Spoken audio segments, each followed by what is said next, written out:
Siri_bot is here. Siribo arrive.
Wanted to be part of something. Hello, hello. So, what is up, everyone? I have been gone for 2 streams. Yeah, I think I've canceled 2 streams, and like one was on a different day than usually. Anyways, well, hi, I'm back. Yeah. Also, I've still not really figured out how the ads thing works on Twitch. I thought I'll just like throw in 1.5 minutes of ads immediately to like get rid of the next ad block. And yeah, that didn't work. I just read that I would have needed to run 3 minutes of ads for that to happen. Yeah, maybe I should have read that before. Anyways, so in the time I wasn't here, oh yeah, I should probably like check if YouTube is up as well. That said, if you're watching on YouTube, you should probably go over to Twitch because yeah, I will be playing some music in the background which you will not be hearing on YouTube for reasons. Because in the days I was gone, I was at Nova Rock Festival, which is like the biggest like rock and metal festival in Austria. And I wanted to talk about that a little bit. Like I did initially like plan to also stream from there. Because okay, for several reasons. First of all, I thought it would be funny to like title the stream this stream is only for a tax write-off and like be online for like 30 minutes and then like try to claim the entire Nova Rock ticket as business expense.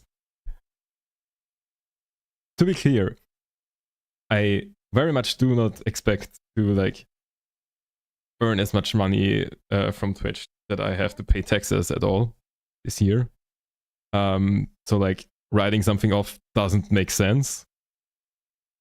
Like bothering to like check how to do that and everything just doesn't make sense. But it would have been funny to do that and like try to like claim that for some weird reason. And yeah, so like that would have been funny, but I didn't do that because well, mainly because the like signal there was like just terrible. Like it's always like showed like good phone signal, but like so many people were on the same cell tower that like just nothing loaded like ever. Like, open up Instagram, wait 5 minutes for like 2 new posts to show up. Yeah, so that didn't happen. Also, like, there was generally always something happening, so not really much downtime to like, just walk around and like look at stuff. That was not my mute button. Sorry.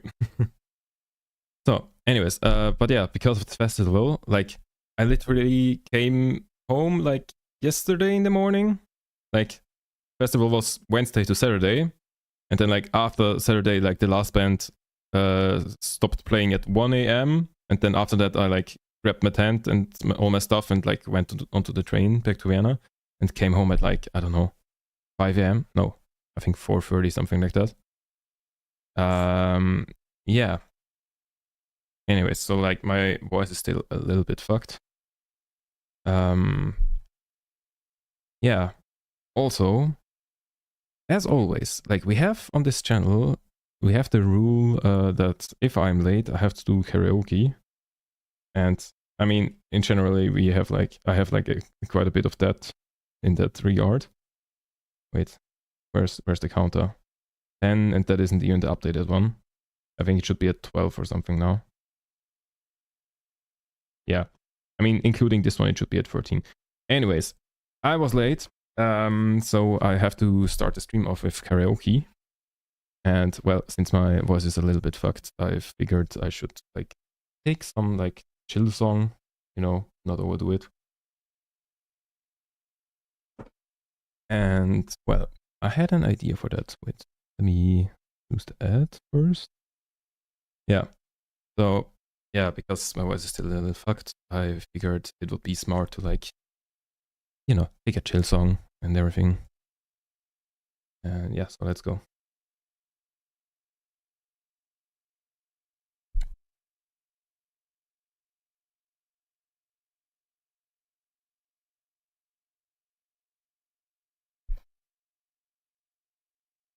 Just a nice chill song with a choir at the beginning. How bad can it be?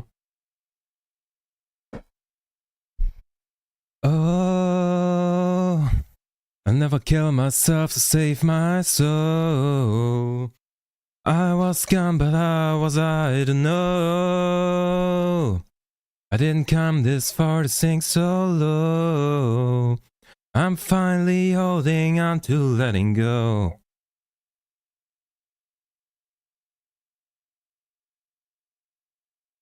I'm finally holding on to letting go.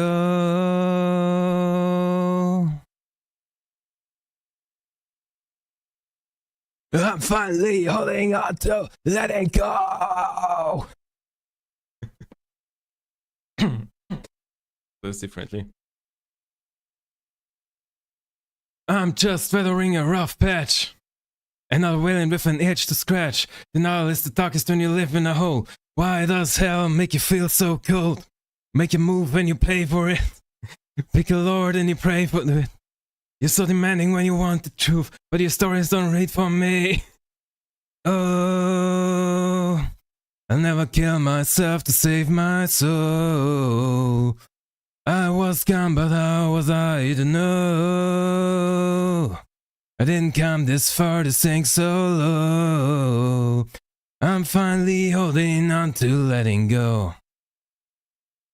Indecision, no alone. Keep a buckle on the devil and your eyes on the road. Reaching out for the hand of God, but you don't think you'd shake you.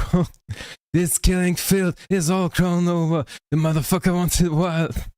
Go sow your oats in alphabetical order. The anti-gatedness is back in style. Cannot see straight. One sin too late. You gotta lie if you wanna believe, but your Bibles don't work on me. Oh, I never kill myself to save my soul. I was gone, but how was I to know? I didn't come this far to sing so low. I'm finally holding on to letting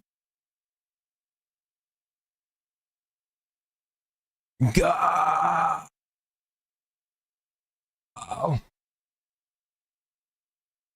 Oh, that scream hurts.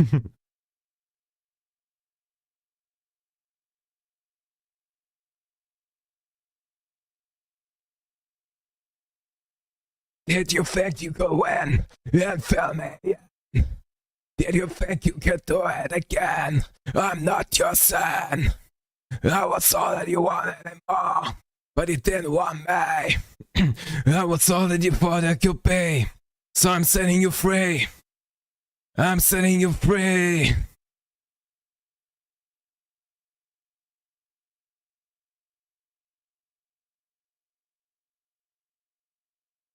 You've killed the saint in me. How dare you murder me? You've killed the saint in me. Oh, I never kill myself to save my soul. I was gone, but how was I to know? I didn't come this far to sing solo. I'm finally holding on to letting go.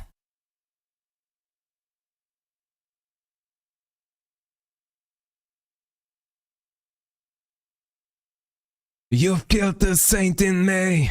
How dare you murder me? You've killed the saint in me. How dare you murder me? Oh, I did such a bad job at that one. Yeah. Just a chill one. Just a chill one to start the stream with. Anyways. So. Yeah, after that one I definitely need more tea.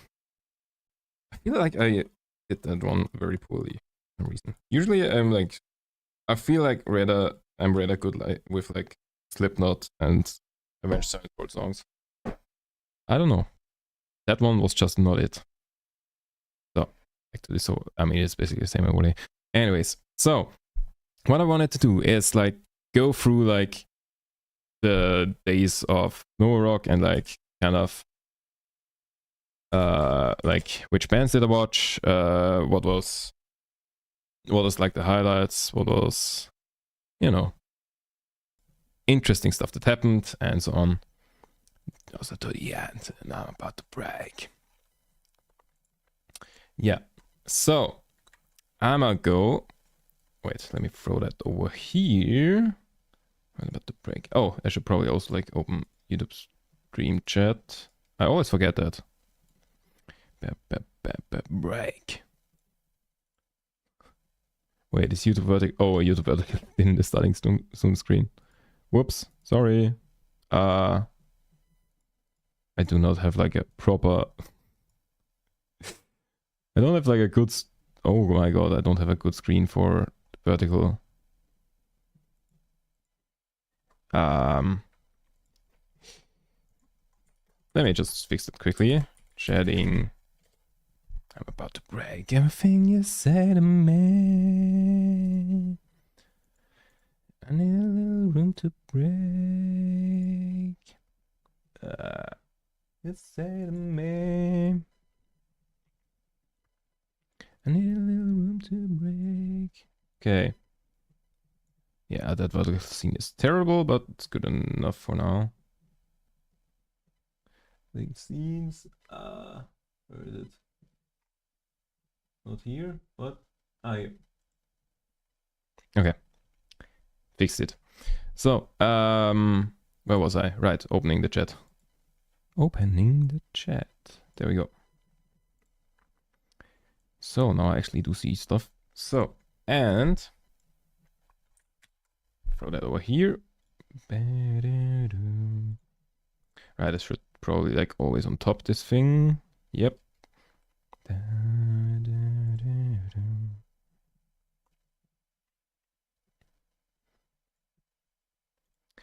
In this farewell.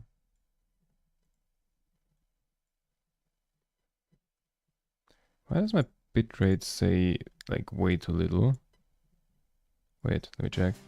Why does my bitrate say... That looks normal to me. Weird.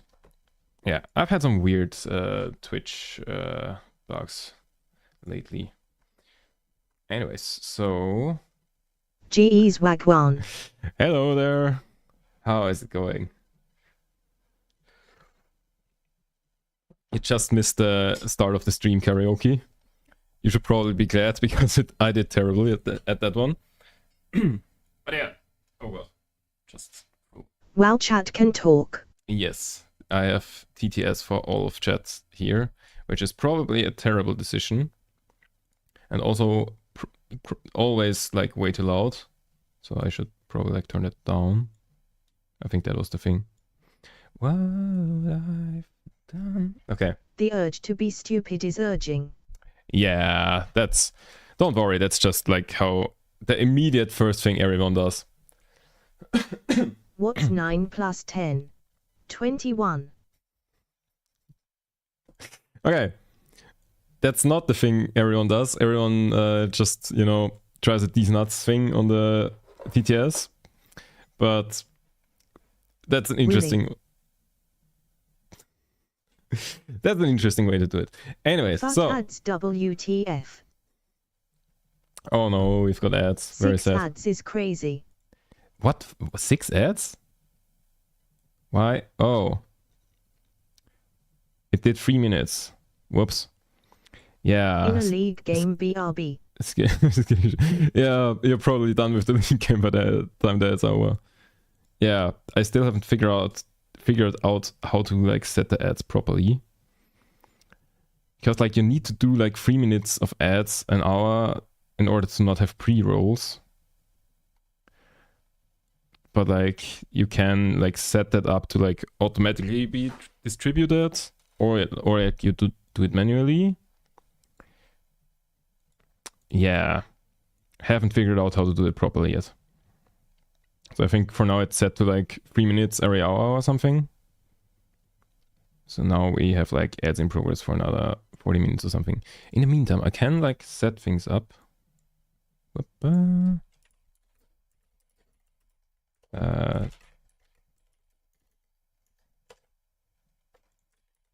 me just copy paste it. Oh god, nope.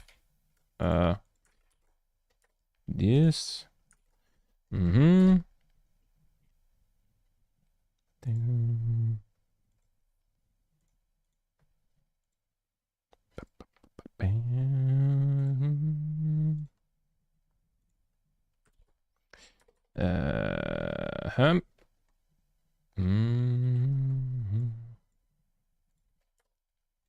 That one.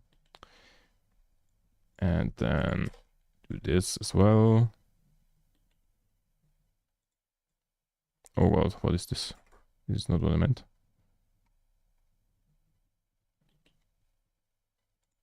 That is also not what I meant. Oh, okay, there's one. I wanna heal, I wanna feel, and God's never real. Okay, I mean, I guess it's here. Okay, so are the ads over yet? I think so, right? Wait, where's my thing? Oh, still in progress. 10 seconds. Okay. We can continue in a second. So I've got pretty much everything set up now. Now, what we are gonna do, we're gonna hop into no wait, that's the wrong one. Just checking this one. Why does it say this? Okay. Yeah. So Novarok 2025. That is, wait, that thing, the overlay front thing is incorrect. Ah, shit. Let me fix that. I'm not doing emotes thingy. Keyword text. Novarok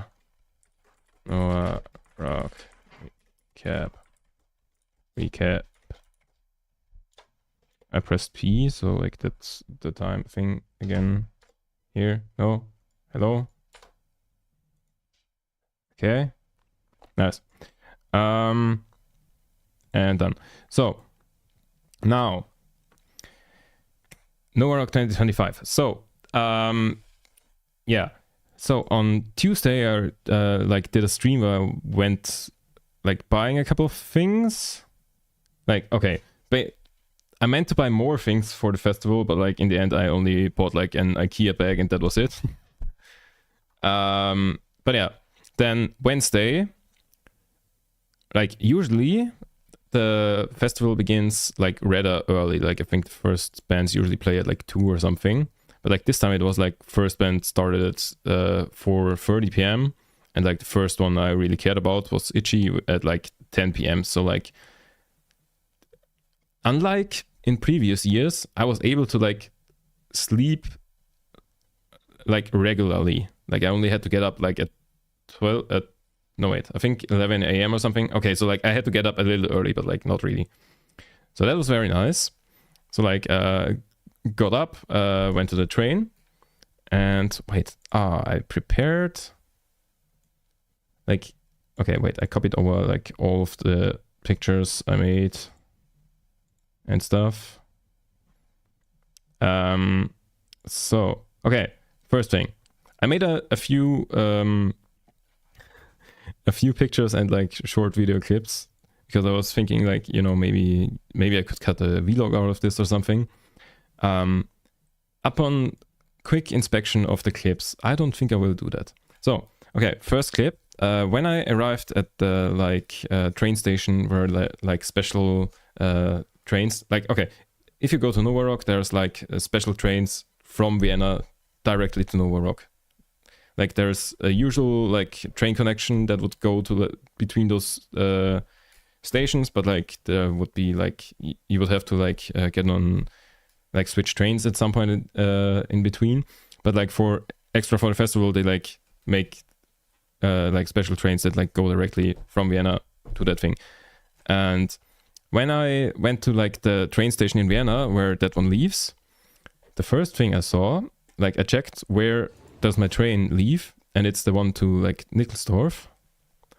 And I was filming this and was like, okay, great start. My train is delayed by like over 30 minutes. What I didn't even notice, like I did send that video via Snapchat to like some friends of mine. And I didn't even notice until someone like pointed it out to me that my train was half an hour delayed. All the other trains were like 2 hours, this one even 2.5 hours delayed. So I was lucky. Like I was complaining, but I was lucky. Yeah. But the thing is, of all the trains that could be delayed, the train where I had like a literal camping chair with me was not very taxing. Like I literally just went to the platform, pulled out my camping chair and sat down. Can't do that on a normal train. Like if there's like a lot of people waiting for a train, you probably have to stand. Nope, had a very comfy chair there. So wasn't that terrible that it was delayed. But yeah, then I went to the festival and like, okay, you've got the train station and then you still have quite some way to go to get to the actual festival. And they have like shuttle buses between those points, which again you have to pay for because of course you have to. And so I went on the shuttle bus, got to the actual festival thing. And the thing is, at the festival, usually like you arrive at the festival, you go to the main. Okay, maybe I should like open paint to like show what I mean with this, with all of these. In general, it's easier to paint stuff than to like say. So basically, bus arrives here, and the usual way, like here is the like main entrance thing. So like you'd go over here, but like there is an alternative you can take, which is like here's like everywhere. Here's like fences everywhere and like forest or something. And somewhere over here is the caravan camping entry. So when you go to Nova Rock, there's like 2 ways you can do it. Like I mean, okay, there's more ways you can also like just have a day ticket, but like if you stay all of the days there, you can either like go to the camping grounds or caravan camping, and which is like, you know, if you have like a caravan. And that's what my friends and me were doing. And like, but like they went there on like Monday already, because like you can go early and then like you have a better spot and everything. But like I just went by myself with the train on Wednesday, because like that's when the festival began. Yeah. So I was in this like kind of weird position where like I had to go to caravan camping because that's where my friends are. But like I'm on foot. I'm not in a caravan. So it's kind of weird. So rather than like going with all of the other people from the bus to the main entry, I had to go to like caravan camping. Now, the thing is, when I went here somewhere, some security guy that was standing there like asked me, yo, where the fuck where are you going? And I said, oh, I need to go to caravan camping. And he basically said, oh yeah, go, well, no wait, he said like there were like fences here, and he said, yeah, go here and then like over there at the next street. The problem is, so then I went here, but I noticed there isn't a gap in the fence. So I wanted to go here because like there's a street there. Okay, like this painting already doesn't make sense. But like I wanted to go I wanted to like follow his directions, but like the directions just didn't make sense. There was no gap in this fence. So like I had to like go back, walk onto this road here, and then like take the turn onto the road that he meant. And the thing is, I thought that I would have to go to the next road, I think. No, I don't remember. Wait, why is... Oh, if you press Control T on Windows, you open the settings. I did not know that. Interesting. Yeah, but like I went down this next road, and there was another security guy there asking me, yo, where the fuck are you going? And I said, caravan camping. And he said, oh yeah, follow this road and then go left. Now the thing is, if I follow this road, on the right side, there's the festival grounds. On the left side, there is parking. And nothing else. Fortunately, I knew that, so I just went that way, and then like at the next part where you could actually enter the caravan camping thing, then that's when I like went onto the on the way where I had to actually go. So like on my road from the bus to caravan camping, where I knew roughly where I had to go, I was stopped by the securities twice, asked where I want to go, and they gave me the wrong direction twice. Within like 100 meters or something. Classic. Yeah.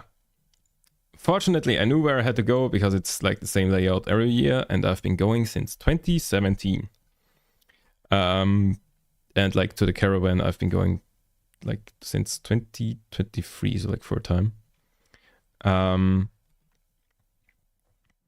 Yeah, so I knew where I had to go, like went to the caravan camping, but like I was like at the very end, but like because my people were like there since Monday, I had to like go quite a while to like get to their spot, because like their spot was like relatively good, but like you enter from like way back. But yeah, once I got there, I like built my tent and everything, and then I went to grab my like ticket wristband thing, because the thing is, usually if you go to the main entrance, you like get your like you show your ticket, you get your wristband and everything's taken care of there. And then like you go on to like the camping grounds. But like because I went to the caravan thing, there you don't have like a gated like entry thing. You just like are on the camping grounds there. Then I built my tent, and then there is like a ticketing booth thingy kind of there, and I went to that one, which is very smart. because there, if you go to the main entrance, you're gonna stand there for like half an hour or an hour or something, because like everyone's going there.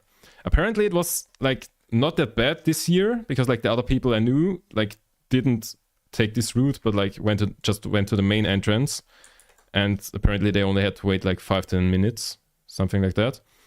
But like when I went to the other ticketing thing, I just got there and got it immediately.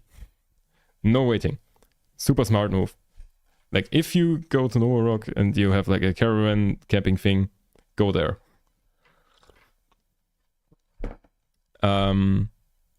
I don't know if I should say that out loud, because like, you know, if people know this trick, then it will work less well.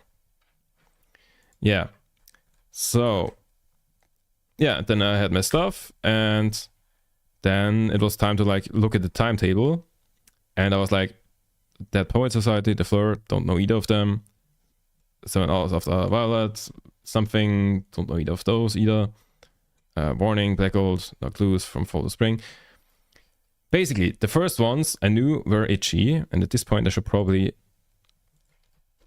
Yeah, that was actually why I wanted to have to like split my audio this time. So, okay, it feels sacrilegious to skip this song, so I might not do that. But then I'll play some Itchy. But yeah, Itchy was the first band on Wednesday that I was interested in. So yeah, that's... Before that, I was just like chilling with my friends on the camping grounds, which was... Okay. In generally, at festivals, a thing I always do is like split from the rest of the group pretty much all the time. Which, like last year... Okay, wait, in the meantime, let me throw in a song. Okay, so this song is by Itchy, called Why Still Water. Actually, I wanted to... Okay. Anyways, so what I generally do at festivals is just like, you know, I want to see concerts, I'm going to concerts. If the others are like chilling on the camping grounds, that's their thing, and I'll split. Something like that. But like last year, I did that so much that afterwards I kind of felt bad, because I like barely even ever chilled with the people I was there with. So like this year I was like, okay, the lineup is okay, but like relatively... There isn't like that much in there that I was like, okay, I really want to see that. So this year I was like generally leaning towards like chilling with my friends over like seeing as many bands as possible. So like on Wednesday, which was the first day, also like on Wednesday, they only had like one big stage and like the smaller stage open. I should probably talk about it, like describe this first. Okay, so at Nova Rock, there's like the blue stage, which is like the biggest one, the main stage. Then you have the red stage, and they are like in kind of this orientation. And like then here's like stuff. And if you want to like walk from one stage to the other, you kind of walk there. You have the blue stage, then the red, which is like the main stage, and the red stage, which is slightly smaller. And then you have the Red Bull stage. Which color do I choose for that one? I don't know, gray. You have the like Red Bull stage here, which is like, yeah, just smaller. Like a smaller thing, which is more like the less known bands. Why am I reconnecting to chat? Is stream still up? Is it just that thing? Okay. I don't know what that was. But seems fine. Anyways, so yeah, so when you enter like the core ground with like all of the stages and stuff, like here's security, and then like immediately you hear the Red Bull stage, and like here you have like that, and you can also like walk like this. yeah, so you have the Red Bull stage, you have the biggest stage, the blue stage, and the red stage, which is like almost as big as the blue stage, but like not quite. So like in general, you have like these two play somewhat parallel, but like the more known one plays on blue stage, and then like more niche ones play on red stage. So like you could have stuff like Linkin Park plays blue stage, and In Flames or someone like more metal stuff, like heavier stuff, and like more niche stuff generally plays red stage. But like they are pretty similar in size, and like you also have like really big bands playing on red stage. But like that's just the general vibe. In that, yeah, and like Linkin Park and In Flames wasn't like a concrete example, because like both of them played Nova Rock, but like on different days, I think. But yeah, so the weird thing is, like, okay, up until 2022, every Nova Rock that I went to had like all 3 stages open on all of the days. Then like 2023 had all 3 on the first 3 days, and I think on the last day there was no red stage or something like that. And this year they had on the first day no red stage, and yeah, the other 3 days were all 3 of them. So day 1 you just had the like biggest stage and like the slightly small and the smaller one. So yeah, why did I explain that? Yeah, because, okay, even though this one says, this one is like colored red, that is the Red Bull stage. So we had blue stage, which were these bands, and then the Red Bull stage, which were these bands. So the first act that I was really interested in was Itchy, which you're hearing right now. Why am I pointing? Which is like a German punk band, which has like, I mean, most known for the songs Why Still Bother and Dancing in the Sun, but like they also have some other cool ones. Yeah, so they played the like smaller stage, but like it was like quite packed, and like they put on a really good show. Yeah, and then next I went over to blue stage, which, you know, just a really short path, like you're there in like 2 minutes or something. And I watched Korn. Okay, another thing, generally, okay, wait, actually let me also like queue up some Korn. Generally,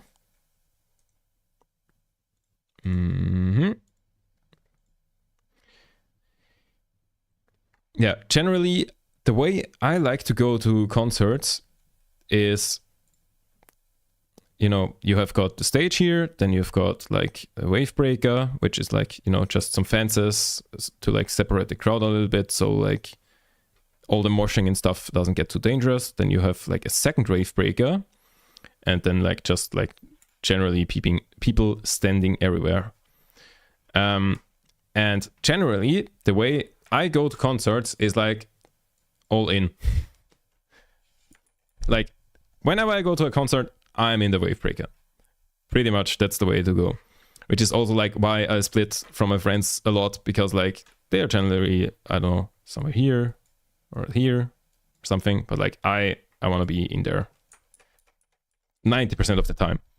Korn I watch from like somewhere here, which is a little bit atypical. Okay, wait, actually let me skip over to Korn. And okay, thing about Korn, so like I watched it in a way that I generally don't watch concerts too much. If that, okay, I'm really terrible at like talking and like explaining stuff, but like what I want to say with that is like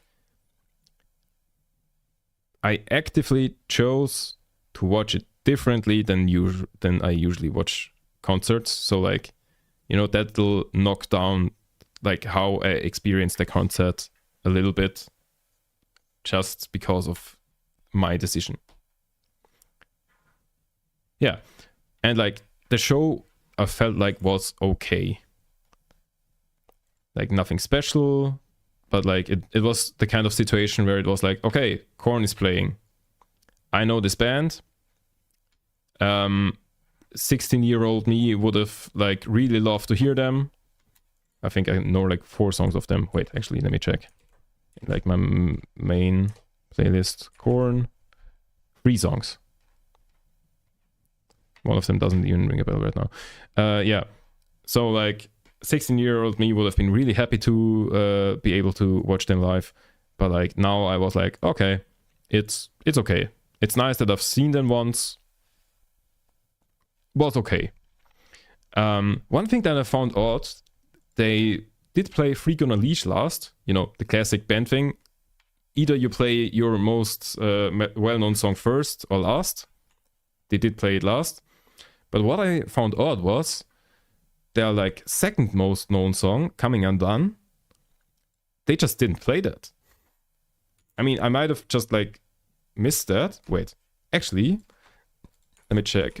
Set list, FM, Korn, Noah, Rock, 25. Did someone like write it down? Reject all.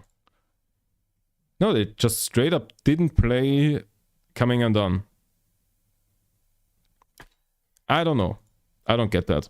But yeah, was an okay show. But like as I said, I was just kind of chilling there, not like moshing or anything. Wax a part of me. So yeah, Korn played until. Oh yeah, that was also kind of weird. Korn played until 1 a.m. In general, I think that this year they played longer than usually. Wait, I did open, like when the ads were on, I did open. Okay, never mind, I was wrong. Well, somewhat wrong. Not quite. I did open up the like timetable from like previous years, and like if you look, like their first day, Green Day was playing until like 10 to 1. Okay, they often have like one band that plays after like the actual headliners as like kind of a late night thingy. So like here, Sisters of Mercy played until like almost 2 a.m. Or like here, Otto and Friesenjungs, it's like actually like on the like adverts listed as like late night act. But like the main headliner only played till like 12 there, and like the alternative headliner was until like 12:30. And here Maneskin 45, and Bring Me the Horizon only played till like 11 p.m. So like I'm not entirely wrong in saying that like this year they like did the schedule differently, and thus like they played a bit longer than usual. But yeah, so that's it basically for day 1. Yeah. So then day 2, first day. Let me check. What did I watch? Again, okay, there were some where I said, okay, maybe I could go there, but like then in the end I didn't. So, I mean, the big one, like Linkin Park, that was like the one band where I was like, I definitely need to see them. Like pretty much all the other ones were like, okay, would be cool, but like if for some reason I don't see them, okay. But yeah, let me queue up some stuff in the meantime. So first day, again, most of the day I was just like chilling at the campsite with my friends.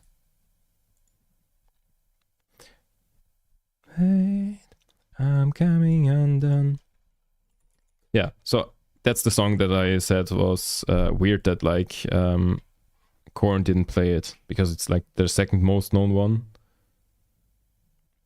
And then like, yeah, that was weird.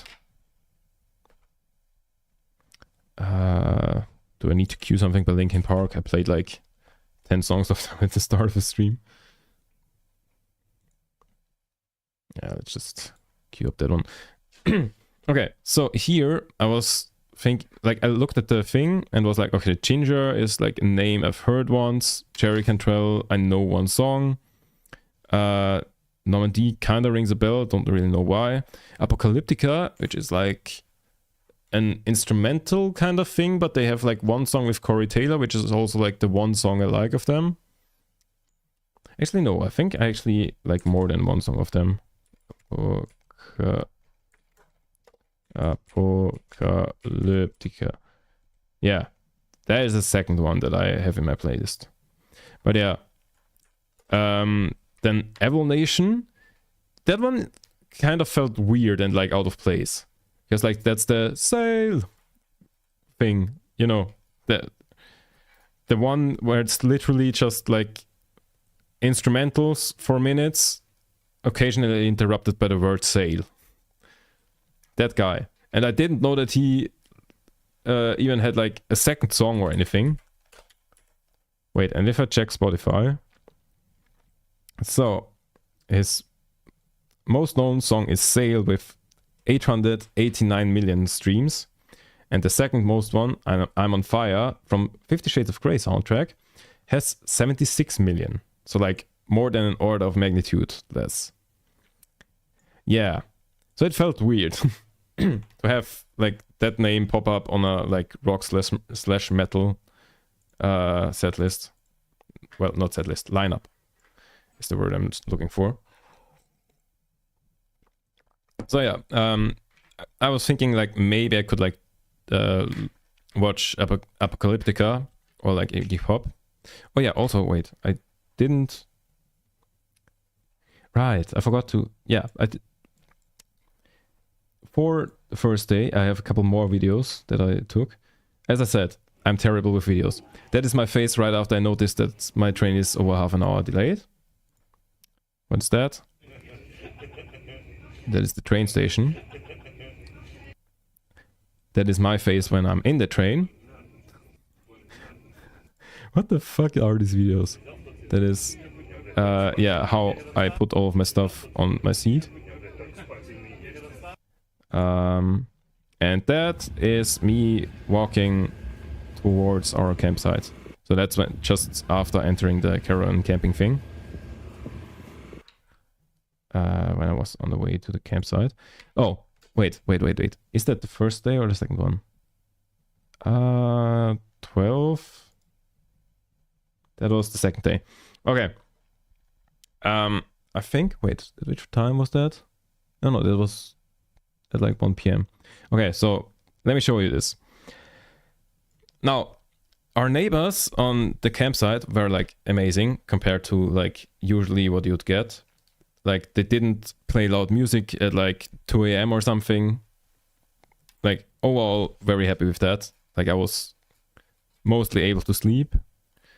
And like they in general weren't annoying. Very nice neighbors. And like on Thursday, when I came back to the camping grounds, I was very confused when I saw this.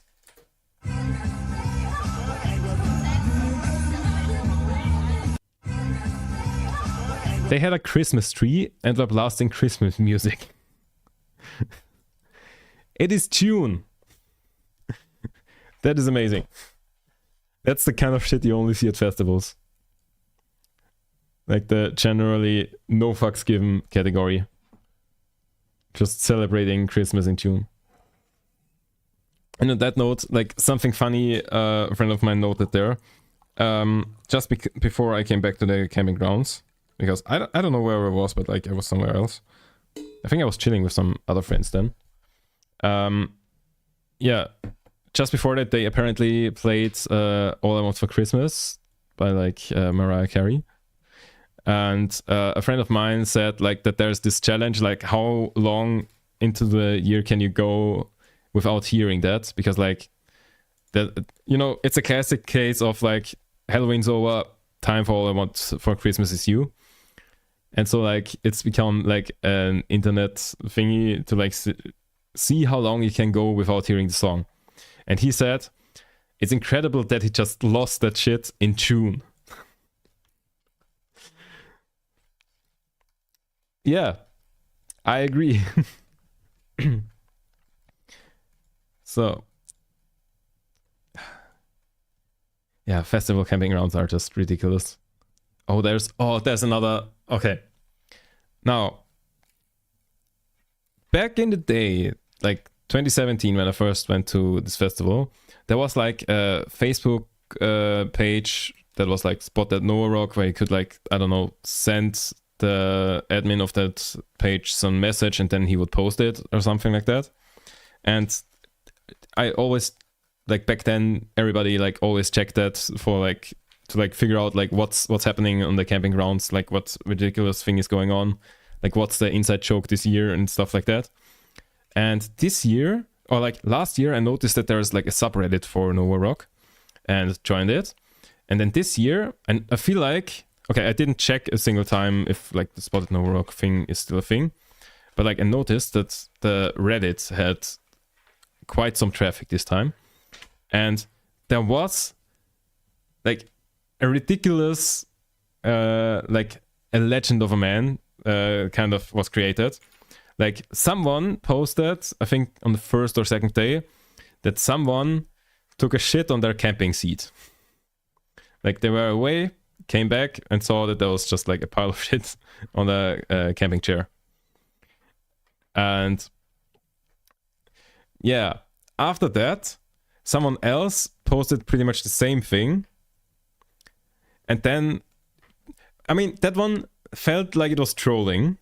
And then like posts kept coming up about that. And like most of them were pretty much felt like, okay, this is just like, you know, going with the joke. And at some point, this escalated to like someone writing, okay, this is a conspiracy theory. I'm sure that the person who keeps shitting chairs is actually like employed by the people who are selling chairs at the festival. Let's do like mock protest in front, or like let's do a protest in front of their in front of the shop where they are selling camping chairs. And I didn't keep up with that story actively, but like when I came back from like some concert, I think it might have been Iggy Pop or something. Or like, no, I feel like it was early in the day. Or was it just, I think I was just like on the like main area to like check if there's, or like to like buy merch or something. And then like on the way back, I saw that like, I like went past that thing where they were selling camping chairs and saw like a group of like 20 or so people with like protest signs and everything. And it was just super hilarious. And then like after that, they like wrote, okay, that was a full success, and like posted the images and everything. Wait, actually, let me just check if I can find something like that.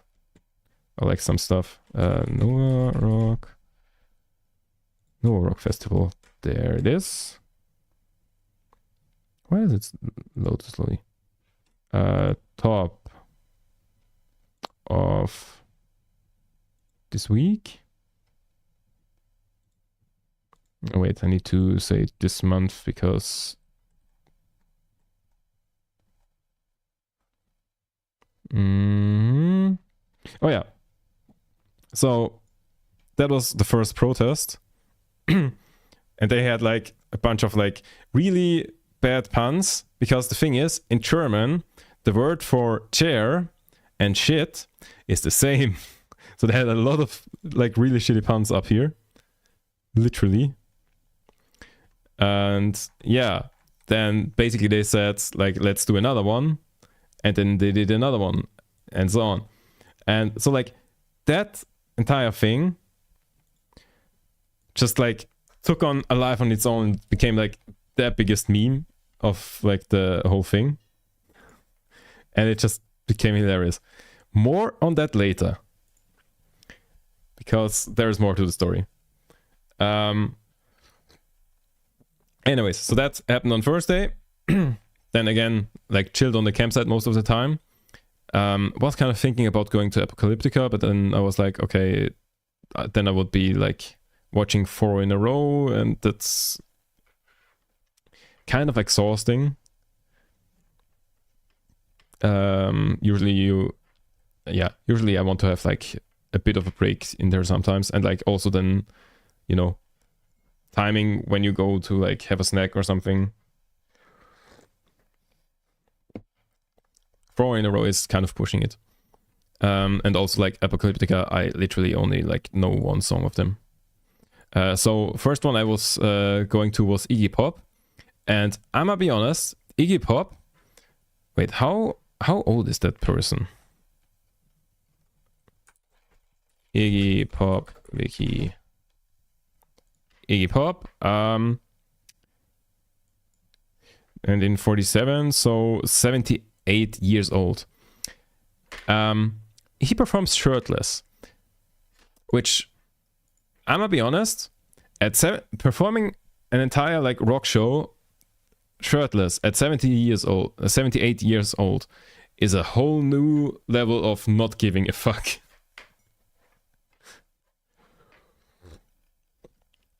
Yeah. Was interesting to like see Iggy Pop perform, because like that was one of the things where I was like, okay, I only like really know one song, but like, you know, how often do you have the opportunity to... Oh, actually I know 2 songs. How often do you have the opportunity to see Iggy Pop live?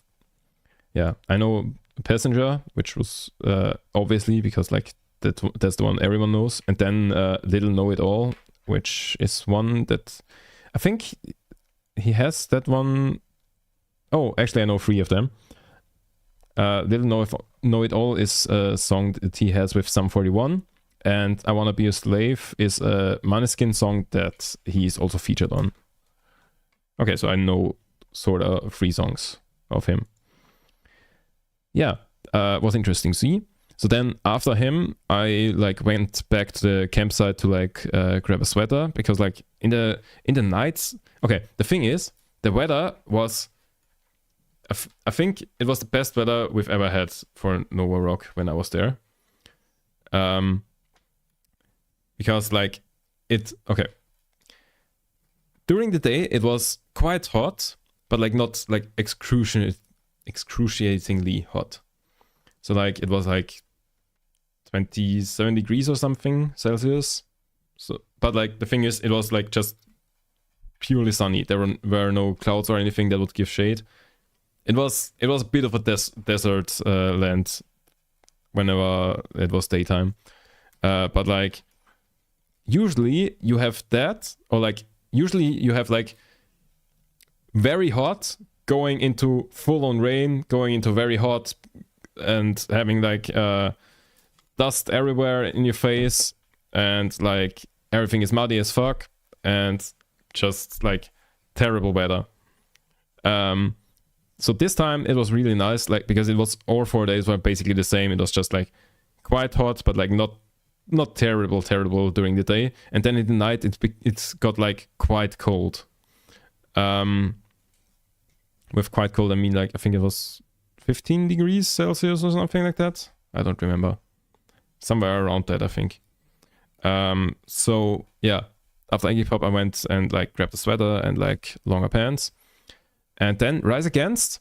The thing with Rise Against is I've seen them, I think, twice live before, and was always kind of underwhelmed, because like Rise Against is one of my favorite artists, or like one of my favorite bands, and so it always felt like they were kind of weak live. And so this time, because I went to the campsite and like came there really late, the wavebreaker, the first wavebreaker, was already closed. Now, okay, on that note, story, it used to be that like that they let like a limited amount of people into the first wavebreaker, and then like closed it so that no more people could go in. Nowadays, they don't really do that anymore, except for like Linkin Park. They did that. And like also Rise Against, because they were playing on the same stage right before Linkin Park. So like when I came back, Rise Against just started playing when I was like somewhere here or something. And then like Wavebreaker was already closed, and I was like, okay, let me get as close to the gate thingy as possible so that I can like get in there for Linkin Park, hopefully, in case like enough people leave from Rise Against that they like let enough people in so I can get in, you know. And so I was watching Rise Against from like back here. As I said, usually Rise Against here, like way in there. But yeah, I was watching from there, and honestly, I think that was definitely like the best concert from Rise Against that I've ever seen. Like usually I was kind of disappointed when I saw them live, but this time they did a really good job. Yeah. And then came Linkin Park, and the thing is, okay, a couple of people left from Rise Against, but like most people obviously were there because most people were there. Okay, I wanted to say most people were there because of Linkin Park, but that's not true. A lot of people are also like there because of Rise Against. But yeah, a lot of people were still in the first Wavebreaker, so I was kind of like looking in from the outside and was like, that could be close. And they like let in, okay, first of all, they said like, okay, everybody put up your hands so we can see that you're not like pushing each other and stuff like that. And if we notice that people are pushing each other, then we just close it up. But surprisingly, that went really well, and like nobody was pushing or anything. And then I made it inside the Wavebreaker for Linkin Park. And Linkin Park, I mean, I knew that it would be my highlight beforehand, because like it's fucking Linkin Park is fucking pack. How cool is that? And yeah, so I went there. I feel like I cried for like half of the concert out of happiness. Yeah, super cool to like be able to watch them. Yeah, and that was, I don't know, I kind of want to say more about that, but like I don't know what. Yeah, apparently someone like asked somewhere online for if anybody has like images for Cradle of Filth because like, okay, first of all, okay, let's backtrack a little bit here. I wanted to see Iggy Pop. Then I was like, okay, do I really want to see Rise Against or like go to In Flames? Because I've seen both of them live before. In Flames, while I didn't know them at all, and they were like amazing live, and Rise Against I've seen twice, while they were one of my favorite bands ever. And I was always like kind of disappointed. So I was like, okay, the main argument why I went to Rise Against was that then I have a bigger chance to like be up like very far at the front for Linkin Park. And like that obviously also because like Rise Against is still like one of my favorite bands. But like most of my friends went to In Flames as far as I know. And yeah, so I stayed at Linkin Park, and then like did I just interrupt that story for no reason? Yeah, anyways, someone was asking like, does anybody have images from Cradle of Filth, who were, by the way, the fucking headliners on the like second stage, which is a big deal usually. And like apparently there was like an image with like 50 people in it or something. And apparently also the singer at some point said, okay, usually we say the first row should do something, but you're all the first row. Yeah, I'm gonna be real, it's a hard thing to play at the same time as Linkin Park. But like, okay, they obviously, like the people who were organizing the timetable knew what they were doing, because like they could have also put In Flames up there. But I feel like Cradle of Filth is the less known bands between those two. And they probably planned it like this because like not many people care about Cradle of Filth, and like everybody cares about Linkin Park. Okay, Cradle of Filth has 500,000 monthly Spotify listeners, and In Flames has 1.8 million, so like more than 3 times more. So like I feel like they planned it like that because it would suck for In Flames to play for an empty thing, and I mean it sucks for everyone, but like Cradle of Filth has like, you know, less of a fall. They wouldn't expect as big of a crowd as like In Flames would expect. Even though like In Flames also like feels like not that huge compared to like Rise Against or something like that. Rise Against 8 million monthly listeners. Yeah. So like I feel like that was done somewhat intentionally. Because like Linkin Park was just like the obvious choice no matter what you put on the second stage. Anyways, so that was Thursday, and on that note I will take a quick break, I think, and I will be right back.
Okay, so I'm back a little earlier than expected,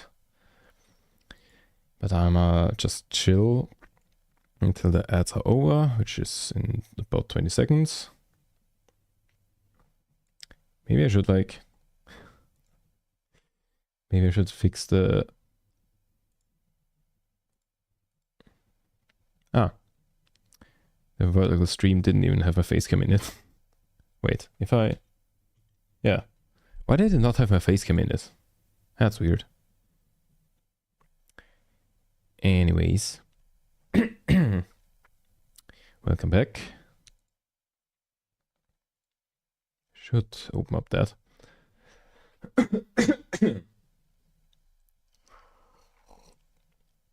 So, Friday.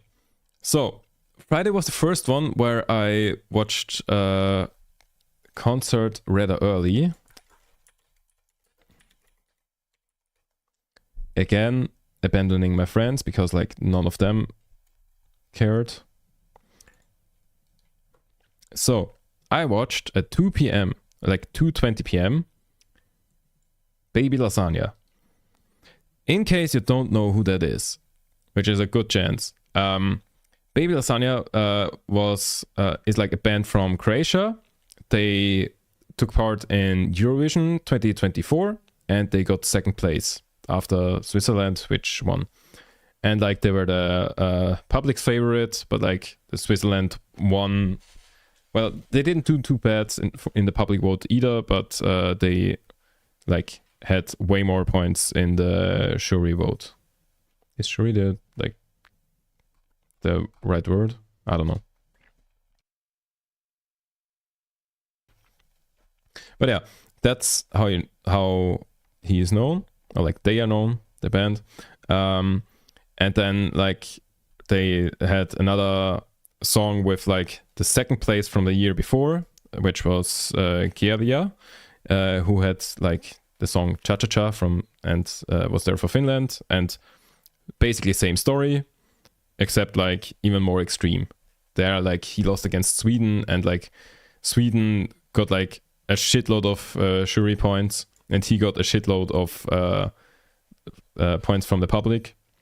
But like he got basically no jury points at all, and so like lost. And then like they made a song together for like this year's like intermission for like this year's Eurovision. And yeah, that's kind of how you could know Baby Lasagna. And the thing is, that was apparently their like biggest ever show that they played, like a 2 p.m. festival thing. And generally, if you play at a festival at like 2 p.m., then it's like, you know, tiny crowd, just like the core people, like your core audience that already knows you and everything. And like nobody cares. Like nobody else cares. But the thing is, for him, like usually it looks like something like this when you go to a band at this time. For him, like the entire first Wavebreaker was full, and like at some point, again, I was in there. At some point I looked back and like it looked like there were quite some people outside as well. So there were a lot of people there for a 2 p.m. show when it was like hot as fuck. And I must say, very much deserved, because the fucking show they put on was amazing. Like, let me cue a second song by them while I'm still talking about them. Okay. Like, the thing is, after the first song, their singer was like, okay, we have a few like not as like hype songs, but like we didn't put them on the set list because we thought like that's not very fitting for this festival. But that was a mistake because he's already out of breath. And I'm gonna be honest, it seems like a good decision because they fucking rocked that thing. Like honestly, Baby Lasagna was my like number one. Like, didn't expect them to go that hard. Yeah, they just like for a 2 p.m. festival band, they completely rocked it. Yeah, then after that, I went back to the campsite and chilled and ate something probably. And then the next one I was watching was Krautschädel. And the thing about Krautschädel is they are an Austrian band that was quite big for a while. They are like more like pop or something. Okay, let me skip that. Like that, what you're hearing now is Krautschädel. But they used to be quite big in Austria. And then at some point they like just, you know, stopped. Basically, they disbanded somewhat, and now I think that was their first concert back. So like there were quite a few people there because, you know, the band was gone for a couple of years and now they're back. So, you know, let's have a look. And they were just like the same as always. Like I've seen them live twice, I think. Once at Nova Rock and once somewhere else. And like, yeah, solid. was very fun. And after that, wait, do I have another video to show before the thing that I'm thinking about? Oh yeah.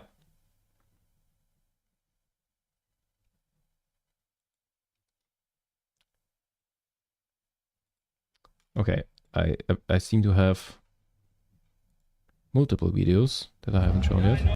Okay, that's just random walking.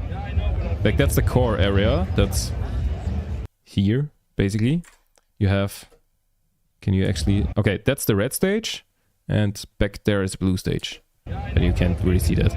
I don't know why I filmed that, but like I thought it looks kind of epic. What do we have here? Oh, that's Linkin Park. Well, like, that's where I was for Linkin Park. Very, very bad video, but like, yeah. Also, if you're thinking you might see like any part of a performance, not really. Okay, actually, I do have some videos of performances, but like, you will understand in a second. But like, generally, I don't like film. I don't film during performances. But like here, you can see the Linkin Park logo on the drums. So that's which band there was. Why did I film that? Good question. Then here's another photo where you can like see the Linkin Park logo better. Another one. Why did I make so many photos of that? Okay. That's the video I wanted to get to. Because, okay, I told you about Cloud Shadow. And the next band I was watching, like, after Cloud Shadow I was kind of tired. And I was thinking, should I go back to the camping grounds and like just chill? Or do I watch Airborne, which is a band where, once again, I only know like 2 songs or so. Yeah, 2 songs, Running Wild and Diamond in the Rough. And the thing is, I have seen them live before. Airborne was the first ever band that I've seen at Nova Rock. Because they played like early in the afternoon in 2017. And they were going hard. Like, that was a hugest party. And, okay, let me actually like skip this on. Now, one thing that happened during the thing, so like that's one of the few videos that I have that happened during a performance. In case you haven't noticed, that is the singer. So, what he did, the singer, during a song, he jumped on like security who would then like walked with him through the crowd. So like he basically rode a security person, okay, let me paint it. Security person, and then like here's the singer. You know, like this, and he like just walked through the crowd like that. And at some point, someone gave him like a can of beer, and he looked very happy about that. And what he did with the can of beer was not like, you know, opening it and like shotgunning it or something like that. No, he did open it by repeatedly bashing it on his head until like, you know, shit started spraying out of it. And then he just, I don't know, threw it or like gave it back to the person who gave it to him. Something like that. I didn't see what happened to the beer can. But basically, absolute apeshit. And what I didn't mention yet, but you might see here, he did all of that while playing guitar. That is a minute long, or like a 5 minute long or something like that, guitar solo that is playing while riding a security through the crowd. And also while he was doing the thing with the beer can, he was still playing. Absolute batshit show. Absolutely fucking batshit. And like he had like tons of like cups with like that were like half filled with beer or something, and was just like constantly like flinging it into the audience.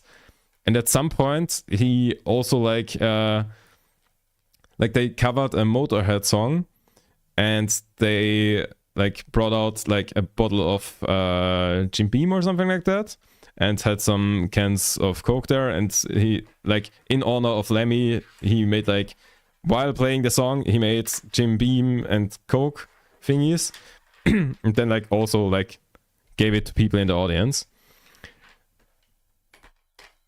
It was an absolutely bad shit show. If you get the opportunity to see Airborne at some festival, just do it. Even if you don't know like their stuff, like their concerts are wild. Just absolutely wild. Yeah. Then, yeah, after Airborne, I went back to chill at the campsite. Like, I've heard from a lot of people, like a lot of people were very hyped about Lorna Shore, but like I don't know them at all. So I was like, okay, I need a break before Slipknot. And, well, let me queue up something from Slipknot.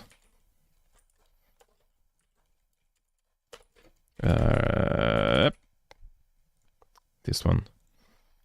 So, for Slipknot, I arrived rather late. Okay, first of all, story about Slipknot. Or like, more specifically, Corey Taylor, their like singer. In the last stream before, I said that like Corey Taylor seems to have like some curse with in regards to Austria, where he seems to like always get sick before playing here. But after that stream, I thought about it, and I noticed it's not a Corey Taylor curse, it's a me curse, because I've had a lot of opportunities so far to like see Corey Taylor live, but to this day, I have not seen any Corey Taylor show in full force. What do I mean with that? In 2018, I think, Corey Taylor was at Nova Rock with his band Stone Sour. And at the same time, there was Skillet playing, and I went to Skillet. Then 2019, he would have came with Slipknot, but that was the one Nova Rock where I wasn't there, because I had like a conflicting thing that was happening that I couldn't skip. Then, well, 2020, 2021, there was no Nova Rock. 22, okay, I might get the year wrong here. Wait, 22, there was nothing, I think. Then 23, he was there with Slipknot, but like he was a little bit sick. And Clown wasn't there because of like something family related. So like Clown wasn't there. So like Slipknot wasn't in full force that day, which was the first time I saw Slipknot actually live. Then last year, 2024, Corey Taylor would have been at Nova Rock solo, like with his solo stuff. And he got sick and had to cancel. And this year, I was like, okay, it's really weird that like, you know, this series of events happened and like I never saw this live. So like this year, finally, I once again didn't see them in full force because Clown was not there. Yeah. I wonder when I will finally see any show with Corey Taylor in it in full force. But like, it was still an awesome show. Like Slipknot is amazing live. Like once again, where was I during Slipknot's performance? Full on in there. And like I was, okay, a thing that I didn't mention before, during Linkin Park, I was like screaming like entire thing. Like singing like every song front to back pretty much. Like whenever I knew and whenever I had like a rough grasp of any of the words, you know, full commitment, like no respect for like how my voice is gonna be the day afterwards, just like full on in there. So I was really surprised on Friday that I did have like that my voice wasn't completely fucked. So then I did the same thing at Slipknot and was very surprised on Saturday that my voice wasn't completely fucked. But yeah, Slipknot puts on an amazing show live. So what else do I throw on here? That one was very fitting. Yeah. Or like actually, let's do the next one I was watching rather than Slipknot.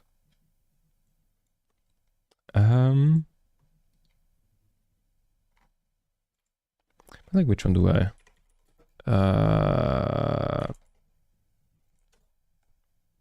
Nah, let's do. Which song do I queue up? Okay, let's just do the most famous one. Well, actually, that isn't the most famous one. What? Ah, I didn't know that. I thought that was the most famous one. Anyways, remove from queue. Okay. Yeah. So Slipknot, amazing live. Just watch them. When you get the chance, just watch them.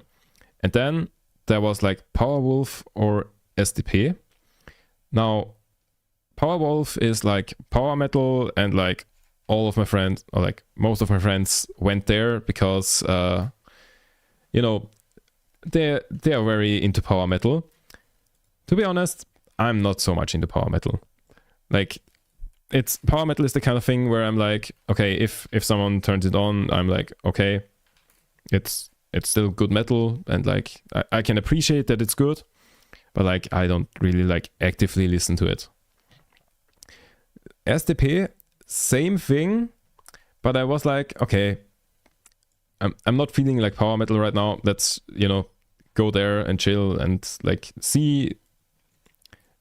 Let's just see what happens. And I'm gonna be honest, like after Baby Lasagna, that one was like one of my like biggest surprises, because like I didn't really expect much, but like that was they put on a hell of a show.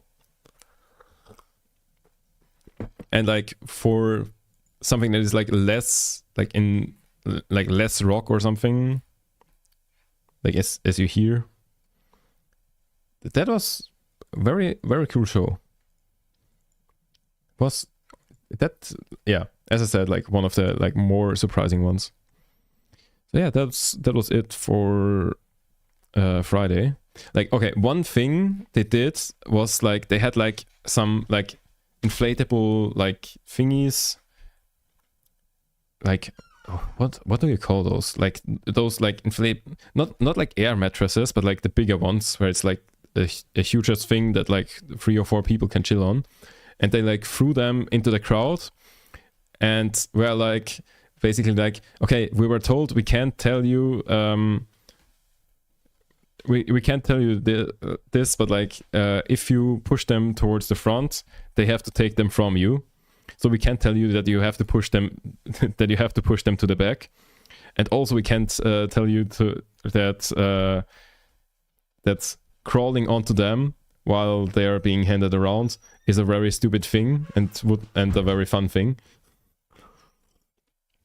And like those things just went around for like most of the show, and like it was just super hilarious.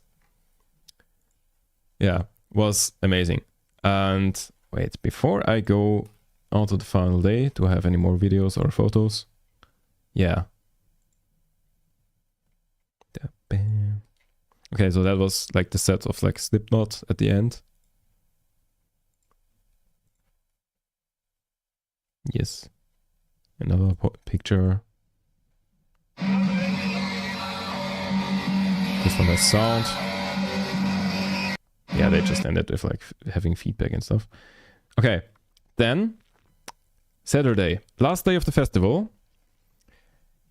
Now, in the morning, like for that one was also one where I watched like something rather early. And what I watched... Okay, let me just say, when I went through security there, I think I saw like the biggest crowd or like the biggest queue at security. Like I like just a quick like video people everywhere. It took like a long time to get in there. And in case you're wondering for which like huge band, why is such a huge band playing so early in the morning? Like which band were they crazy enough to put at like 11:30 a.m.? The band is called Wendys Böhmische Blasmusik, and that is something that you will not see at. I'm very like confident in saying that. If you want to see a band like this play at a rock festival, you have to go to Nova Rock. I'm pretty sure there's no other festival anywhere in the world where you have this, where you can experience this.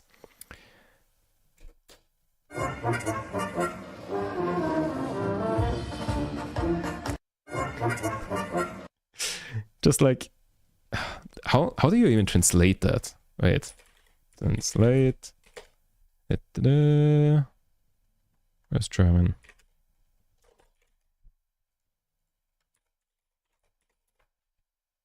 Brass music. Feels okay-ish translation-wise. But yeah.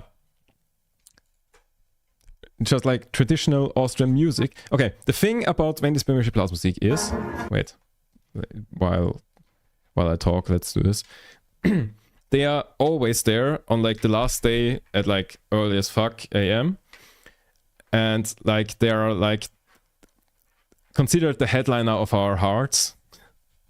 And what's going on there is like, you know, just traditional Austrian music, free beer in quotes, because like they have like one keg of beer that they are like giving out free beer from, but like don't try to get some, because like there's literally like queues from like they are giving it out like at the stage, and the queue is like up until here or something like that.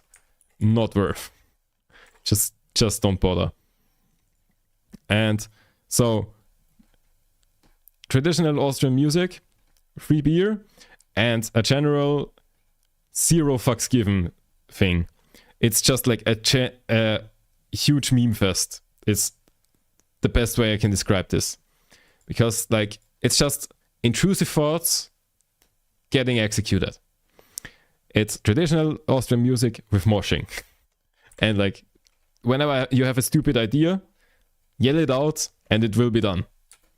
So you have here music. That's the keg of beer I was talking about. That keg of beer, and like then there's the queue over there and like all the way to the back. And they were also like giving out these like yellow hats for free that are like branded of like the beer sponsor. And then you have a rowing pit, which is something you like generally see at like, you know, power metal or like Viking metal or something like that. You'll see these, or at Wendys Böhmische Blasmusik. And then like something else, like someone brought... Oh yeah, also as you saw, there are a lot of crowd surfers and stuff. Someone bought like this thing, whatever it's called, and like threw it into the middle of like a mosh pit that was just opening up, and like instantly everybody grabbed it and like did that. And you cannot really see it too easy on my video here, but like below there is another rowing pit. Then there's another crowd surfer. Okay, and you might notice here, that's where the stage is. I turn around, that person is going there. That's the rowing pit. And if you look at that crowd surfer here, you might notice, I think, yeah, he's going backwards. Generally, when you crowd surf towards the front, you get handed over to the security, you go off to the side and like back somewhere. What happens a lot with Wendys Böhmische Blasmusik is you receive a crowd surfer, you yell back, you go back, and put them back, and then suddenly he's going the other direction. And also in like mosh pits, you have a circle pit, everyone's running there. One person yells back, and suddenly everyone is chanting back, and the mosh pit turns around and goes the other direction. as I said, giant meme fest and like intrusive thoughts getting executed. So what else do I have here?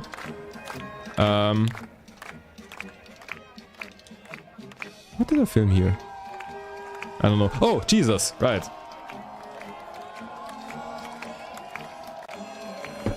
As you might see here, there's someone crowd surfing and Jesus is surfing on the crowd surfer. And the entire crowd chants, Jesus.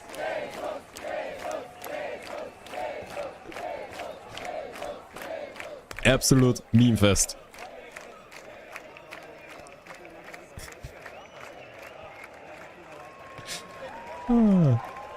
Hilarious. So, do I have any more videos from there? No, unfortunately not. But yeah, that's Venice Böhmische Blasmusik. They are at Nova Rock every single year. So, let me queue up the next thing. Yeah, to queue here. Okay. Now, Venice Böhmische Blasmusik, and they were like early as fuck in the morning. Then I went back to the camping grounds, ate something, and then I went to Me First and the Gimme Gimmes, which is a cover band from the US, which I have seen at Nova Rock before, I think in 2017. Yeah, would have been 2017. And yeah, was okay. But like they just, you know, take well-known songs and like make kind of punk covers. Like as you hear here, Country Roads, or like Rocket Man.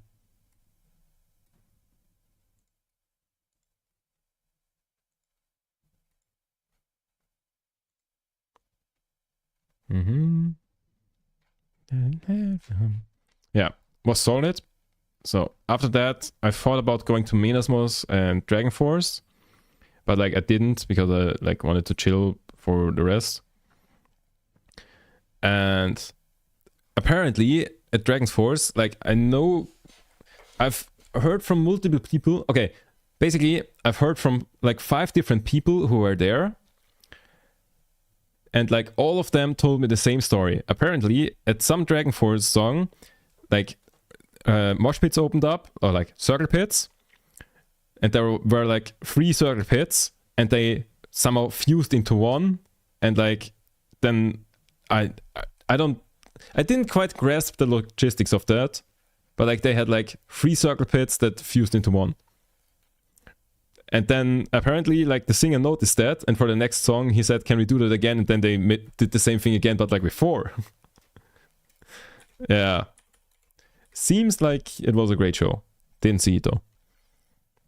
Now, next one. Yeah, the next show I went to was Alligator, which is like a German hard to place genre wise.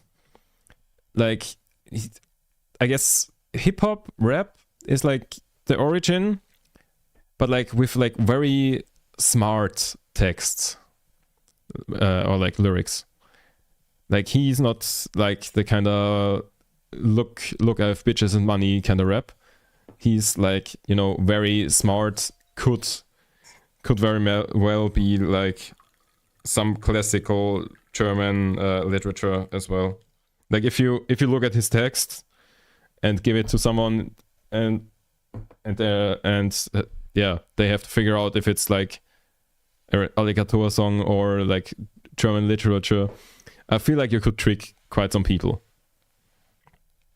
And yeah, he was at Nova Rock in 2022 before, and so like I saw him back then, and since then he brought out a new album that was more like in the metal. Yeah, that was like more metal, which is also has this song with like fucking Fred Durst from Limp Bizkit on it. And yeah, so this time he played rather late. Well, not rather late. I think the last time he also played at a similar slot. But yeah, that was also like an amazing show. And like he's just hilarious. Like he's also making like kind of comedy songs in a bit. kind of like comedy, but like also serious and like, I don't know, like critical against the government and stuff like that, or like not against the government, but like smart like critique about like the stuff people do in like, yeah, just very smart text and everything. And like the show was also like amazing.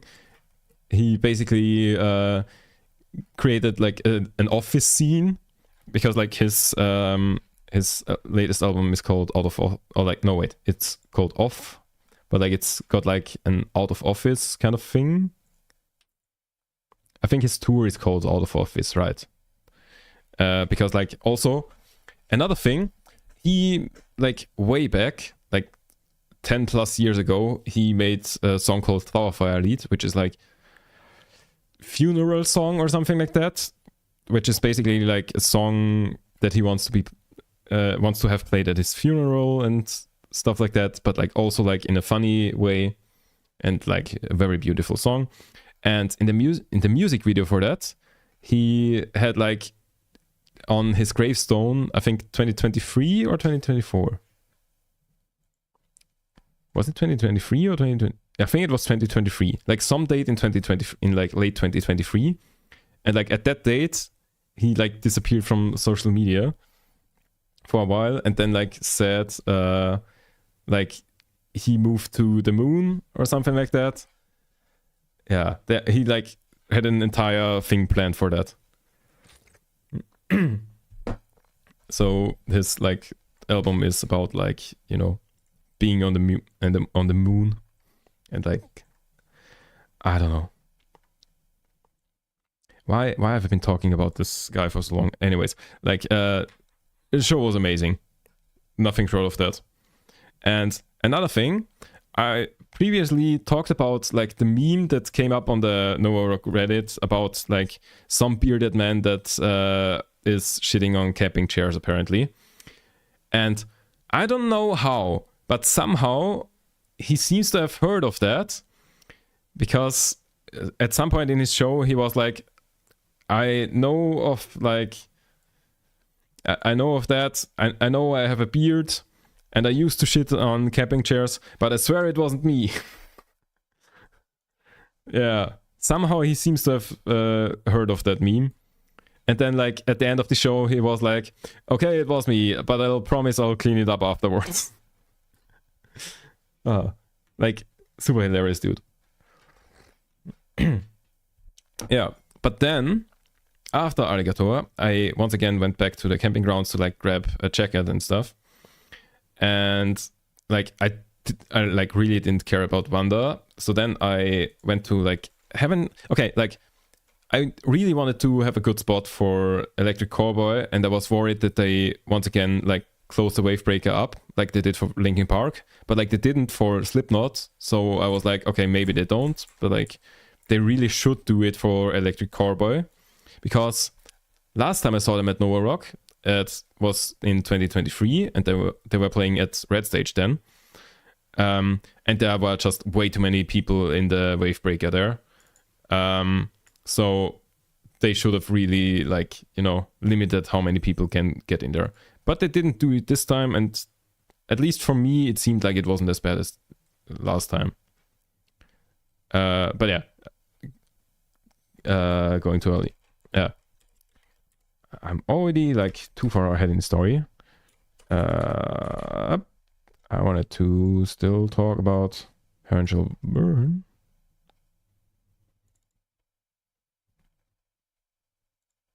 Okay, so Heaven Shall Burn is okay. So I went to grab like a jacket, and then went to like Heaven Shall Burn for a second. So like my main priority was like to get a good spot for Electric Cowboy, but like I was like, okay, I want to like listen to Heaven Shall Burn for like a second. Like I don't know any of their songs or like anything, but I heard that they are apparently very good, and apparently the like singer like a week before Nova Rock or something like that, they played at Rock am Ring, I think, and they had to cancel after like one song because like their singer just like blew out his voice completely, and like something medical, and like he couldn't perform anymore and was then out. And then they like got a female singer to like step in for him for like the next couple of shows until like he's better. And so like at Nova Rock they still played with the female singer, and holy shit was she good. Like incredible. Like I don't know how like any human being can make sounds like that. Like if you like listen to Heaven Shall Burn, then like it is very like screamo and like deep voice screamo thingy. So like having someone step in on like short notice and like absolutely nail that, fucking insane. But yeah, so then I like watched that for like, I don't know, 15 30 minutes, something like that, like not very long.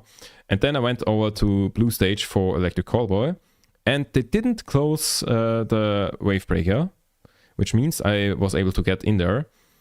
And well, Electric Callboy is one of my favorite bands, if not my favorite bands. Like it's hard to say, but like yeah, let me just throw an Electric Callboy song. But like I really wanted to go there because I know that Electric Callboy is definitely top 2 of my favorite live bands as well. Like I've seen them before. Like I've seen them 3.5 times before. Is that right? Yeah, 3.5 times. So half time because I've seen them way back in like 2017 or 18. I don't remember, one of them. Back when they were still called Eskimo Callboy and had like a different singer. But like since then they like got a new singer and like completely reformed basically. Like it's, you can't really compare the band they were before that to like how they are now. So like that's that one I consider like half.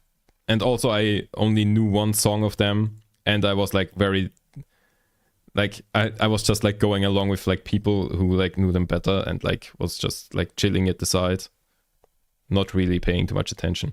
So like that's why I don't like consider that like having been on an Electric Callboy concert.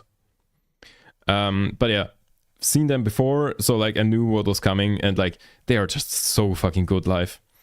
Also, they also had like their drummer left this year, and so now they have the drummer from Sum 41, and like he did such a good job. Like it feels like he immediately figured out what he needed to do, basically. Yeah, so like that was like a great way to like end the festival. And like after that I went back to like the camping grounds and like packed up my tent, and then I went like back to the shuttle bus again. Like, oh no wait, oh I don't have the drawing anymore. Yeah, went back from the camping grounds to the shuttle bus, and then it was like there was like a train scheduled for like 2:15, and then the next one for 3:30 or so in the morning. And I arrived at the like train station at like 2:40 or something like that. But fortunately, the trains were very delayed, so I even had to wait for the one that was supposed to have left before I arrived.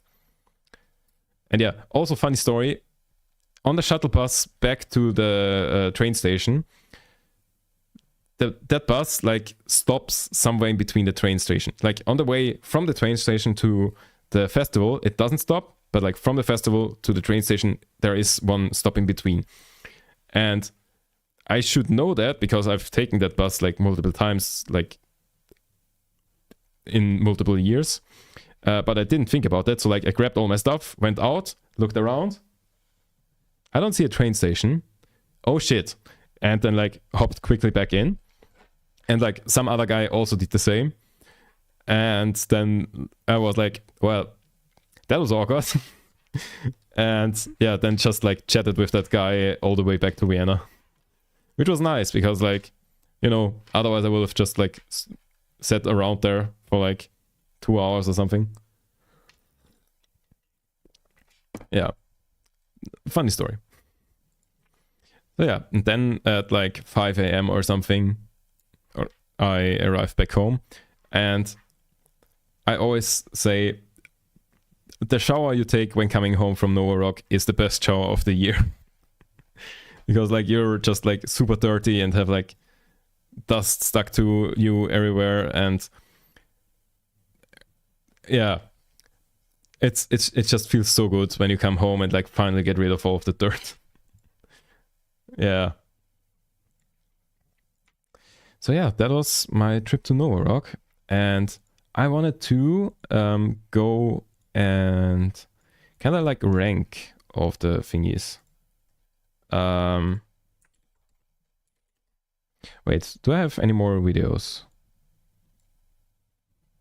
Yeah, nothing really. Like here's some images. Here's an image. Here's a scenic image of like a why do I have like a scenic image where there is like a trash bin in the middle? But yes, some cool photos. Yeah, that was on the last day to the concerts. Well, the sun was like going down, and that was Electric Callboy. As you can see, I somehow got like way up, even though I came rather late comparatively.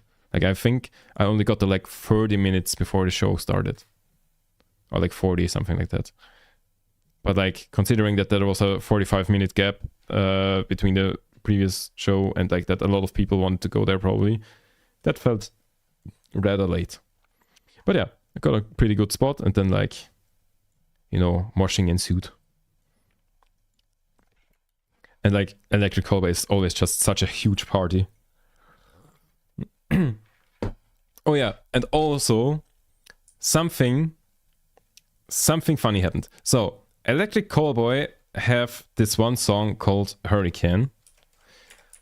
Okay, they actually have like 2 songs that are called Hurricane. Like one Hurricane with like the English spelling, and one with the German spelling. And the one with the German spelling is the one that I mean. Because what's happening there is they made up a thing called Defco Fox. And the idea for that is basically at the beginning of the song, it's like a German Schlager. And so the idea is you clear out a pit, like a huge, like bigger than like mosh pit typically is. And it's just like a dance floor basically. And you like grab someone else and you dance Disco Fox. And then let me just play the song and you'll understand.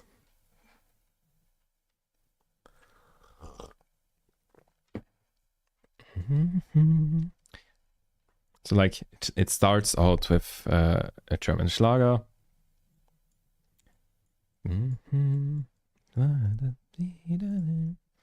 Like very typical. Like literally, at some point I even played that song to my grandma, and she was like, "Oh, that is very nice music." During this part, she said that. Yeah. Like when she once like wanted to know like what concert I was going to at some point, I just played that, and she was like, "Oh, that is very nice." Nur ich mein Leben zieh, du weißt ganz genau. So during this part, everybody's dancing, Disco Fox. And then this part hits. And then there's a fat mosh pit. And not like a normal mosh pit, but like full on, I don't know, sort of a mix between mosh pit and like wall of death, but like there's not like anything cleared out, and it's just a huge fucking mosh pit. Yeah. So that's a thing that they do at like every concert since they released that song. And I knew that because I've been to multiple concerts. And I've been there, like at that concert I was like with 3 friends. And wait, can I... Wait, what if I... Oh, here, okay. So we were like somewhere around here and like relatively were able to stick together considering the circumstances. Except like 3 of us were able to stick together and like 1 was kind of like separated in front of there. But like before the concert, I like said, okay, they're gonna do this. And like I knew that all 3 of them like knew how to dance, and I was like, okay, these 2 were a pair, so I said like to the other, hey, wait, you can dance, right? Okay, so when they play Hurricane, then like you're the guy who's leading. And so I was like way back there, he was way in front of there, but like for most of the show I like didn't see him anywhere. And like I tried to like always know where he is so I can like sprint towards him and like grab him or something, but like I just lost him. And then like when they were like starting to talk about something that sounded very much like they were going to play Hurricane next, I was like looking around and like I immediately saw him. He was also looking around. He immediately saw me, and there was like 5 meters or more between us and like tons of people. And then like we kind of like, and like the pit, like the dance floor thing was like somewhere over here, or like quite far. And like so like immediately we found each other, like met up there, and then like just pushed as quick as possible over there. And like by the time we reached the dance floor, the song already got like into like 20 seconds into the song or something like that. And like it is a 1.5-minute song or something like that. So we just barely made it there, danced a little bit, and it was just super fun. But like, you know, losing the guy, and then like as soon as we needed to, like we immediately found each other. Super funny. But yeah, that was that concert, and then the rest was no work. Now, how do I make a tier list? List thingy, tier maker. There we go.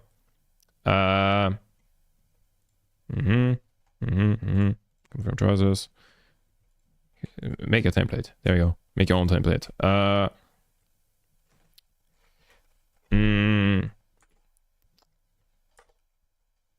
Live bands tier list.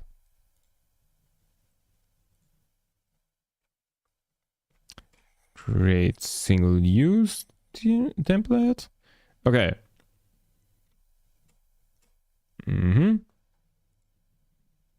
Oh, should I? Wait, can I? Wait, can I go to here? Let me check something. Can I just copy? Nope, I cannot do that.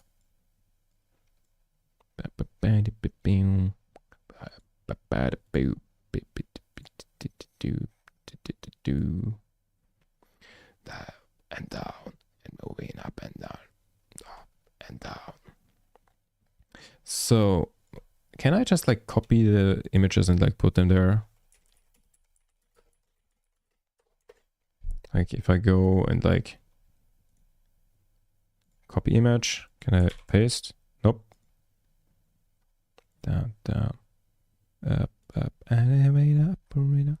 Do I really need to download the images? Oh, for fuck's sake. Okay.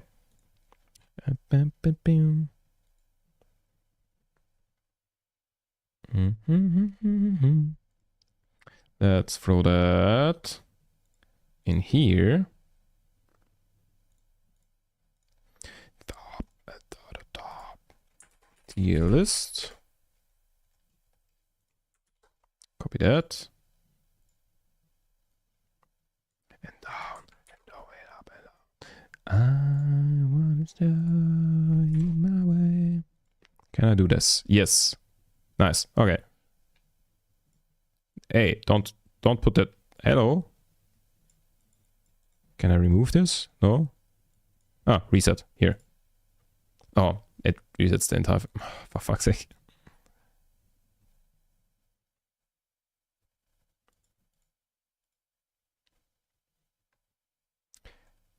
That is annoying.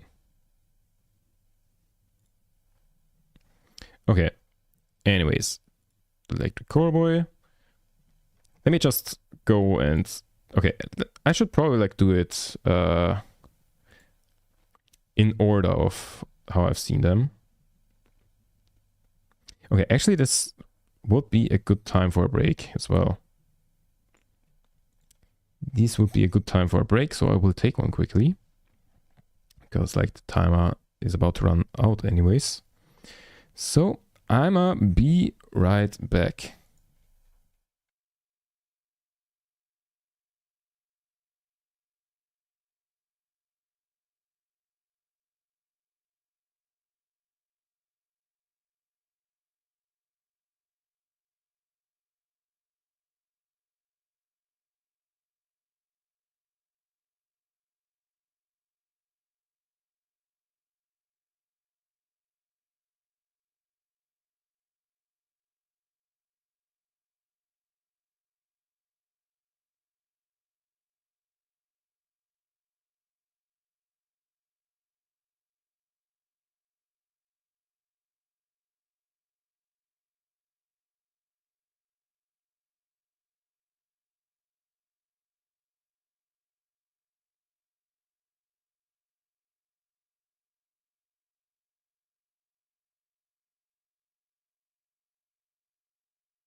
I get this feeling, and every time we kiss, I swear I could fly.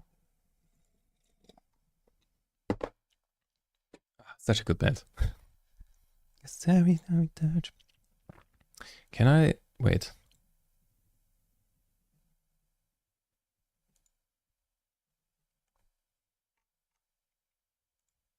No. Okay, I might just do this shit. Wait, if I download it, do I? I download the image. It's presentation mode. Nope. Okay, let me make like the proper thingy. Public template. Let me do this. Make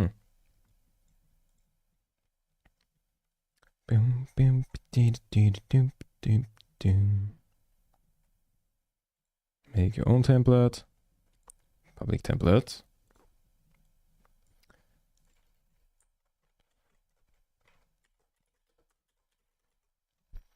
Live bands, category music.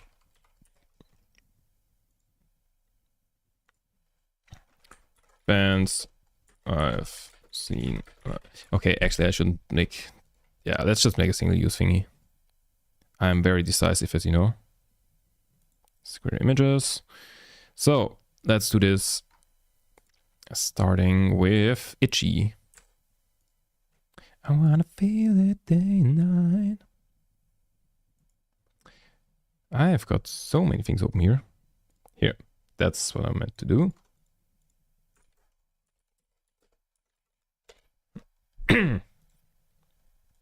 You're the power of my life. So, browse. Itchy. So, Itchy was the first one. And I would say they were quite good. Maybe A or B tier, something like that. I must say A. Next, we've got Corn. Okay, let me actually like throw in all of the... Can I not like...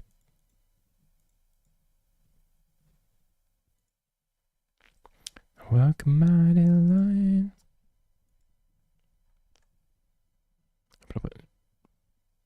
Not saved will be included in your download. The fuck?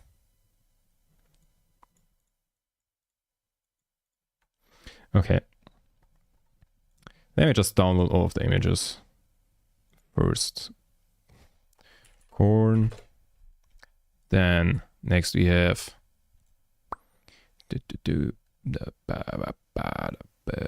Iggy Pop Rise Against Linkin Park. Iggy Pop. I think that image is better. I feel it. Iggy Rise Against.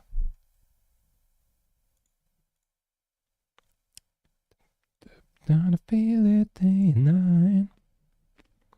Save image. And then Linkin Park. I'm gonna go with this one.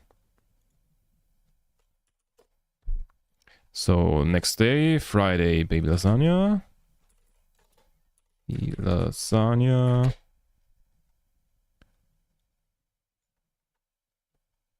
Let's go with this image.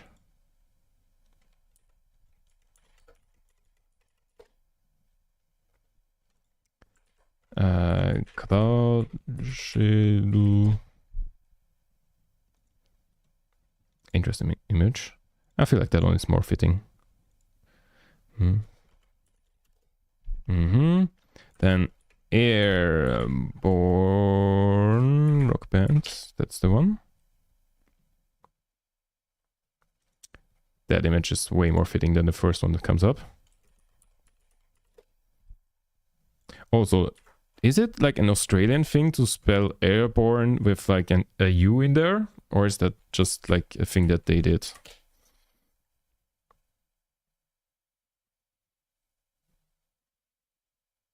I'm gonna go with this image because I think that's the newest masks. And SDP. Oh, my nose is itchy. Give me a second. I should mute myself as well. Wait.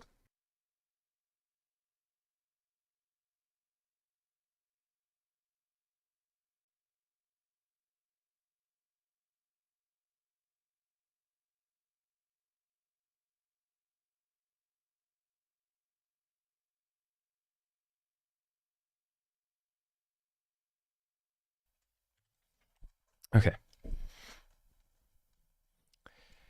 Where was I? SDP, but I haven't taken a thing yet. Let's take this one. Then Saturday.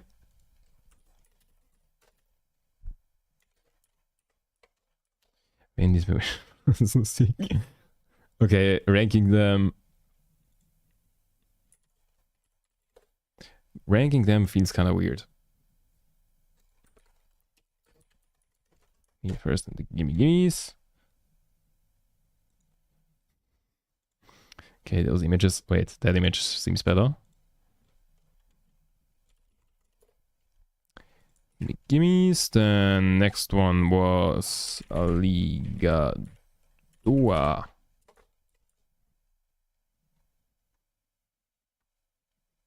There's gotta be better images than that. Oh, yeah, that one.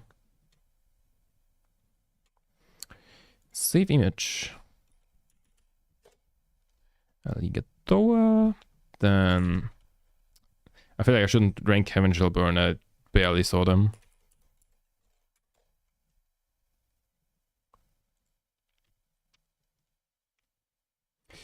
Yeah, that isn't a representative image. Wait, give me...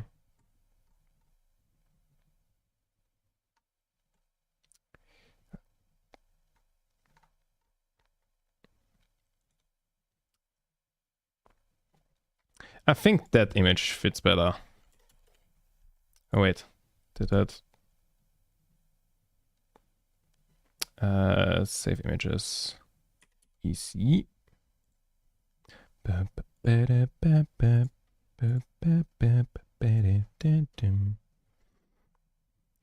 that, get rid of that. Okay, so let me throw in all of them.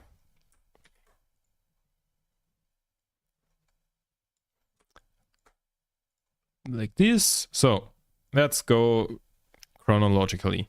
So first I saw so Wednesday I started out with Itchy which these are these guys, and I think they were like a solid like A tier or A or B tier, something like that. Like they were quite good. Might need to adjust like at the end, but like let's see. So corn, where's corn? That's corn. I don't know. Feels like a C tier. Like I've seen them now. Also, I feel like I should like add row below and another one. And let's call that E and F tier. I feel like usually like these things go towards F, right?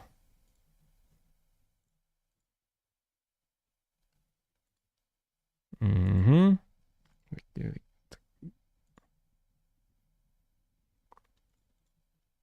I don't know what color scheme to choose, but anyways, yeah, corn was like okay-ish, but like okay, I think that's too many tiers. Let's get rid of E tier. Yeah. Like corn was like, okay, I've seen them. I don't really need to see them again. Like not bad, but like nothing special. So next day, first day, I saw Iggy Pop. Again, similar to corn. Like it's amazing. Okay, for being 78, amazing. Like if I'm if I'm anywhere near being able to play like a huge festival at 78 and like not giving a fuck, then yeah, that's something to strive for. But like I don't know. Now Rise Against, up until this year I would have put them into like C tier probably. Like I really love them, but like they were always kind of disappointing live. But this year they were kind of A tier. So I'm gonna put them I think I'm gonna put them into B tier. Because like I mean if they keep it up, then like that's an easy way to go to A tier. But like I don't know, I've seen them twice kind of disappointing and once like really good. So I feel like that's a B tier. Oh. Linkin Park. I feel like Linkin Park is A tier. Like a solid A tier. Yeah, was just really good. Nothing more to say there. Friday, Baby Lasagna. Also very clearly A tier. Yeah, was just surprising for like a band that plays at fucking 2 p.m. to be like that good. Then the next one I saw was Cloud Shuttle, which was like, yeah, I feel like B tier. They were quite good. Yeah, I feel like B tier is fitting here. I mean, I've seen them 2 times before, and they were also like, yeah, I think B tier is fair here. Then Airborne, like I don't know many Airborne songs, and like their songs are just like all of the songs sound pretty much the same. They're kind of like AC/DC but a little bit more heavy. but I'm gonna put them in A tier because like their live show is like just amazing. Okay, then skip. Then okay, Slipknot. Yeah, a very good A tier. I was for a short second I was thinking maybe S tier, but yeah, no, I think A tier. S tier needs to be something really, really special. So like yeah, A tier. Then SDP, again, 8. Okay, my A tier is super crowded. Again, A tier, like they were just like really good and like also surprising. Then, okay, I need to create another thing.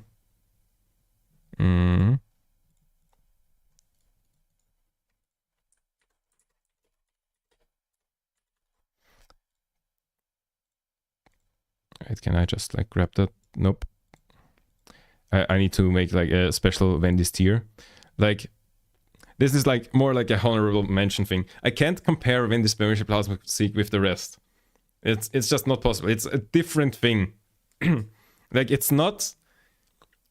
The reason why that is so amazing has nothing to do with them.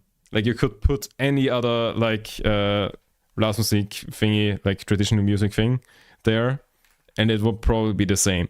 It's just the act of like putting like a traditional Austrian music thing onto the stage of a rock/metal festival and doing the same thing over and over again, and like the crowd just being absolute meme lords. Like, that's just its own tier. You can't compare that to like any band.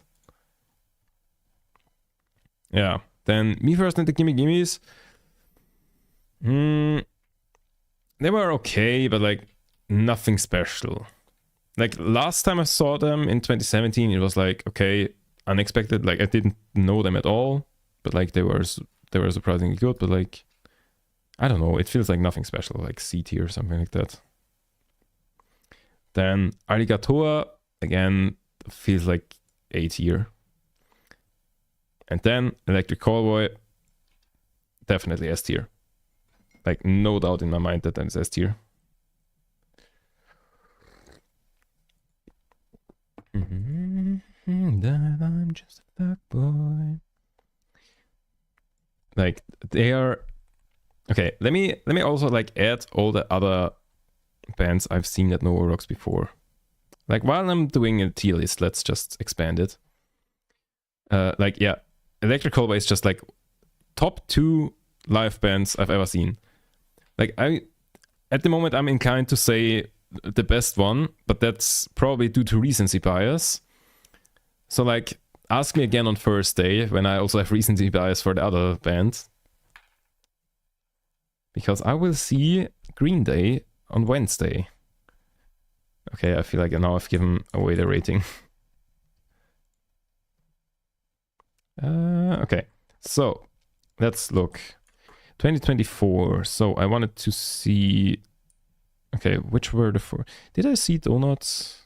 Donuts? I don't think so. I think I wanted to see them, but didn't. I'm not sure. I think Dogstar was the first one I saw. Did I see Palai? Yeah, I think I saw those guys. But left early to see Billy Talent and then Green Day. Okay, so let me grab some images for those. Okay, wait, I need that. I have so many things open. Now, let me just grab images for all of these.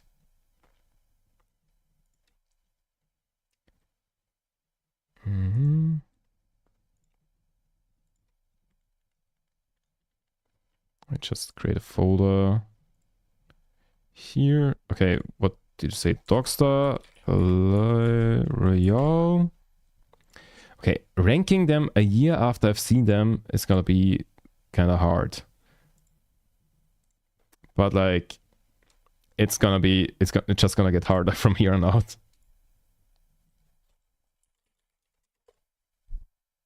Then Billy. Did I get into the live? Oh, Okay, I might just throw on a different playlist.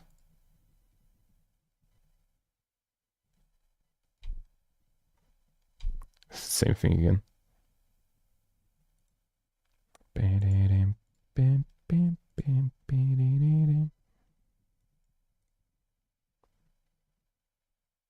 Wait, let's take this one. Save image. Billy. And then last one was Green Day, right?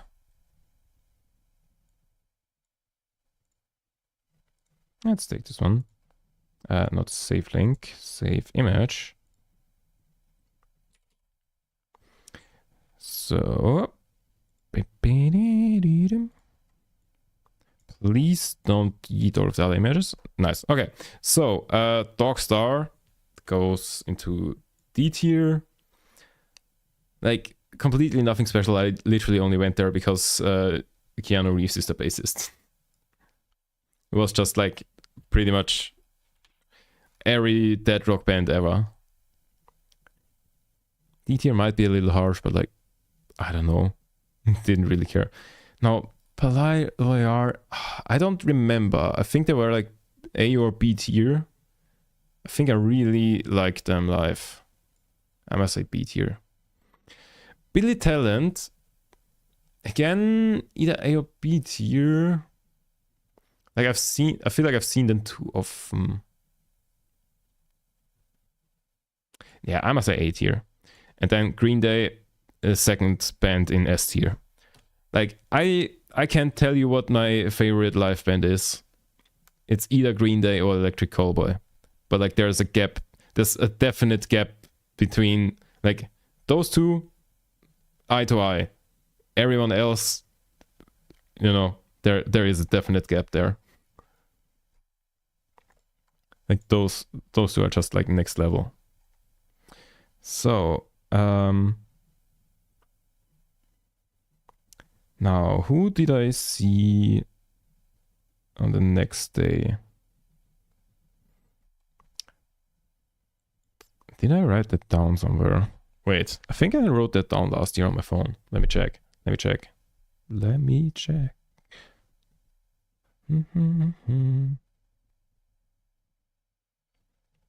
Okay. Ah, nice. I wrote it down. Oh, I did apparently watch Do Nots. Okay, I did watch Do Nots and I really liked it. So let me add them to the thing. Oh, right. Those guys. Yeah. Yeah. Those were great.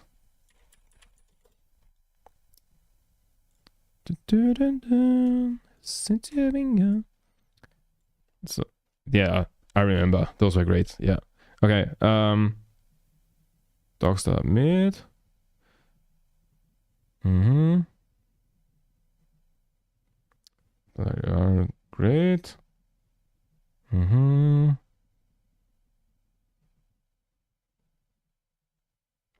Yeah. Okay, so next day. Orgasm, Feuerschwanz, Neck Deep, Dead by April, Ghost Kid. Out of Order, A7X, and Otto. Okay.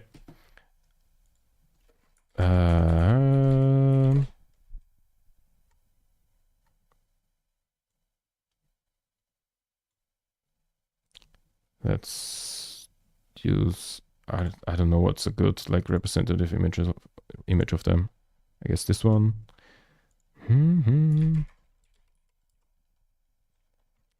That. Wait, what did I say next?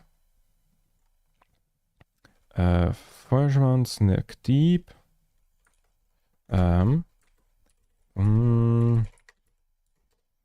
Feuerschwanz. I guess I'm gonna take that.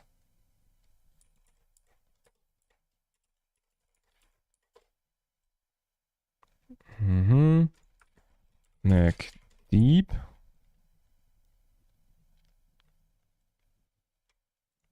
I guess that's them. Hey, yeah.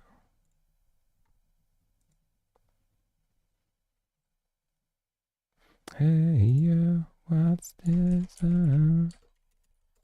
Neck deep. Then, what else did I see? Out of Order, Avenged Sevenfold, and Otto. Out of Order.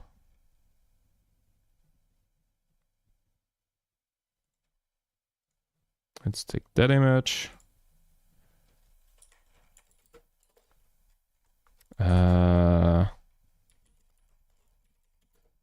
Sevenfold. Mm-hmm. 7x and so. Mm-hmm.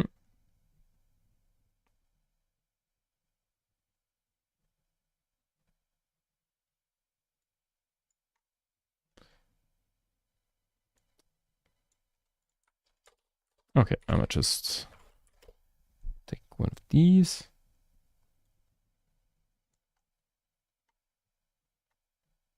Okay, that's the best image I could find of him.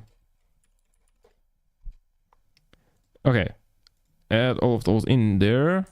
Orgasm, neck deep, that, and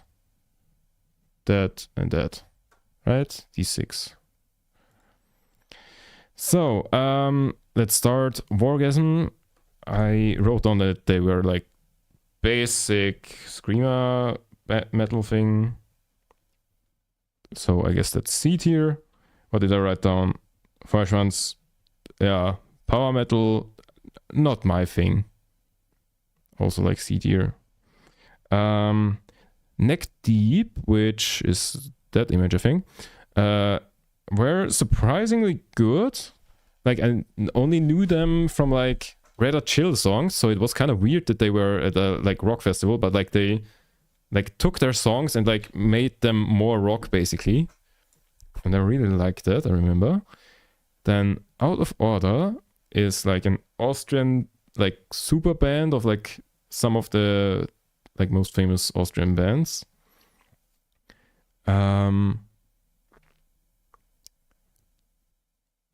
Yeah, and they like kind of played like, I don't know, I guess C tier, like B to C tier, something like that. Now, okay, here's the thing. Avenged Sevenfold is one of my favorite bands ever. So like, if we're just going by the music, S tier easily. But they are always kind of disappointing live. So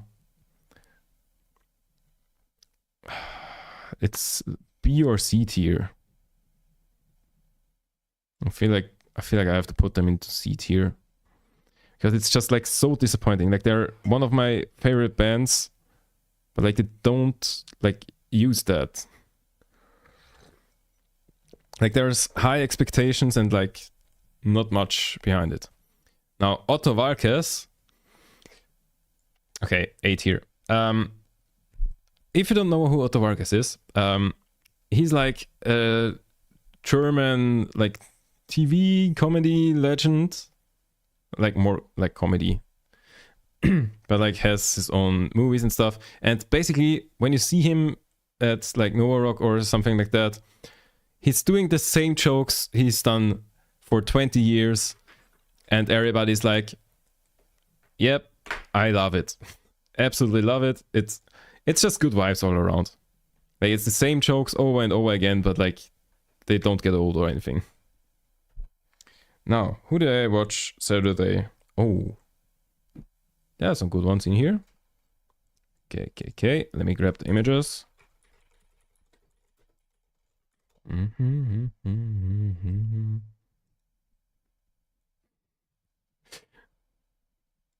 All of these images do crazy no good. You will understand in a second.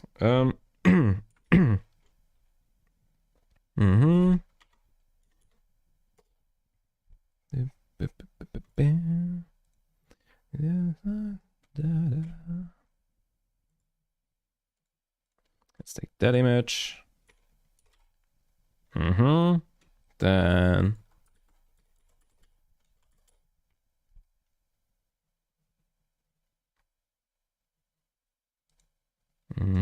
save that image.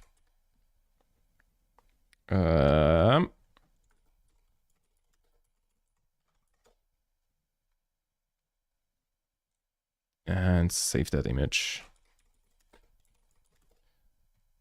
So, got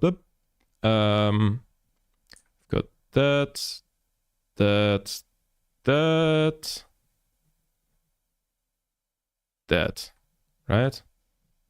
Is it only those 4? No, also, wait, what? 1, 2, 3, 4. Oh, actually 4.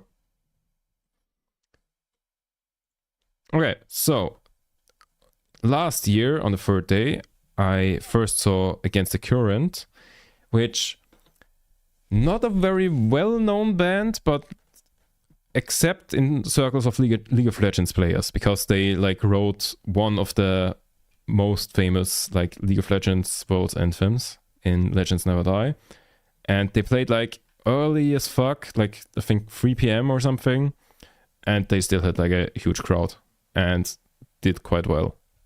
Wait, actually might be B tier. Just I feel like I'm using A tier way too inflationary, but like definitely B tier at least.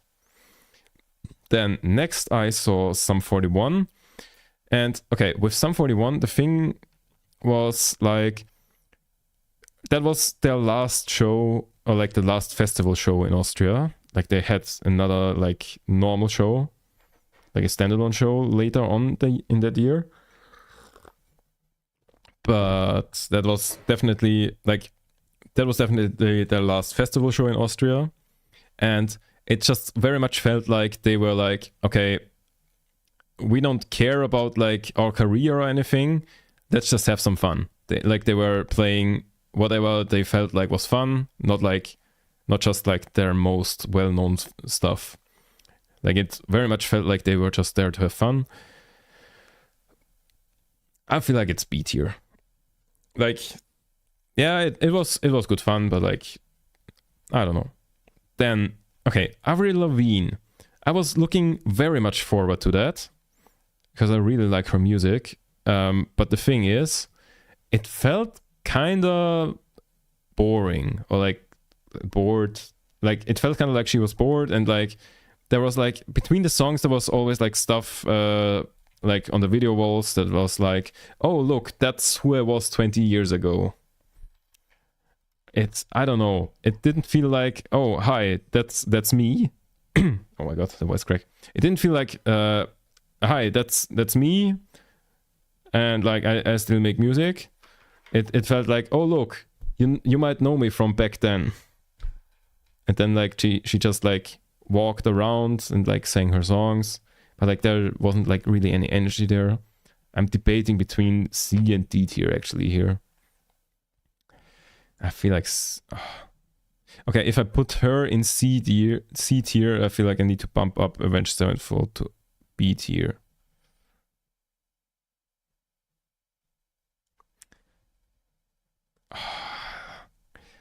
It also feels wrong to put her into D tier. Yeah, let's just do this. Like, let's keep this order relatively. Okay, Alice Cooper, ranking him feels kind of odd, because when I saw him live last year, so the thing was, last year there was like a similar like weather forecast than this year, where it was like, okay, 4 days no rain. And so like I did the thing you never do at Nova Rock Festival and didn't pack any like rubber boots thingies. And the moment I left my house, I was like, that was a mistake. Because as soon as I left the thing, I was like, oh, it's so gonna rain now. Now that I didn't bring any rubber boots or like proper rain protection, it's gonna rain. And the thing is, on the day that Alice Cooper played, and like also like already for like Sum 41, or like, no, I think at the end of Avril Lavigne or so, it started to rain like a lot. but like only for a short time. And then I went back to the camping grounds to like get a rain jacket, but like it already stopped. And I was like, damn, why did I even bother why did I even bother going to the campsite and get a rain jacket? Now it already stopped.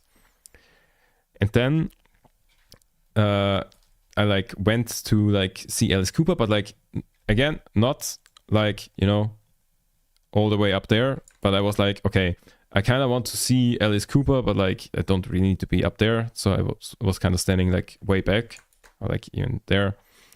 And the thing is, like very short after the show started, there was just like pouring rain. Like never seen that much rain before, and like it just didn't stop. Like pouring rain, insane. And the thing is, in that case, there were basically two decisions you could make. Like there were quite some people still like way up at the front, and all the other ones just left and like went back to the tents or like somewhere where they were like safe from the rain. But like I just stayed where I was. So the decisions I could have made were, okay, let's say fuck it and like party until I don't care anymore, or like give up. But like I just didn't choose either of those and just stayed there and was miserable.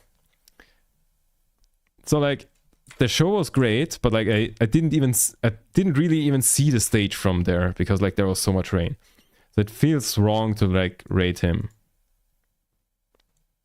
But like it was at least B tier. And the thing is, after Alice Cooper ended on red stage, Måneskin were playing at the same time at the blue stage. So like at the end, I heard like, oh, Måneskin is still playing, even though like they were scheduled to like end at the same time. So like I ran over there and like way up front, and it seemed like it was a huge fucking party. So like I chose Alice Cooper once again because I was like, okay, like how often do you get the chance to like watch or like see Alice Cooper at Nova Rock? Like hindsight is 2020. I didn't even know Alice Cooper is still active. Yeah, apparently he is. Like at least last year he was still. Also welcome, Luke. Just like Hello BTW. Yeah. Hi, by the way. I'm ranking like basically all the bands I've seen live. Like I started out with like the ones I've seen live at Nova Rock this year, which was just ended like 2 days ago. Yeah. And now I'm like continuing with the bands I saw last year at the same festival. I'm not gonna stay long because I am pretty tired and gotta get up early. That is fair. At 10 p.m. that is fair. On a weekday. But welcome in anyways. So, but I will stay a couple of minutes. Yeah. I hope you enjoy your stay. So yeah, and the thing is, like Alice Cooper was fine, but like I feel like I just did it wrong. Had nothing to do with the concert. I just like should have gone, you know, way up front and like party until I don't care anymore that it's raining like hell. Yeah, and that was the end of that one day. Then it's time to like look up who I watched the next day. Like that was the second to last day. Oh, okay. There were some great ones the next day. Okay, once again, Wendy's Böhmische Blasmusik, of course, because they are there every year. Then I watched Beast in Black. Oh. Okay, in my mind they like kind of fused with Feuer Schwanz. Because once again, that's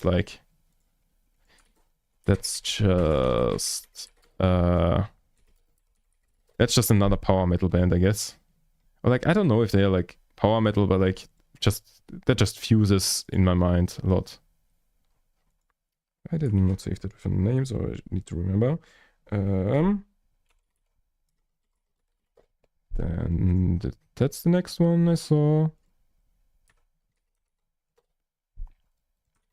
What does Wendy's tier mean? Okay. Wendy's tier. Okay. I need to explain this again. Wendy's tier is a special tier created for Wendy's Böhmische Blasmusik. Now, that will most likely not tell you anything. But there is a tradition at Nova Rock to, on the last day of the festival, the first act is always Wenn die böhmische Blasmusik. Blasmusik? Yes, Blasmusik. Which, What? if you speak German, you will be like, what the fuck is a Blasmusik band doing at a rock/metal thingy? And I think it started out like at some point they like started doing that at the camping grounds until like it became an official thing. That they were just like playing Frühschoppen, that's what it's called in Austria. On the last day or something like that. Which in Austria we have a tradition of doing Frühschoppen, which is like playing that like traditional German, traditional Austrian music and getting drunk on a Sunday morning. That is a traditional thing, and they were like saying, okay, wouldn't it be funny if we had that at a fucking rock concert, at a rock festival? And so like it became a tradition that they are always like taking the first slot on the last day. And yeah, I've got some videos from this year. This is how you have to imagine that. Okay, I only have like very short videos because I'm terrible at making videos of that stuff. But the thing is, it is not just that you have like an odd thing of like having like traditional Austrian music at a rock festival, but also it is a giant meme fest because like it's just you have mosh pits and everything, but like in the stupidest way. FR Choppen is a thing in Germany too. I only thought it just means drinking early. It's not just drinking, it's like drinking to the like there's like a concert like this and you get drunk. That's the thing. But yeah, you have like mosh pits and like in this case rowing pits and crowd surfers and all of that stuff. It's just like intrusive thoughts from one person that just get acted on. Like someone brought one of these things and then like everybody grabbed that and like cleared a pit, and then under there was also a rowing pit. Then something you might notice that this guy, he's going backwards when crowd surfing. Usually when you crowd surf, you get like pushed towards the front and then like the security catches you and you go your ways. But in Wenn die böhmische Blasmusik, it's like you reach back and then you yell, someone might yell backwards, and then everybody chants backwards, and then the crowd surfer goes backwards. Or like they yell to the left, and they go to the left. And the thing is, I've seen crowd surfers stay up in the air for like half an hour and like pass me several times because they just like always get sent different directions. It's just a gigantic meme fest. Or like you have like circle pits, but like not really circle pits, but like also like conga lines and like conga lines in a circle pit, and then you have like a circle pit going like counterclockwise, like I think circle pits most of the time go, and then somebody yells backwards, and then suddenly the fucking circle pit reverses and it goes clockwise. Yeah, it's kind of like, I don't know if you can call it democracy. It's like the inverse. It's like whenever some random guy yells anything, that just happens. And then that is like another one that I got from this year. First of all, yeah, once again, crowd surfers, random stuff getting thrown around. And then there's Jesus. There's a crowd surfer down here. And then there's Jesus surfing on the crowd surfer. And everyone's chanting Jesus.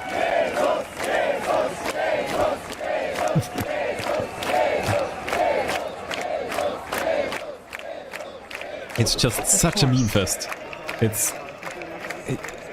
Yeah. It's incredible. It's impossible to like give that justice. Like that was just like a small section of like everything that happened this year. And like there's a shit ton of stuff that happens every year. Yeah, it's just a gigantic meme fest. So like it's their own tier up there. Because like you can't compare that to any of the other bands. Because it's not such an amazing concert because of the band. It's such an amazing concert because the crowd's just full of meme lords. Yeah. Anyways, back to ranking. Dropkick Murphys. Okay, who else did I see? And then I think the next one Got after it. Dropkick Murphys was Bring Me the Horizon. Yeah. But like, if you want to see that, you have to go to the Nova Rock Festival. Because I'm very confident in saying that that is not gonna happen on any other festival on this planet. So, okay. Once again, I've got all the things. Hello? Can I... Ah, okay, there it is. Which ones did I just add? I started with Beast in Black, Baby Metal, Dropkick Murphys, BMDH. Beast in Black, I think I didn't name the thing anything. Yeah, that would have been that. Beast in Black, Dropkick Murphys, Bring Me the Horizon, and Baby Metal. There you go. Okay, so Beast in Black, once again, a power metal, I don't know. Sounds always kind of generic to me. Like, the main reason I went to Beast in Black is because I thought they were Beyond the Black, who I saw the year before and didn't know. Like, I didn't know them, and I just was like, oh, okay, I've got nothing to do. What do I do? Let's just look at some random band. And they were, like, amazing. Wait, let me add a song of theirs to the queue. Yeah, and, like, I just confused them and then, like, went to them and was like... And basically someone else wanted to see them and was like, does anyone want to join? And I was like, yeah, okay. They were great last year. But, like, it was a different band, and like that one is just like, I don't know, kind of generic. Yeah, then next, Baby Metal. Okay, the website is kind of unresponsive right now. Oh no, please don't say the website broke.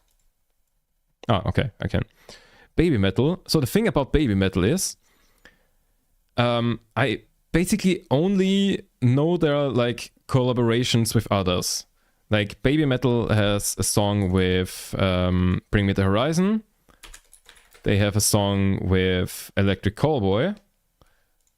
And I think someone else as well.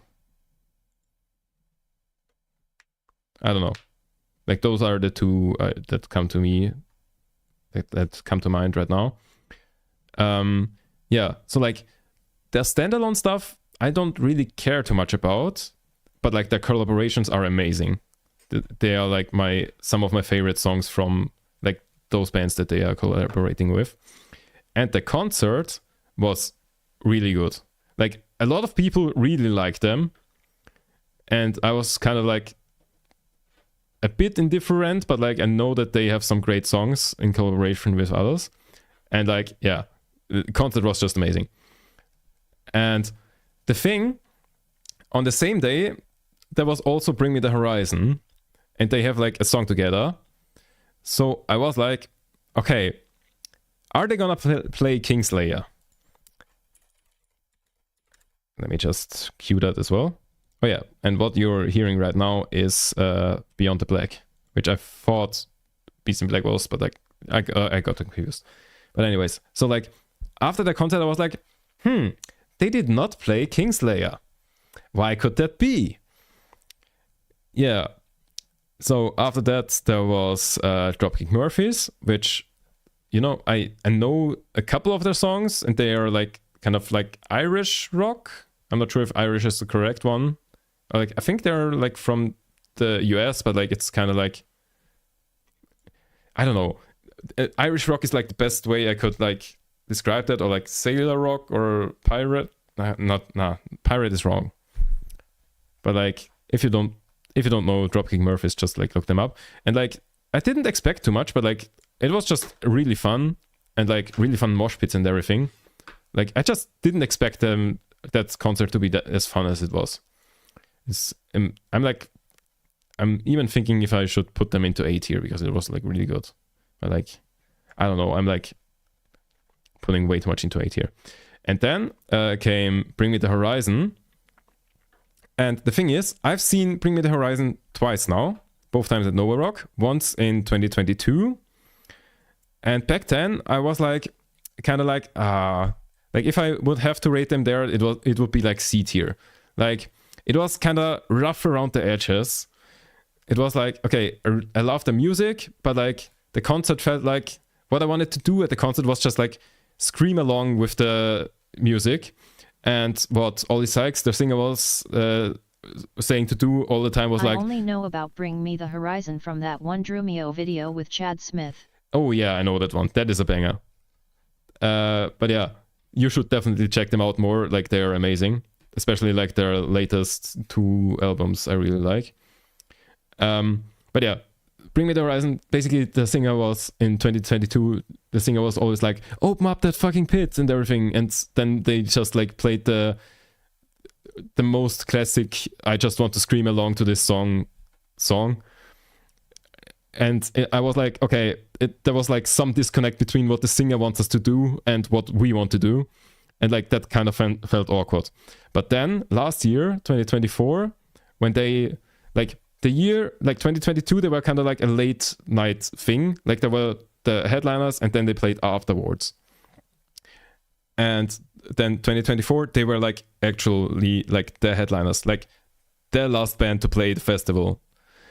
And they built up like a beautiful like church-ish scenery and had like kind of like this alternate reality kind of thing going on, which is like completely like plays into like the latest album. That was just like perfect like cinematography, if you want to call it like that. And like they basically fixed every complaint I had the previous time, and like were like really, really good. Like genuinely, like Bring Me the Horizon was my favorite band last year. And who is that in D tier? In D tier, that is Dogstar, which is like the band where Keanu Reeves is the bassist, which is the only reason why like pretty much all of the people there watched them. And it was just like generic dead rock. Never heard of them. Yeah, it's like not bad, but like I don't know, it felt very generic, and like the only reason why anybody watched them was like because Keanu Reeves is the bassist. So like I don't know, I put them in D tier because like I don't know, nothing special, and like if I don't put them in D tier, then like who would I put in D tier? Yeah. Anyways, so oh yeah, and as I was saying, it was kind of odd. So Electric Callboy killed it live? Yes, Electric Callboy killed it live every time. Like I'm tempted to say that Electric Callboy is the best live band, but that might be recency bias. So ask me again on Thursday, because on Wednesday I will see Green Day live. And like it's like those two are eye to eye, and then like there's a big gap towards everybody else. But yeah, to finish the story about Bring Me the Horizon last year, as I said, Baby Metal didn't play this song Kingslayer that they have with Bring Me the Horizon. And then later when Bring Me the Horizon was on, they brought out Baby Metal to play the song with them, which was like the best like moment of last year's Nova Rock Festival. Yeah. So that is the tier list up until like going back until 2024. Let me just download it for now. Download. And I think I'm gonna start adding stuff from 2023. Did they also play their song with Electric Callboy? Yes. Like Electric Callboy played this year. They didn't play last year. And Baby Metal played last year. So and like Electric Callboy was also playing in 2022 and 2023. But I think the song Ratatata came out like 2020, either like late 2023 or 2024. So like the first time I heard that was actually at the Baby Metal concert. But like that would also be a banger if like they ever coincidentally are there on the same day. I'm sure they have done that before at some places, but like they weren't there at the same time there. But yeah, I mean that's always amazing when like people who bands who collaborated, like are just like luckily on the same day at the same festival, and so they can pull shit like that. I feel like I've seen that happen multiple times. Oh, I've seen that in like 2018 with like the singer of Anti-Flag with some other band that I was watching. But like I don't know, I don't remember who that was. Okay. Anyways, let me see if I wrote down stuff in 2023 as well. Okay.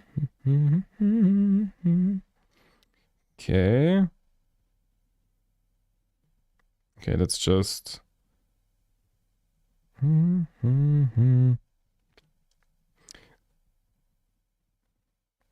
Okay, that's just a couple of the ones that I wrote down that I liked.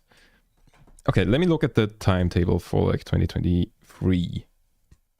So 24 we got. So that was the timetable for 2023. Oh, there was Lorna Shore there. I didn't even know that. Damn, Lorna Shore going from like 2 p.m. in the afternoon like 2 years ago to like actual headliners this year. Or like, not headliners, but like playing the slot before the headliner. Damn. Always amazing when you see that. Okay, 2023. I remember Asking Alexandria was the first one I saw, but like, I think I only saw like way the end. Then I saw In Extremo. Did I see Simple Plan? Okay, I saw Disturbed. I saw Slipknot. Wait, did I see Simple Plan?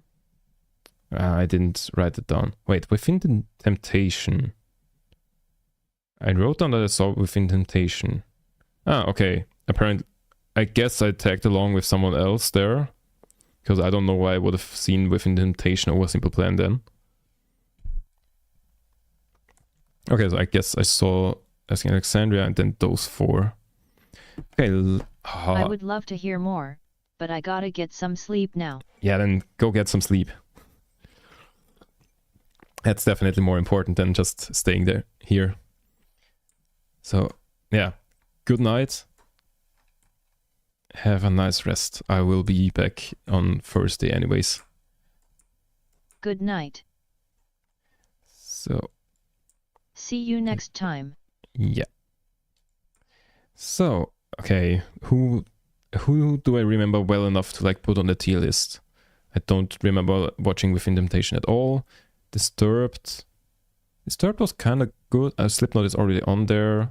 Okay, I think I'm gonna throw In Extremo and Disturbed on the thingy. In Extremo. Because the thing is, for In Extremo, I remember that I, like, once again, didn't know them too much. But they were like really good. Oh, I should also throw in Donauinselfest 2024. Yeah, let's throw in stuff I've seen at other places as well. Okay, but before that, I will throw those two in. Disturbed and In Extremo, which is here. So, In Extremo, as I said, didn't know them much, but like they were really good. Disturbed, I don't remember too much. I think they were quite good. They were like, I think B to A tier or something like that. Hello. So now put them in B. Hello there, Yoichio. Yoichio, I think? I don't know. I remember I've read your name before, but I don't remember how to pronounce it. Oh yeah, wait, I think you're the person I rated back when I did my emotes thingy at some point. If I'm not mistaking that right now. Anyways, hello, welcome. I'm just ranking some bands that I've seen live and like how good they are live. So, You can call me Itchy/Lish. Itchy or Lish? Okay. Those seem very different. Okay, Itchy I see because it's in your name. Where does the Lish come from? Tabart 1 scream, Tabart 1 scream, Tabart 1 scream, Tabart 1 scream. Amazing. Okay, wait. I should close that so I don't get confused. And yeah. So, okay. That's all of the bands from this year and last year's Nova Rock. And then I should probably also add like some bands that I've seen at other events. I've seen Metallica, but I don't think I can rank them. Lish is my nickname XD. Ah, okay. Lish is just... Okay. Cool. I hope I remember that. I think Itchy I will remember. Lish will be a hard one. Let's see. Maybe I can. Yeah. So, I've seen Metallica in between, but like, I don't really want to rank them because I was there with my brother and like his friends, and so like, you know, it was a very different concert watching experience than like other times that I go to concerts alone or like with my friends. So I don't really want to rank them here. Then last year at Donauinselfest, which is like a free festival in Vienna, which is also gonna be this weekend. So if anyone's in Vienna this weekend, you should probably go there. Last year I went there on like only one day, and I saw H Blocks, Royal Republic, and someone else. There was someone in between those. Wait, who was in between those?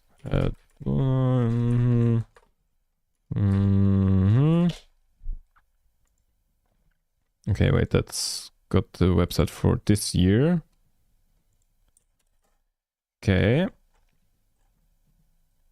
Ah, okay, that's got all of the stages in there.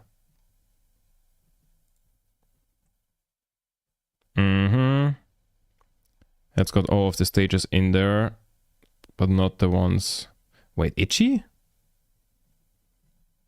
Oh yeah, Itchy was here, and they... Oh yeah, they were like escorted off of the festival because they did something that the people who... Yeah. That the people didn't like. Or like, well, the people who were watching them liked it, but like the people who were doing the festival didn't like it. Wait, was that last year where I was there, or was that 2023? Oh, it must have been 2023. Because I just looked at the lineup and that was wrong. Was I sick? Oh, I think I was sick last year. At that point. Yeah, that happens a lot. Like after Nova Rock, I basically always get sick. So I hope this time I'm gonna be not sick until at least Wednesday when I see Green Day. Because that would suck. Otherwise. Like, I'm okay with being sick for... wait. Royal... Okay. I would be okay with being sick from first day on. But like, Green Day I want to see. Okay.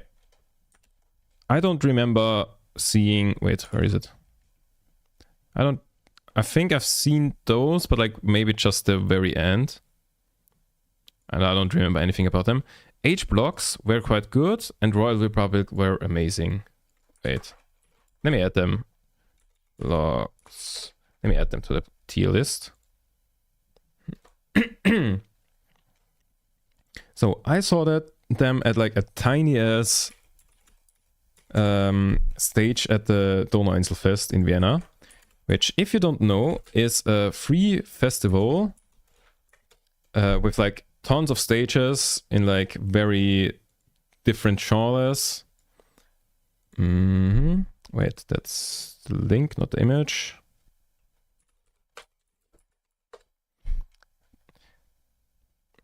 Yeah, and that's just a yearly event that happens. It's a free festival. You just have to go to the Donauinsel, and there's like tons of stages, and like one of them is the stage that is sponsored by like are like rock radio station, and that has like rock bands on there. And so far I've only been able to like go to like 1 day of Donau Einzelfest ever, because usually I'm sick, because it's or has it been to, nah, I don't think it has been at the same time as Nova Rock before, but like usually it's like the week after Nova Rock, and whenever I come back from Nova Rock I'm usually sick. Or like, I mean, in June there's also a lot of other things, so like it could just be that I'm busy. Anyways, H Blocks, didn't know them at all, saw them there, was good. Royal Republic, didn't know them at all, saw them there, and they were fucking amazing. Wait, let me throw in a song of theirs. There was actually a song of theirs playing before anyways, but like, Royal Rip. Oh wait, actually, I knew like 1 or 2 of their songs before, but like none of the ones that I like really liked there. So let me just, like they were really good live. They were kind of like a surprise thingy for me, because like I was like, okay, if it's a free festival in my city, might as well go there. You know, what's the worst that could happen? The value for money thingy is great no matter what. Like there's no way that that's like bad. If you go to a free concert, you can't get overcharged basically. And then yeah, had a really good time there. Anyways, continuing. Here's what the lineup looked at for Nova Rock 2023. So I already ranked those. Now, here, I remember Fever 333 was a band where like basically a different friend of mine from like the group that I'm always there with. I knew that he was there, and that he was like more interested in like watching bands than like, you know, getting drunk on the camping grounds. So I basically messaged him, hey, any interesting bands that I should check out? And he was like, oh, Fever 3v3, hands down. And yeah, he was right. Wait, I might just throw a song of theirs in the queue as well. But like, their live shows are complete insanity. Like their singer just at some point took like the speakers in front of him and like stacked them on top of each other, climbed on top of them, did a backflip off of them. Then like at some point he like went back to like, wait, basically here was the stage, and like here's like I don't know, production thingy, and there's like a tower here, and he just like went over there and like climbed that fucking tower, and then like he yeeted his microphone off at the end because that was the last song and he didn't need it anymore, I guess. Yeah, complete insanity. Very good live band. Yeah, Sum 41 already ranked. Then I went to 3 Days Grace, but I don't remember how good they were. I think they were quite good, but like I think I didn't see much from them. Tenacious D I saw, and then like that does Parkway sound Drive. like a fun live performance. Yeah, they were insane. Also, hi Oberkey. How are you doing? But yeah, basically, if you can see Fever 3v3 somewhere, take the opportunity. It is insane. And like I didn't know the music at all before, but like it also slaps. Hello, I've been lurking. Still recovering from being sick at TwitchCon. Cat Oh, had no. a cry. From asterisk, not it. Oh no. Well, get well soon. Yeah. I would assume now that it's like 2 weeks later, at least you're like over the worst part, hopefully, and like on the like recovering path. But yeah, get well soon. And thanks for lurking. Yeah.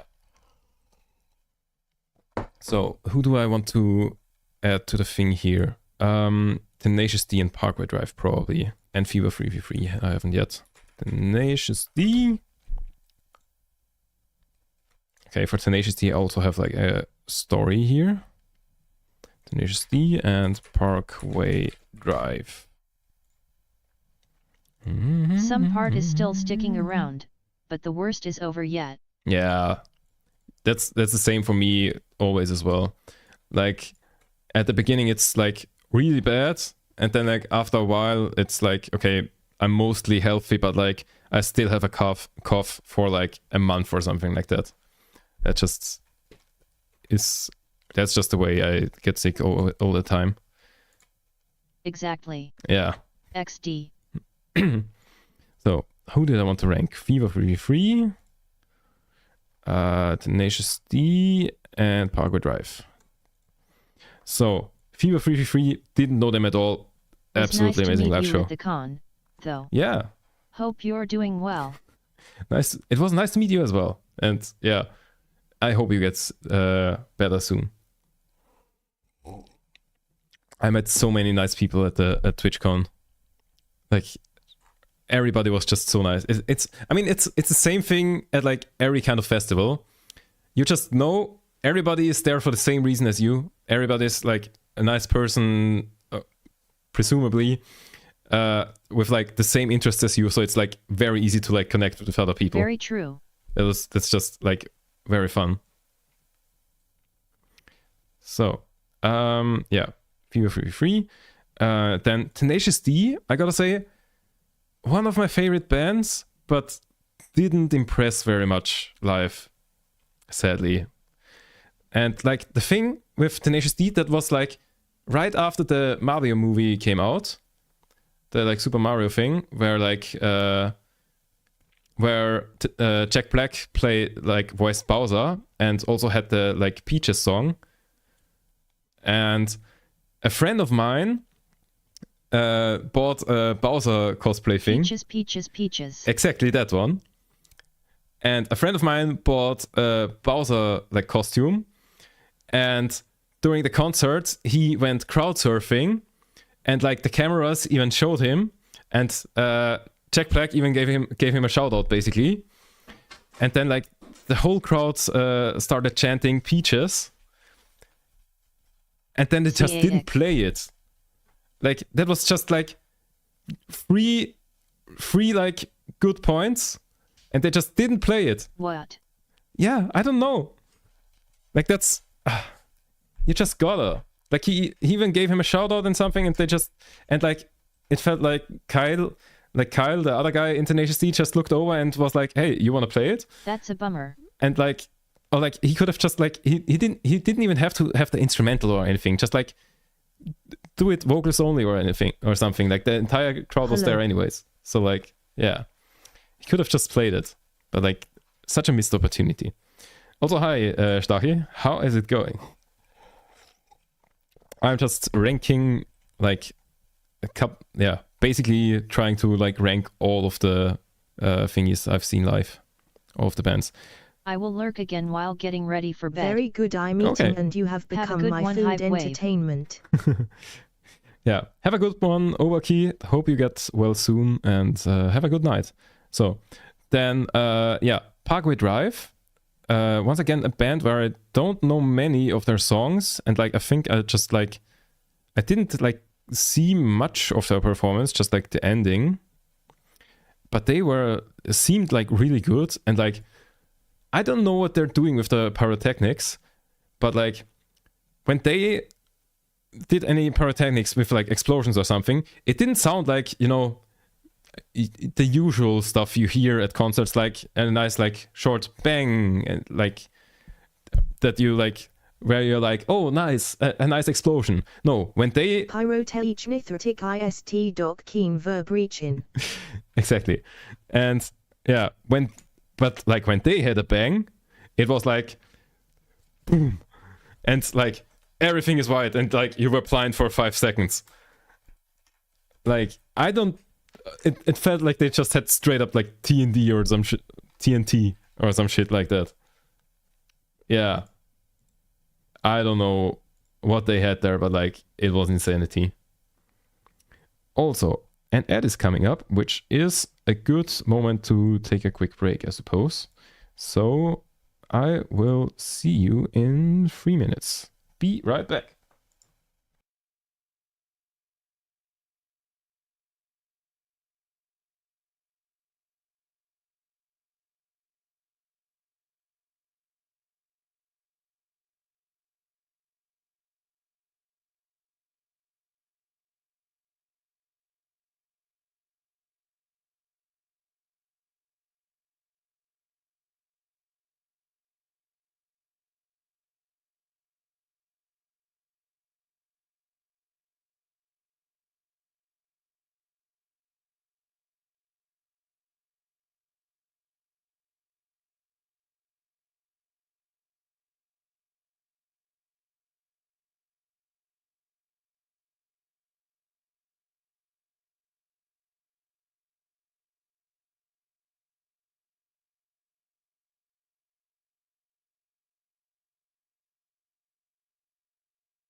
Okay, I'm back. We can continue.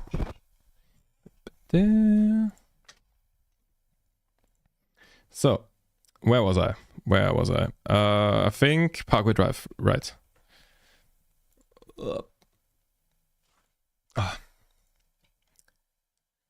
So, now then, Friday, who did I see? Might have seen All Faces Down, I'm not sure. Might have seen Bury Tomorrow, not sure. Wait, did I write anything down for that? Oh, I Prevail was at Nova. Yes, that was 2023. We are already at 2023. I'm like going back in time. I'm going back in time, ranking them. Okay, so apparently I've seen All Faces Down and seem to have liked them well enough to like note them that I should like look more into them. Also Pale Dusk, which I don't even see on here. Did they like jump in for someone who... Oh, Pale Dusk over here. Never mind. Avatar. Oh yeah, Avatar was good. Final Sound Fish Fillet was also good. Papa Roach, amazing. Right, okay, I need to write them down. I Prevail, also apparently good. And then I saw I think I saw a bit of Amon Amarth. Didn't really care too much. And then Electric Cowboy and Scooter.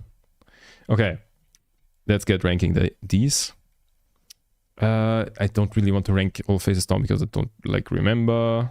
Same with Pale Dusk.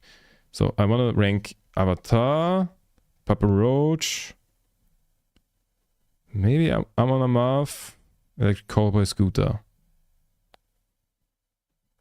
Let's leave out Amon Amarth. I don't like remember well enough. Okay. Yeah. Makes sense. So, Avatar is a band from, I think, Sweden? That I've seen the first time there, and like I only knew like, I think, one song of theirs before I saw them there.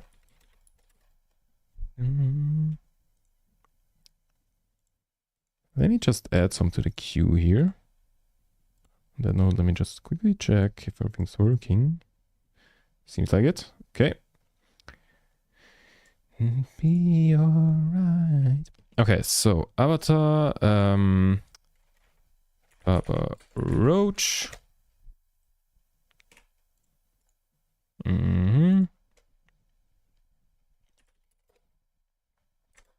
And then, okay, I already ranked Electric Cowboy and then Scooter.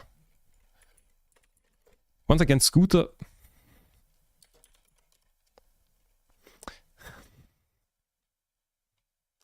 Right, I should remember. Yeah. Well, this is a better image. Yeah, once again, Scooter had the same purpose in 2023 as Otto in 2024, which was like being the like late night sort of like comedic or like different act. Like not really comedic in this case, but like they often, or like basically always, except for some reason this year they didn't have that. They have like one like late night act on like one of the 4 days that is like not like what's not like a typical band that would play there. And yeah, so Avatar, a band that I think from Sweden, that I didn't really know much, and I like, you know, once again didn't like fully commit there and like watch it from like somewhere there. And I think I wanted to like only stop by for a short time because like Papa Roach was starting soon or something like that. Where were they? 7. Oh yeah, no wait, Final Sound officially. Okay. So then I went over to them. I don't remember the exact timeline. It was 2 years ago, but like basically, yeah. A or B? I feel like I shouldn't put everything into A, so let's put it into B. But like, yeah, very good. I can highly recommend. And he like did all of the like talking in between. Well, not all of them, but like some of it he did in like German, to the point where I thought that he like was German or like Austrian or from some German speaking country, because he was like very good at it. And he was saying like, I'm sorry that my German is so bad because like I'm from Sweden, but like I'm sure your Swedish is even worse. And I was like, what do you mean that's not your mother tongue? Yeah. And then, oh yeah, Papa Roach. Okay, I remember that really well. Papa Roach was the band where I was like, okay, I've been to like a couple of these bands here, then that band. Let's go towards like, let's go watch like a chill band before I go to like Amon Amarth, Electric Cowboy, Scooter, which are like, I knew like, okay, that's gonna be like a huge ass party. So like, let's go. Papa Roach, just like, you know, a chill, you know, more rock than metal, I suppose. Like, just a chill concert to like throw in between there. I was wrong about that.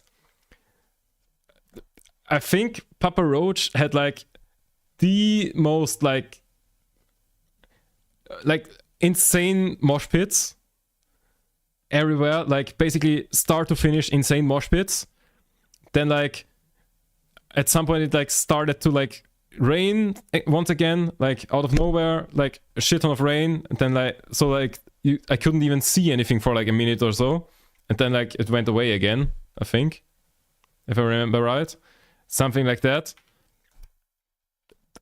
Yeah, completely insane concert. Papa Roach is just amazing live. Like I did not expect that. And similar note, okay, so after Papa Roach, I remember I went back to my tent to like grab a sweater or something, because I was like, okay, it's gonna be cold later on. And then I went to like see Amon Amarth a little bit, which didn't really care about, because like I don't care about that kind of metal too much, about like Viking metal, pirate metal, also like power metal, like stuff like that. I don't care too much about that, to be honest. And then Electric Callboy, which at that point was already like my favorite band. And I've seen them like the year before in 2023 at Nova Rock, where they played like sometime in the afternoon, and then like suddenly they were like headliner on like the second stage. And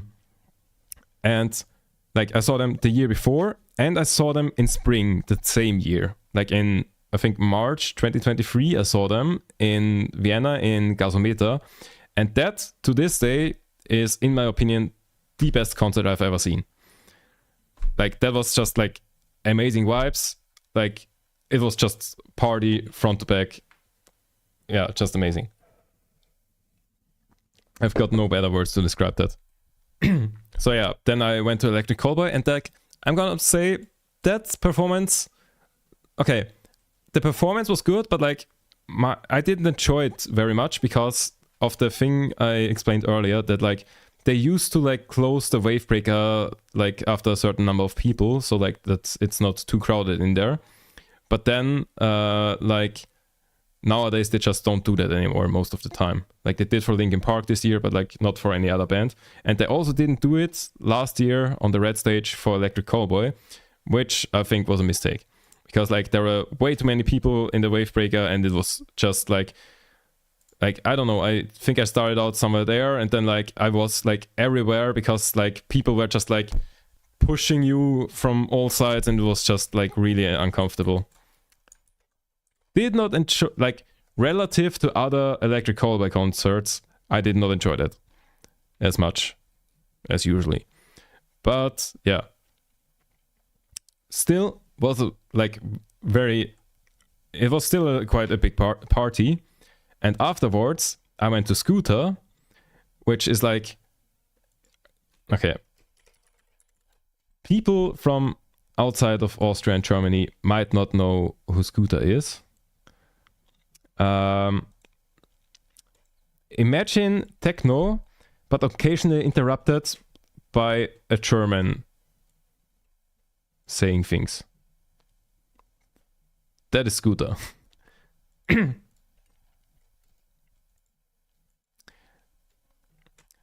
But like, it was a hugest party. Like, after seeing Electric Callboy and Scooter back to back, I was super done. Like, I don't know how I even made it back to my tent at that point. And like, that was also the year when my tent was like super far away from the like stages. That was just oof. Yeah. Anyways. So then next day I don't know if that was the year where, like, in one year I didn't see Venice Böhmische Blasmusik. I'm not sure if that was that year. I did see Schmutzki apparently. I did see Beyond the Black, which I said before was the one that I didn't know and was surprised. I did see Skinred and Swiss und die anderen. Where is that? Oh, here. Oh, that's just like very not synced, because like that's 12:15 and like 12:15 is like here. Yeah. What did I see there? I remember I wanted to see Lord of the Lost, which was like the Eurovision entry from Germany in, I think it was 2023, so like shortly before that, which I thought was actually quite okay, but like they did very poorly there. But I didn't see them in the end for some reason. Okay, there I don't really remember those. Do I remember? No, I don't think I was there. Beyond the Black was quite good. Oh, Hollywood Undead I think I've also seen twice. And like I think I've seen it then, but I don't remember. And I think I've seen a short part of Skindred. Again, don't remember. No, wait, I can't have seen... Could I have seen... Wait, what? How does the timeline line up? They played for over an hour? In like the afternoon? Damn. That's a long slot. All of these are like 1 hour and like more. Ah, so that's why that doesn't line up well. Okay. Yeah, I remember I was at Arc Enemy though. Did I? Maybe I saw like the beginning of Hollywood Undead or something. Ow. Did I watch Incubus? I don't remember. Don't think so. I saw Broilers. Okay. I saw Broilers and Die Ärzte. Die Ärzte, by the way, German band, amazing. They were really good live. Okay, who can I rank here? Beyond the Black, Arc Enemy, Die Ärzte. Okay, Falco Tribute is like, I can't really rank that because that was like a one-time thing they did. Once again, as like a, well, not really a late night thing, but like a closing the festival thing, where they played like, because I think it was like, I don't know, some amount of years after the death of Falco, which is like a famous Austrian artist from like 80s or 90s. I'm terrible with years. Yeah, and so like they like had like his old band there and like rotating singers like taking his place, and yeah, just did a tribute to him. So like I can't really rank that because like you won't be able to watch that at any point probably. Or like I think actually they did that same thing. I think they went on tour with that or something like that. I'm not sure. But yeah, was also good, but like don't really want to rank that. Okay, Beyond the Black, Arc Enemy, and Die Ärzte, I think. Oh yeah, I also I don't really remember.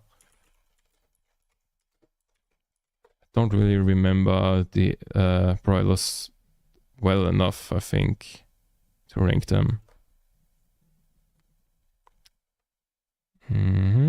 Except, wait, was that Broilers? No, wait, that was someone else. Our Enemy band. Oh, like, wait, that one. It's a good image there. Arc Enemy, and then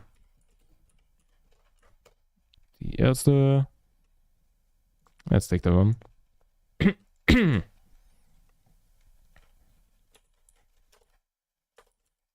I always forget how to write Ärzte. Anyways, let's add that to the thing. Oh yeah, Scooter I forgot to rank. Yeah, A. Browse. Ärzte. Who else did I just add? Arc Enemy. Here. And who was the third?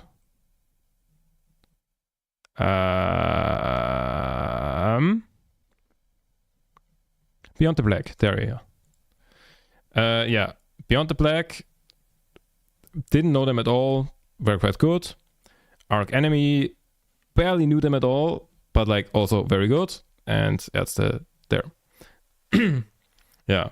And the thing, okay. One thing I've noticed, every year at Novalog, my music taste drifts further out to like the more extreme stuff. Like if I'll just cue something from Arc Enemy to like make you understand that. Okay, I have one song of theirs in my playlist. I heard that on the last day of Nova Rock, which means it was like the perfect time. Also, wait. Did I forget something? Wait. I just remember that there was a band that I really liked that I haven't ranked yet. When did I see? Wait, was that last year?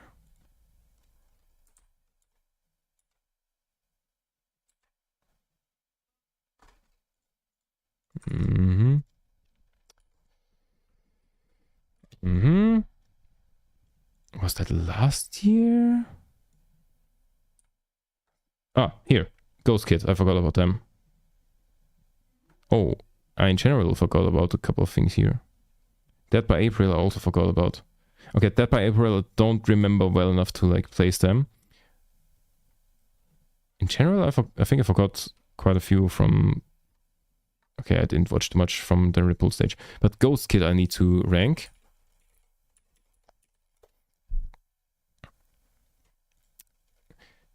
Ghost Kid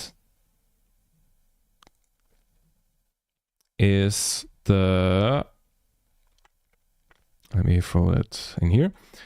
Ghost Kid is the like new band. Okay, I want to say new band, but like I don't know the timeline. It's like the band of the singer who used to be the singer in Electric Callboy before they were called Electric Callboy. So like the guy who like exited, and then they got Nico.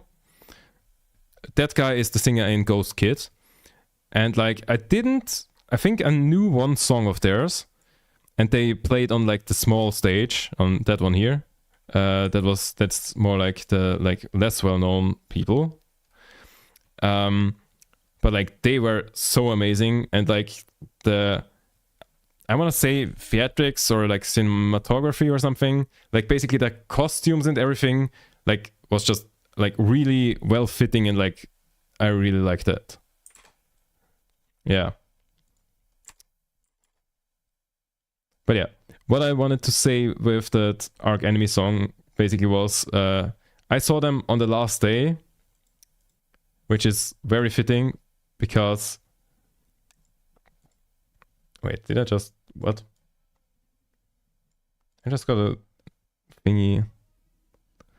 I just got gifted a sub to like some channel that I think I've never heard of. Like 19 seconds ago. Interesting. Happens a lot. Anyways, yeah. So like Arc Enemy, I think I wouldn't have enjoyed them very much on the first day, but like throughout the festival, my music taste just shifts into the more extreme so much that like on the last day, it was just great. Yeah. So 2024, I think I've done now. 2023, let me check if I missed anyone from that stage. Email Bulls, I know that is one that I multiple times wanted to see, but I think in the end I never saw them. I might have seen them there. Wait, who were they with at the same time? Oh, 3 Days Grace, then I probably didn't see them. I think they were also at Stoner Inselfest last year or something. But like one of the days where I didn't see them. Or like where I was either sick or there was something else happening.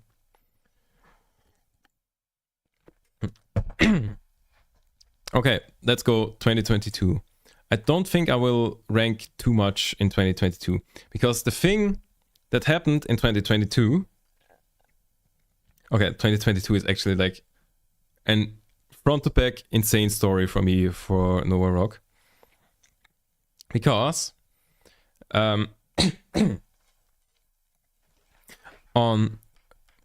had like a very hard test on Friday, the 10th of June, that I was entirely unprepared for. So, what, or like, not entirely, okay, I was underprepared considering that it was like one of the hardest tests I've ever had to write at uni. So what I did was, like, on Thursday I had like the last like lecture that I like that was mandatory to like show up at. So like in the morning I went, like on Thursday morning I went to that lecture.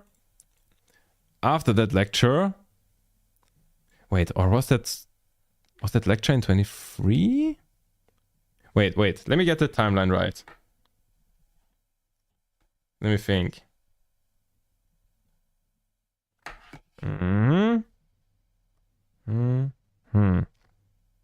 No, that would have been, no, it would have been 2022. I think there, yeah, it would have definitely been 2022 because of that thing. Yeah, so 2022, first in the morning, I went to that lecture.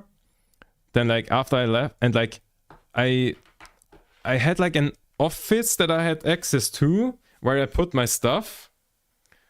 So then after the lecture, I left, grabbed my stuff, and like took the train there. And like in the train there, I was learning.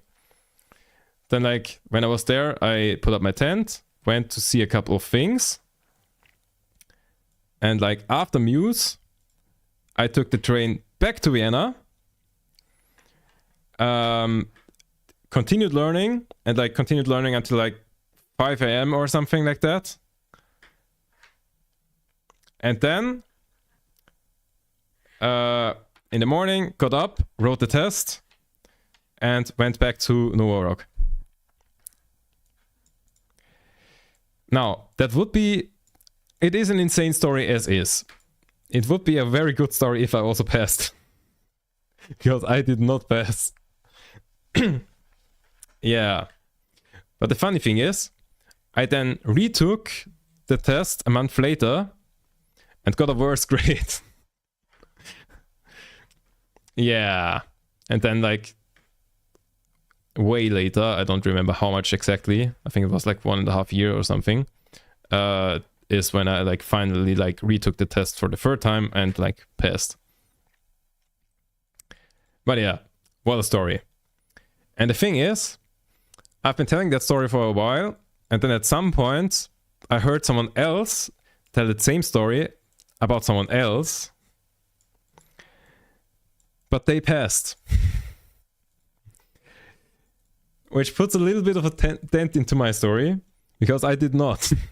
And like they did the same thing, but like they didn't like go back like after the concerts, but like they stayed in the tent and like went back in the morning, wrote the test, passed, and went back there. Yeah. Oof.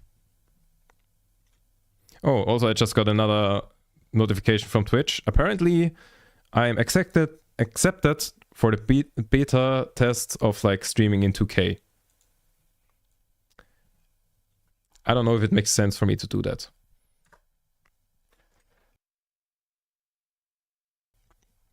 I don't know. Something I can look into, I guess.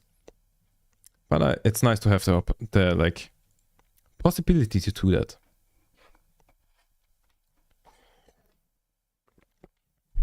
So, anyways, who did I watch? Oh, it's the different way. So I think I remember that Turbo Beer was the first one I watched. Like I was also interested in watching Grandson and others, but like Turbo Beer was the first one I watched. Then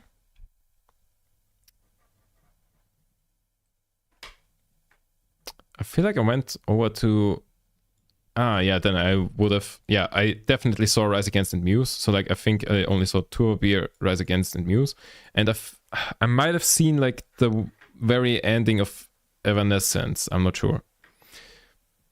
Also, I just realized that I told like a long story about Dead Nova Rock, but like not about the part that like I wanted to like make clear.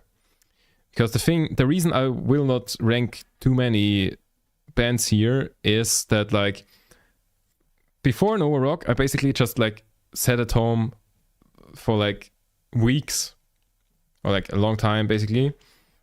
And then when I went to Nova Rock on like Thursday, I think it was the first day, yes. That was 2022. that was very much like still when COVID was still a thing, or like that was like towards the ending when COVID was a thing.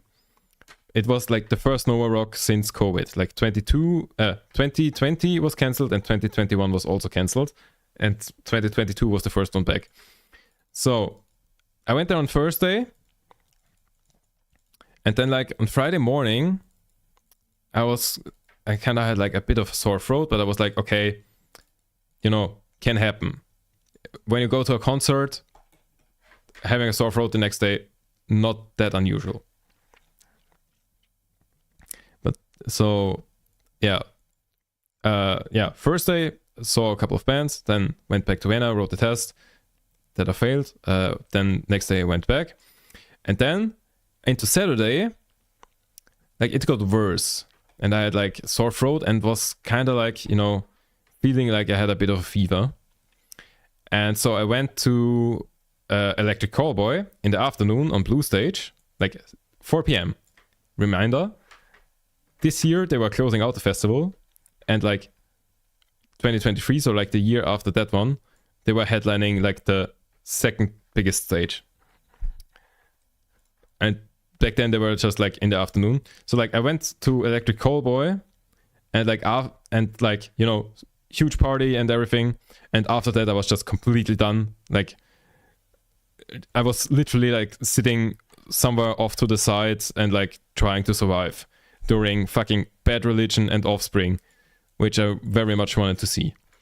The good news is that the Offspring are gonna return next year, so at least I can see them. Oh, apparently there was also Airborne there. But yeah, there's not much I can like rank here. But I mean, for the first 2 days, I guess I can rank a couple of things. Yeah, Rise Against I already ranked. Muse I can, and Turbobia. Turbobia I also saw multiple times, but like, okay, let's not get ahead of ourselves. I mean, this, okay, do I like tell the story of Turbobia? I don't know.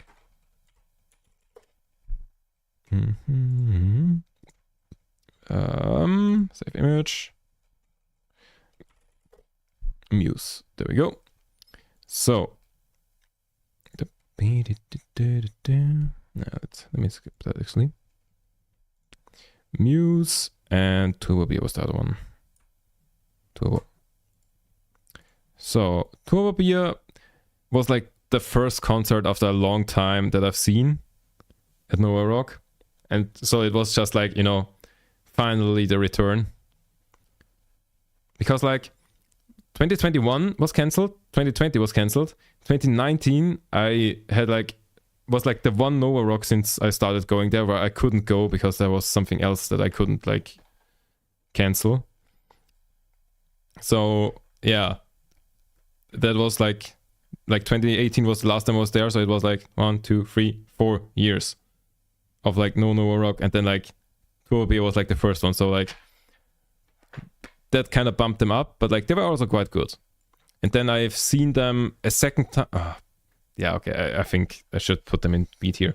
Then I've seen them a second time in Vienna when they had like a free album release concert in like a tiny club. Yeah. So that's why I saw them multiple times.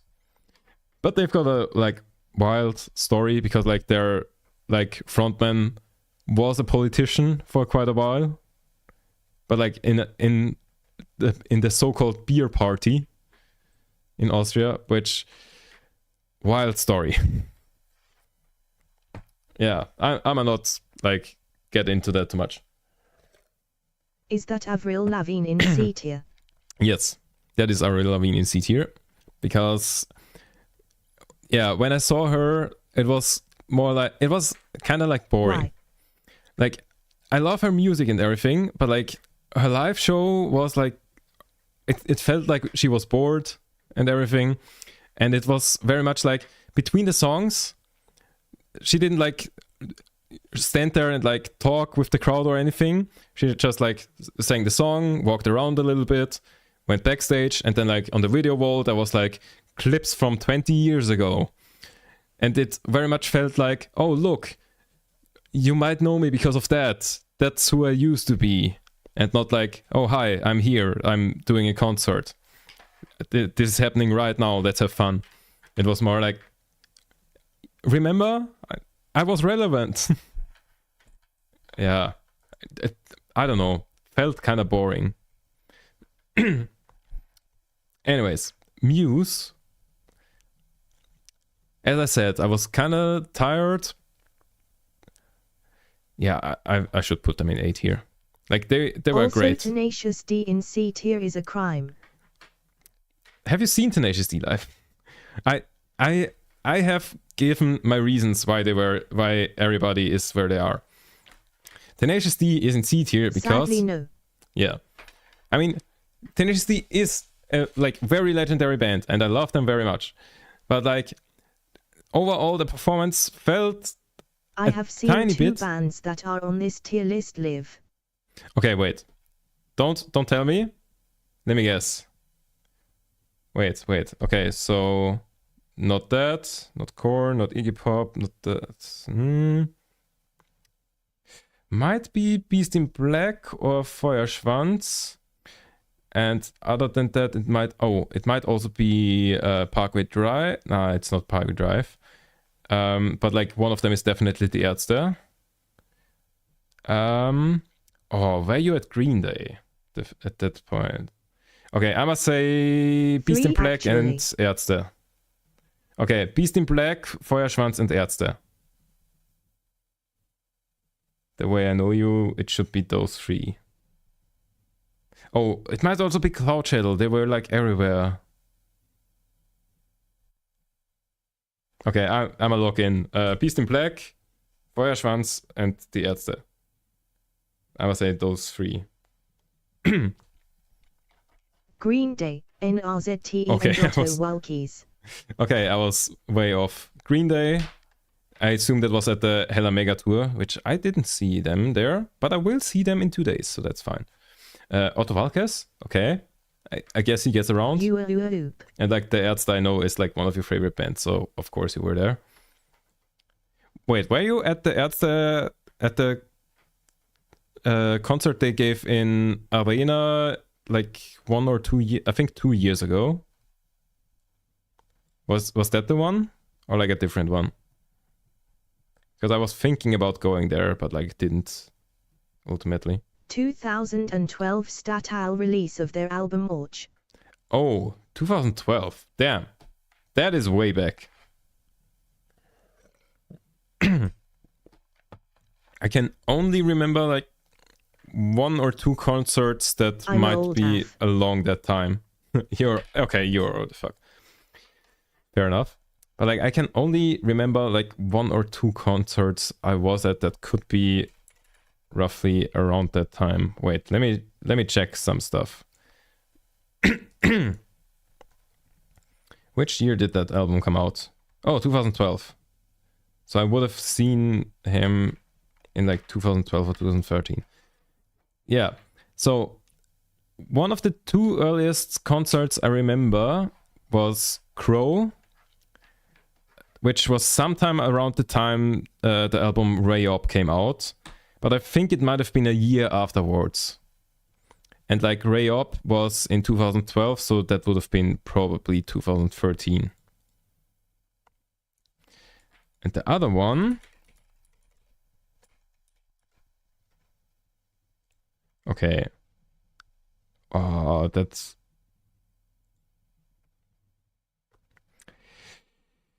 Okay, the other one would be... And that is actually a funny one. Track Shitters. Which might... Okay.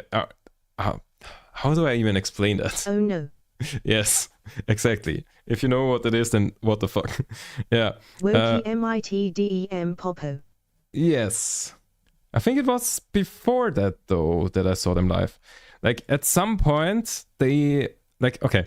Track Shitters is like a band that's formed from like a talent show, like think America's Got Talent or something like that, but like only singing, like an Austrian TV show that was like singing competition thingy, and like 2 of the candidates I think that met there like formed a band. Chance. Yes, I think it was Starmania.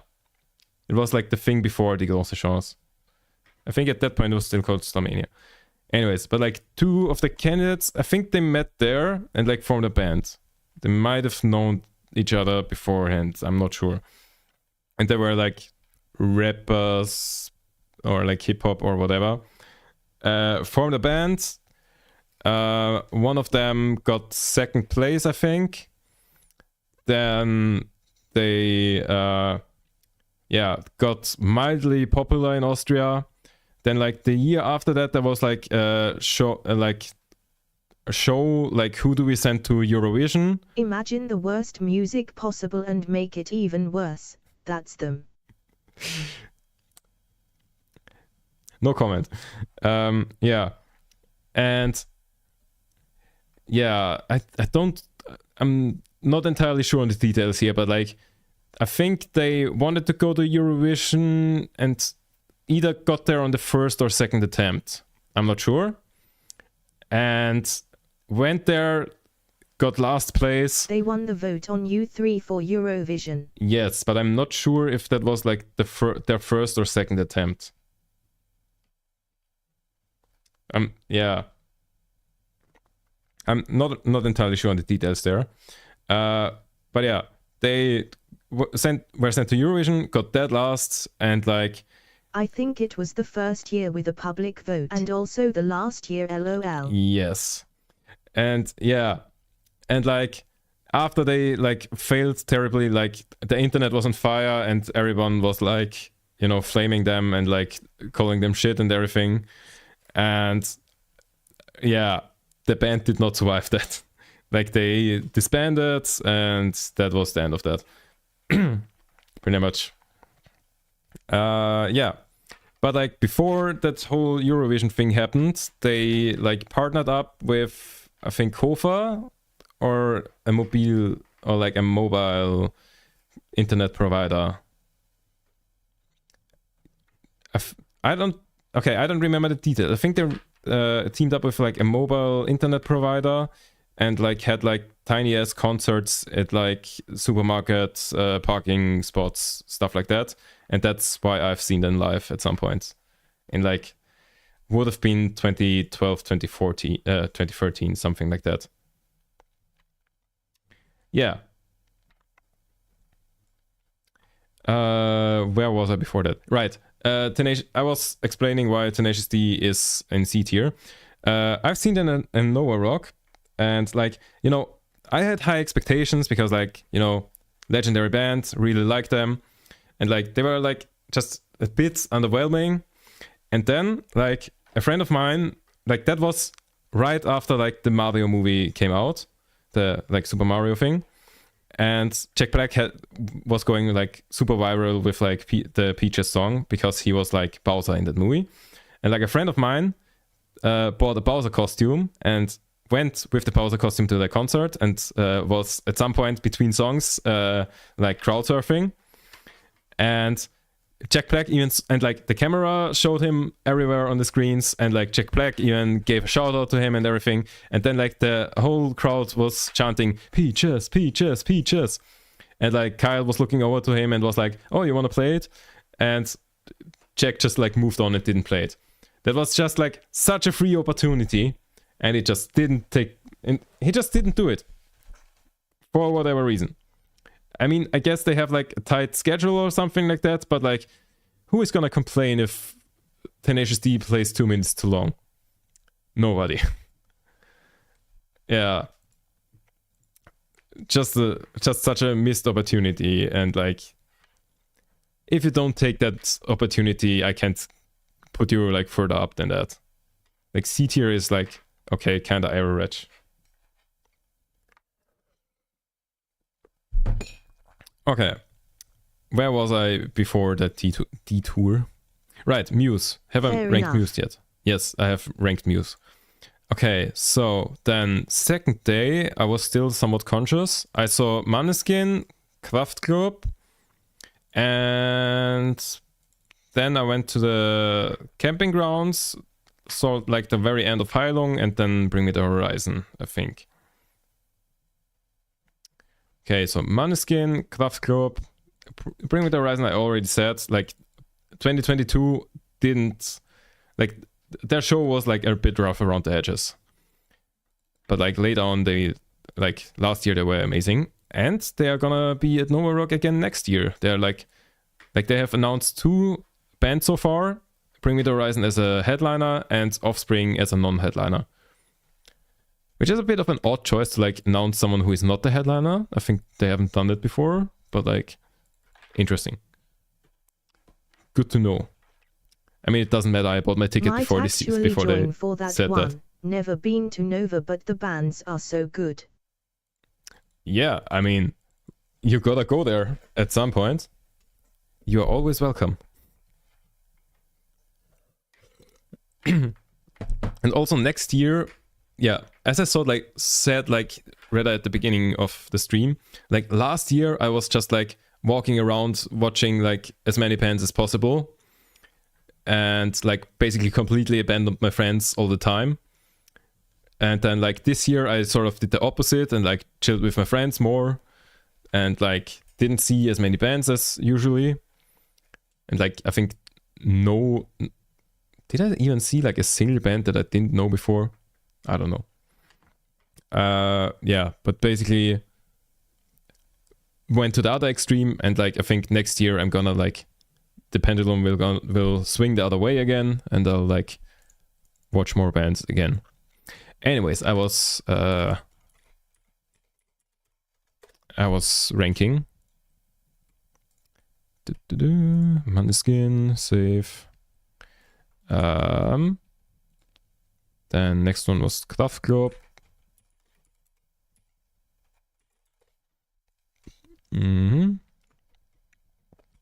So, the beat a minority.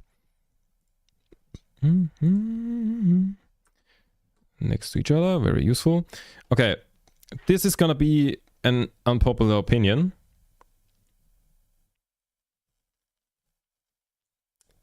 Måneskin seat here. Okay, hear me out. The thing is, okay, Måneskin was once again one of those bands that like I didn't care too much about. Like I knew like 1 or 2 of their songs, I quite liked them, didn't care too much about, so like I watched rather from afar.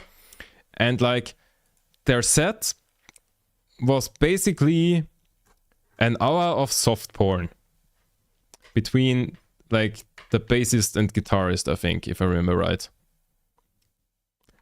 I did not care about that. Like apparently they were like Next tier. yeah. FSK 18 tier. Yeah. Didn't care about that. Apparently they were like better last year in 2024 when they were headlining rather than just being sometime in the afternoon. And like I assume that they were really good last year because like they played during that time when it was like suddenly like raining like hell. And like I feel like that was probably like a huge party. But like back then, I don't know, didn't care. On another note, Kraftklub, once again, one of those bands where I knew like 1 or 2 songs, but I was there with like a huge Kraftklub fan, and like he basically just he was able to predict like which song Did is it gonna rain that year? Or was it the first dry Nova ever? This year it did not rain. I think that's legit the first time I've been to Nova where it didn't rain. Last year it did like rain on like 1 day, but like very much. But yeah, Kraftklub, didn't know them too much. Went there with like one guy that knew them very well, and like even predicted like which songs are gonna come next and everything. And they were just like surprisingly good. Like I didn't expect that, but like they were just like really, really good. Yeah. Now. Yep. Okay, then Saturday, as I said, from here on out, I can't really, you know, rank anything, because then, like, Electric Callboy, I could still rank, but like I already did put them into S tier. But like after Electric Callboy, like my body was just like, okay, that was the rest of the energy you had. I'm now going into energy saving and trying to stay alive. Yeah. And after that, I was just kind of delirious. Like I do remember Alligator, which was like the one closing out basically.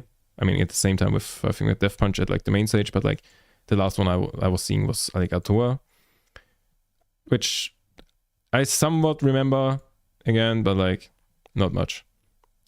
But like he was there again this year and was really good, so already ranked. Now, 2019, that's the one where I wasn't. I just wanted to like have a look at the lineup to like see how terrible it was to like that I missed it. I Prevail, Free Disgrace, Godsmack, interesting. Sum 41. Oh, that would have sucked, because that would have meant that I couldn't see Sum 41.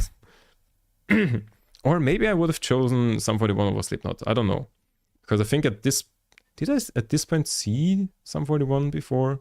I'm not sure. Yeah, that would have been a terribly hard choice. Last Night, I know. Starset, I know. Tesseract, I barely know, but I don't think I did back then. Fever 333, interesting. I probably wouldn't have gone there because I didn't know them back then, but like, good. Dropkick Murphys, amazing.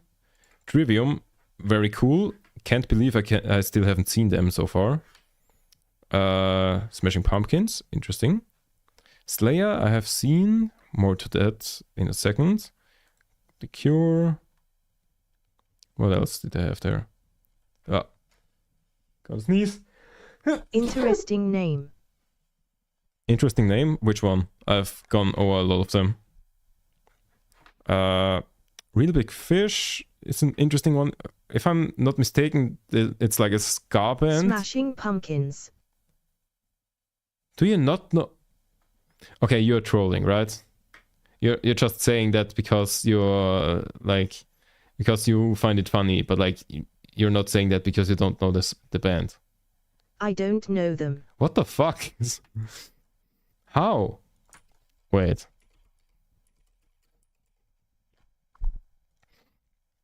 You will know this song. Like for sure. I mean they have like one song that I barely everyone know knows. any bands from that lineup. They have like this one song that everyone knows. But like, to be fair, the other ones, fair enough.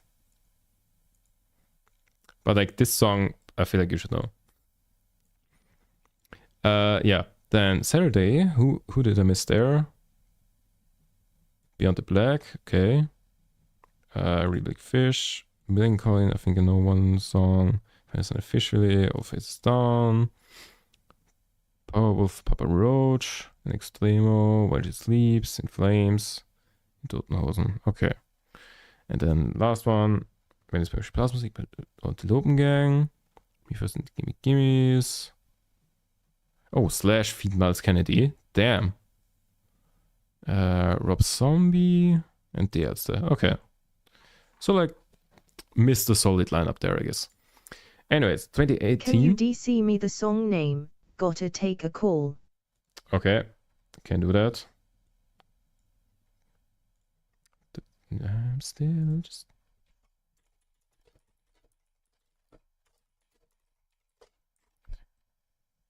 It's a really weird name now that I think about it.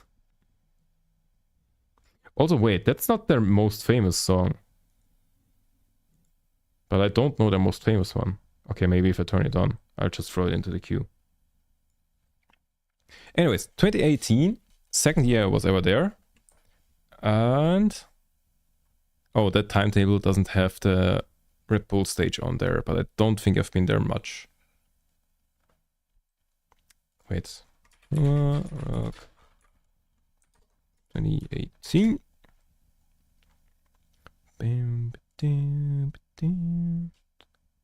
Is that 2018? Maybe.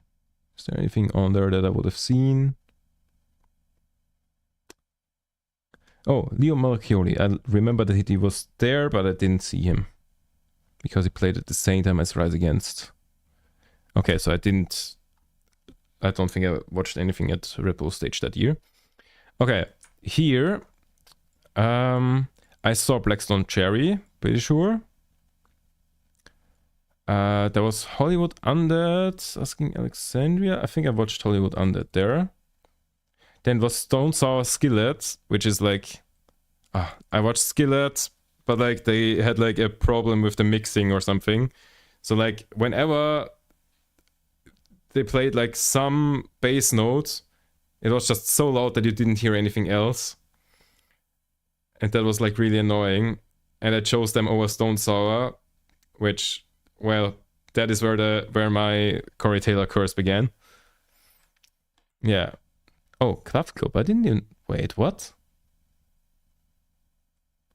Club Club Megadev? I don't remember watching either of those. Or did I watch Megadev? I don't remember having seen Megadev. Okay, here I've seen Silent Spear, and then I think I went back to my tent because it... Oh, I think the Totenhosen cancelled because the guy was sick. And then like Silent Spear was like upgraded to a headliner on short notice. So I watched Silent Spear, and then I could have seen Marilyn Manson but chose not to, and like instead went to my tent. I don't remember having seen Megadev. But like I can't... Have I seen Megadev? I might have. Like I don't know why I wouldn't go there. Especially at that point in time where I quite liked them. Oh wait, I think I did see them. Oh, but like it's a faint memory. I think I did, but I'm not entirely sure. Okay. Anyways, who can I rank here? Blackstone Cherry, Skillet, Silent Spear. Okay. Blackstone Cherry. I'm gonna use that picture because that's the one I remember. Some Cherry. Who was the second one again? Skillet. Skillet. I never learn. I just never learn.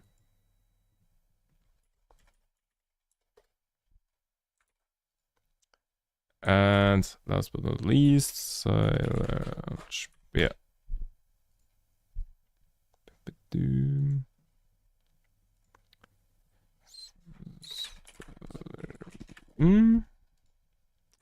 Okay. Where was the thing? Okay, let me just throw it over here.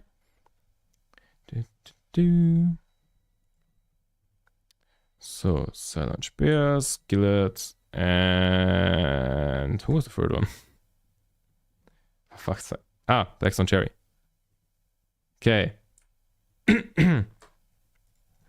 Okay, I remember Blackstone Cherry was quite good. So like A or B tier. And like what I found astonishing about them was like that the lead singer is also the lead guitarist. Like a lot of time you have like the rhythm guitarist, like the lead singer also like play rhythm guitar, and like then you have a second like lead guitarist. But like for them, like the guy was like playing solos while singing, which is just like incredible. But still, yeah, I'm gonna put him in B tier anyways. So Skillet, I've only seen them once, and it feels a bit unfair because that was like a technical issue. As I said before, like whenever a certain bass note was playing, that just overpowered everything else and I couldn't hear anything. yeah, it was a technical issue, so it kind of sucks putting them there, but like that's the one impression I have of them. Now Silent Bear is once again one of the bands that I've seen multiple times. And the thing is, I've seen them at like different like festivals and stuff. But like for Nova Rock, they like amped it up a little bit. So like they typically are like rather chill music. But like for Nova Rock, they like amped it up a little bit to like, you know, fit the venue. And I feel like for this, they deserve at least B tier. Yeah, B tier seems fine. Okay. Next,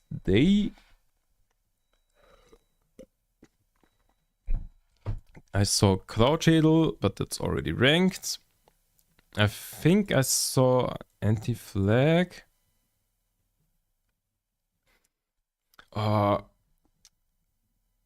Okay. I know I saw Otto, I know I saw Avenged Sevenfold and Rise Against. All of those are already ranked.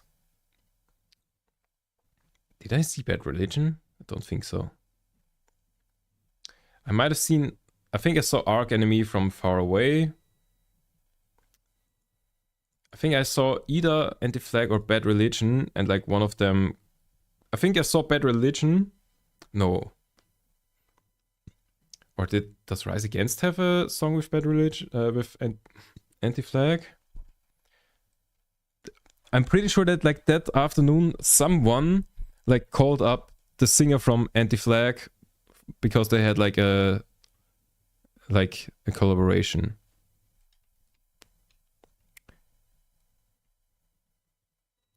Or it was Bad Religion. One of them. I'm not entirely sure. But yeah, I don't remember. But yeah, so like everyone already ranked that I could rank here. Next day, Dame is like Austrian artist, famous for like songs about Call of Duty and like also World of Warcraft, and he also has a League of Legends song. So like gaming songs in general, but like famous for that, but like has since diverted from that. And I gotta say, pretty good. And I've seen him live that year and also in 2022, and both time I really enjoyed that. Then Bullet from a Valentine, Limp Bizkit, and Volbeat is what I saw. And then I could have gone to Billy Idol, which I didn't do.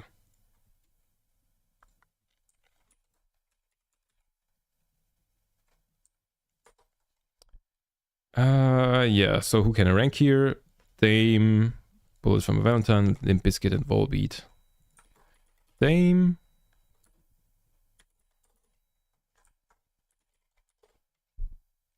Nope. That's the guy.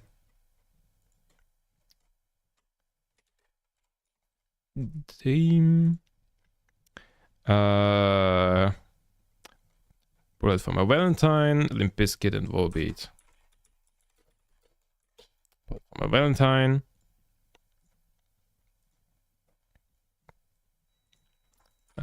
Limp Bizkit. Let's take that one.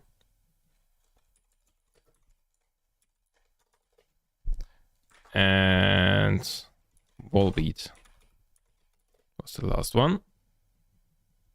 What the fuck are those images?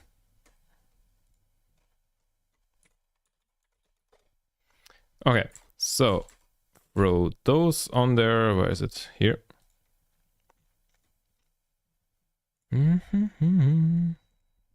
Hello. That Volbeat and Limp Bizkit is here. Okay, so Dame, tempted to put him into like somewhere between A and B tier. Definitely. I want to say B tier. Bullet for my Valentine might be a controversial opinion, but like the one time I saw them, you know, I really liked the music, but like live, it felt like it was lacking energy.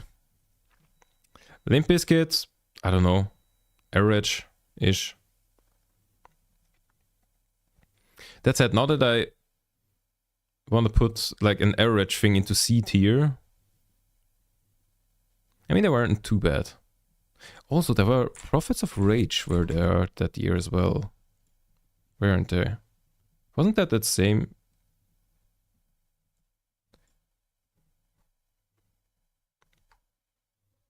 I thought that was after Limp Bizkit.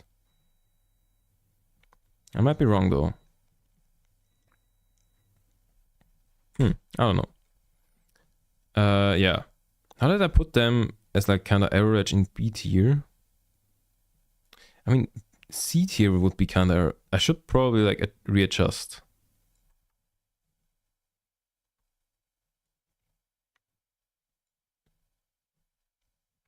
Like all of these, yeah, all of these are kind of average. She was like kind of bad.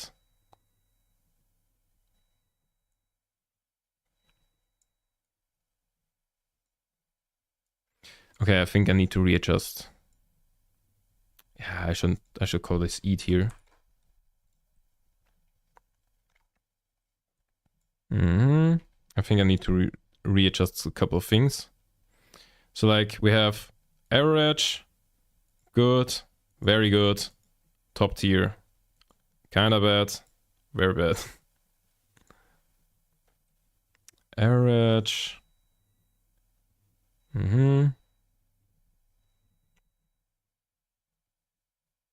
Yeah, maybe put them even further down.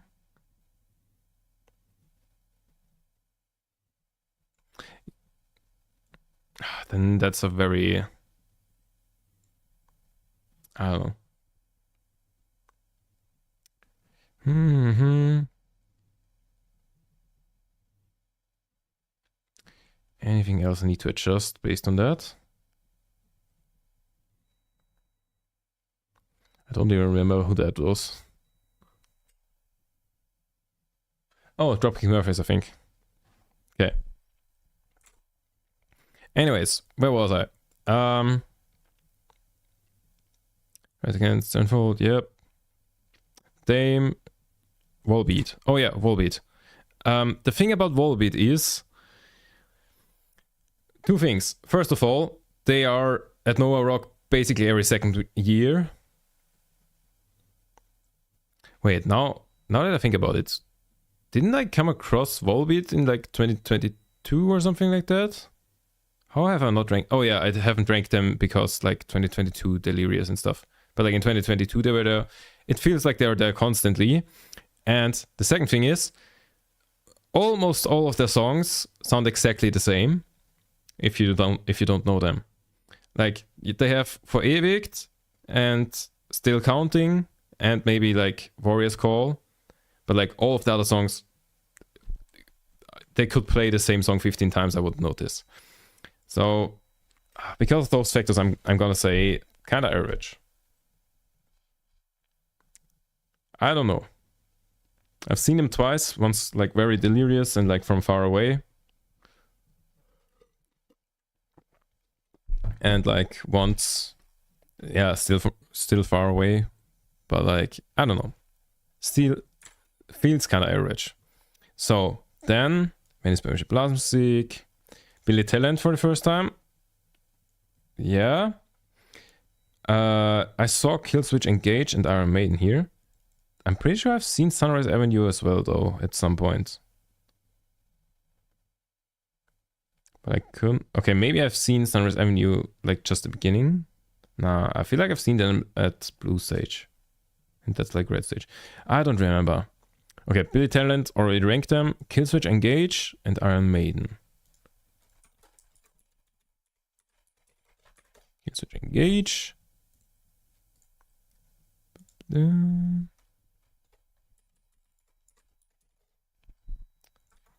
Iron Maiden.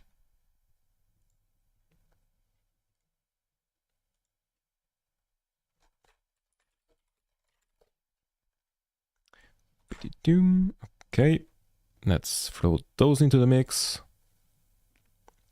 Killswitch and Iron Maiden would be right next to them.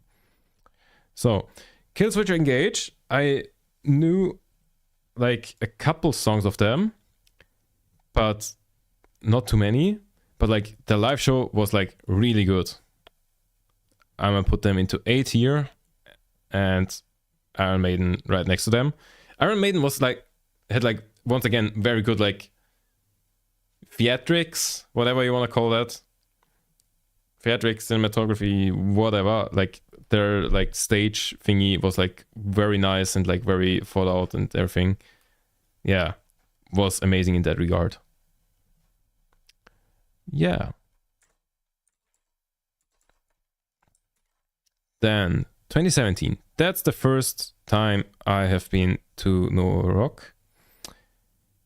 So first day I saw these.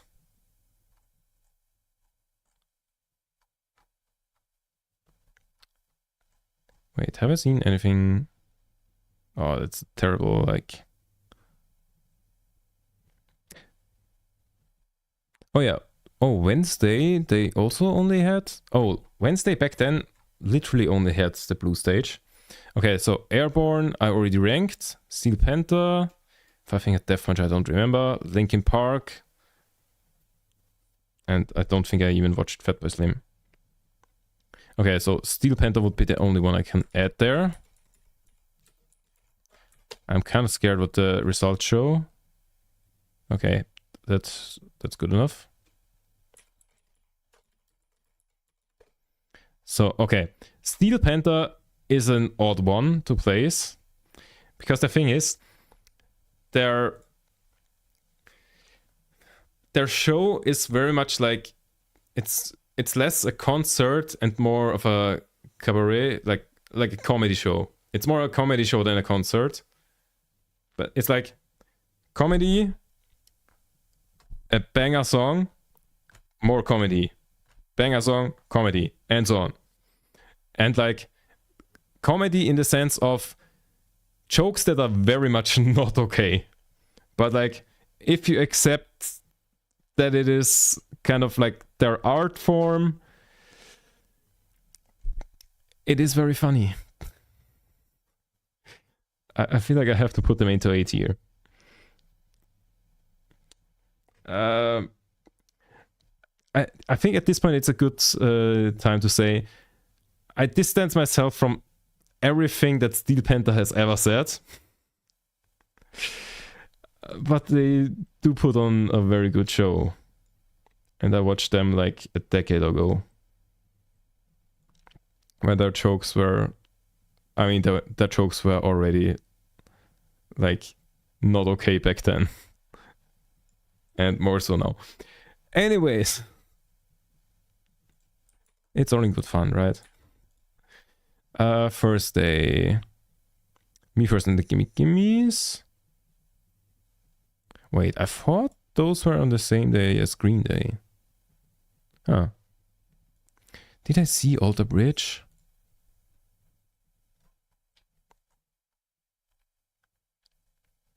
Red Bull. Don't think I saw any of those. Red Stage, first day. I definitely saw A Day to Remember, In Flames, and Slayer. Oh, Avatar there is opener. Interesting. Seem to have also moved up. I also saw Me First and the Gimme Gimmes. I know that. Day to Remember started 2110. So I didn't see Good Charlotte, or I think I didn't see Alter Bridge either. I think I was at the camping ground back then. Okay, so Me First and Gimme is already ranked. And then we had A Day to Remember, In Flames, and Slayer. Day to Remember. In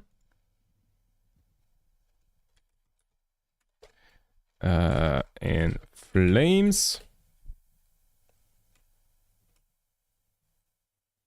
Let's take that one. And Slayer. Fucking Slayer. Okay. Where's the tier list? Here. A day to remember. Hello, please. Can you please like day to remember? Slayer and In Flames is here. Okay, so story about that. Okay. I didn't know either A Day to Remember or In Flames too much. Like maybe one song or something at maximum. But like my friends wanted to see them, so I went with them. And for A Day to Remember, A Day to Remember for me was literally a day to remember. Because I remember I was standing again somewhere around here. And in front of me, there started like a small mosh pit. I have never been in a mosh pit before that. But like the song was a banger and I was like, okay, you know, not as good as time as any. 16-year-old me went into a mosh pit. Went in there. Fell down. Oh, what? I don't think wait. I think I got an elbow to the face or something. Like I wasn't like hurt or anything. But like I went in. Something happened. And I went back out. Pretty much within like 10 seconds or something. That's it. Banger concert for like not having heard of them before. And it was my first mosh pit ever. So like, you know, that's gotta pump it up a bit. Right after A Day to Remember, In Flames was playing. I did not know In Flames. I went in here and I moshed start to finish mosh pit. Amazing. Yeah. That's how quick it went. Then, okay, next there was Slayer. And for Slayer, there was the choice between Blink-182 and Slayer. And the reason I chose Slayer was because they were on their like farewell tour, as far as I'm aware. I mean, apparently they also played Nova Rock in 2019, so like 2 years later. But like at that point, I was like, okay, that's like my only chance to see them live. Blink-182, I'm more likely to see again. And also at that point in time, I think I was a bigger fan of Slayer than Blink-182. Now, it felt okay. So like after In Flames, Slayer wasn't too bad. Like they were kinda average, which would put them into C tier.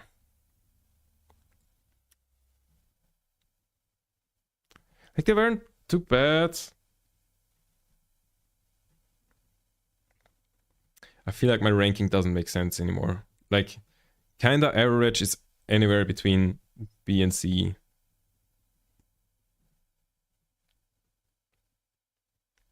Do I have anything that's like kinda average in here? I guess Cloud Shadow. These were kinda good. Avenged Sevenfold kinda average, but like how much I like them carried them. And all of the other ones were like, wait, Dropkick Murphys? I mean, they fit in here because they were kinda good. Yeah, I think all of that makes sense. Keck. Yeah. Where was I? What did I just place? Yeah, Slayer, right. So yeah, Slayer, like In Flames, I moshed all the time, and then like Slayer, I still kept moshing. And like it was okay, so in an okay show, but like they felt like less energetic than In Flames and all of that. So like it was kind of like, okay, nice that I got to see them because they are like a legendary band and everything, but like, you know, the band before them kind of sounded better, even though they were like the headliners. Anyways, so that was Thursday. Then Friday, oh, System of a Down I saw. Prophets of Rage, I think I saw only like the end. Sleeping with Sirens, Pierce the Whale, Mice and Men. I'm not sure which one I saw. What did I see here? I don't think anything.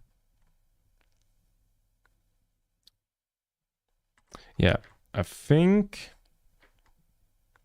Like I saw one of those, but I don't know which one. So, Prophets of Rage, I saw like the end. I can't really place them there. Like, you gotta remember, it's 8 years ago. System of a Down, I think I can still place them.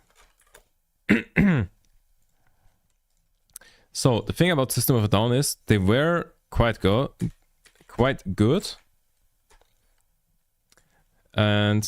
But like it was raining a little bit, and the like guitarist, like the guitarist that is also like singing, like there was some technical problem that made his microphone sound weird all the time. But like it was still a good show. Yeah, and then we get to like the last day of that festival. Now, that is one where like years after, like every year when I go to Nova Rock, I buy like the shirt with like all of the bands on the back. And like years after I've been there, I've like looked at the back and was like, oh my god, that was a banger lineup. And like I didn't know it because like that, the fucking band that played for 25 minutes at the beginning of Saturday and that I didn't watch, like back in 2019, I like discovered them again on like Spotify and was like, oh my god, that is a banger band. When are they playing live in Austria? They did. 2017. Whoops. Yeah. Then, as always, wenn es bei irgendwelche Blasmusik. Simple Plan, Broilers, Rancid, Green Day. I remember Broilers, Rancid, Green Day. Was I there for Simple Plan as well? I think I was there for Simple Plan. Like I remember like at that point in time, Green Day was my second favorite band after Nirvana. So like my favorite band that was possible to see live. So I wanted to be there like way at the front. And so I was there like multiple bands early. I think it might have been from Simple Plan on. Definitely Broilers and Rancid. Maybe Simple Plan. I think Simple Plan as well. Now, wait, let me check. Saturday. I know that I was briefly at Eskimo Callboy, but like at the side, which is Electric, which, well, since then has turned into Electric Callboy. Anything I saw there? No. Anything else? I might have also been there for Suicide Silence a little bit. Not sure though. Okay, I would say I can't. I feel like I've seen Simple Plan and quite liked it, but I don't think it's fair to like place them. Broilers and Rancid kind of like morphed into one for me.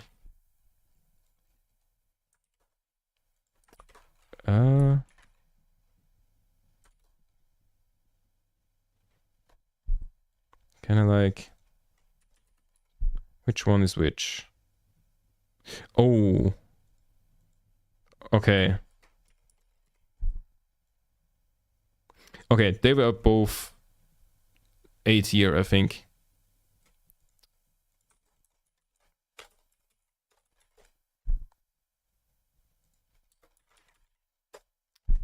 Interesting. Didn't know that was like an actual word for anything. Broilers and Rancid band.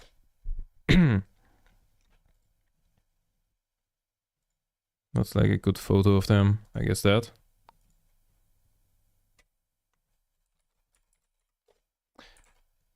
So,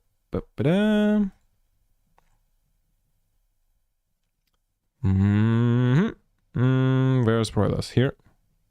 Broilers. And Rancid would be here. Okay.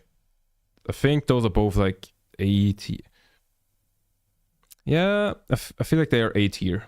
Considering that I knew zero songs of either of them before that concert. They were quite good. And like the only reason I was at their concert was like because I wanted a good spot for Green Day. And yeah, then after that was Green Day 2017, which was my favorite festival concert that I've ever been to. Like favorite concert ever was probably like Electric Callboy and Gasometer in Vienna. And favorite festival show, Green Day 2017. Yeah. And I think that's the tier list basically done. I mean, that's the tier list from Nova Rock done. Oh, wait, something I could look up. Nova Rock line up 2016. I've never looked like what I just barely missed. Wait, is that the... Oh, that's the timetable. Even better. Can I not like open image in new tab? Okay. First day, only Blue Stage. Skillet. Oh, Breaking Benjamin would have been great. Billy Talent, Korn. Okay. Friday.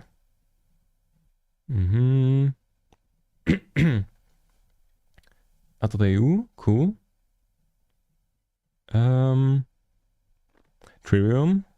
Offspring. From a Valentine. These nuts. I've heard that band name before. I think they played Red Bull Stage at some other festival as well. In some other year as well. Disturbed. Wanda? Wanda was a thing back in 2016. Didn't remember. Late Night Act ERV? Oh my god. I mean, I've seen them at some other thing, but like, oh my god, I didn't know that. ERV is like a legendary, like, Austrian, I think, band. Yeah, I'm pretty sure they're Austrian, not German. But like, damn. Who else did I miss? Cloud Shuttle. Oh, Zebrahead. I know those. August Spencer Red. Cool. Alligator. Interesting. Murphys. Silent Bear. Alice Cooper. And as always, Volbeat. Oh, they had another late night special? Austrofed. No clue what that is. Landesbergische Blasmusik. Hamid Affliction, heard of that before. We Came as Romance, of that before. Behemoth. Killswitch Engage. Harringer Burn, Get Set. Beartooth. Red Hot Chili Peppers. Interesting. So like, there's quite some on here that I haven't seen. Well, no, actually, only Red Hot Chili Peppers, I think. Oh yeah, and Trivium. Also August Burns Red. But like, oh, Lapras Panda, I didn't even see that. Anyways, so that's all of those ranked. Do I like remember any concerts that I could throw in there as well? I've seen Guns N' Roses live in like 2015, 16, something like that. I don't really want to throw them in there as well because that was like that was like not like general admission, but like seating somewhere far up, which, yeah, weird to compare. What else could I throw in there? Which concerts have I seen? AC/DC I've seen last year.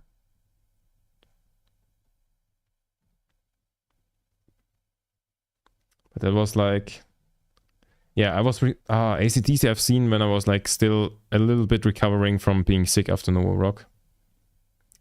So once again, I don't know. I don't think I want to throw anything else on here.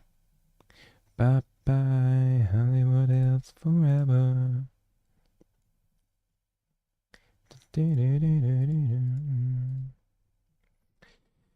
I don't know.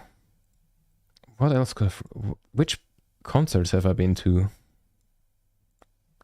I don't know.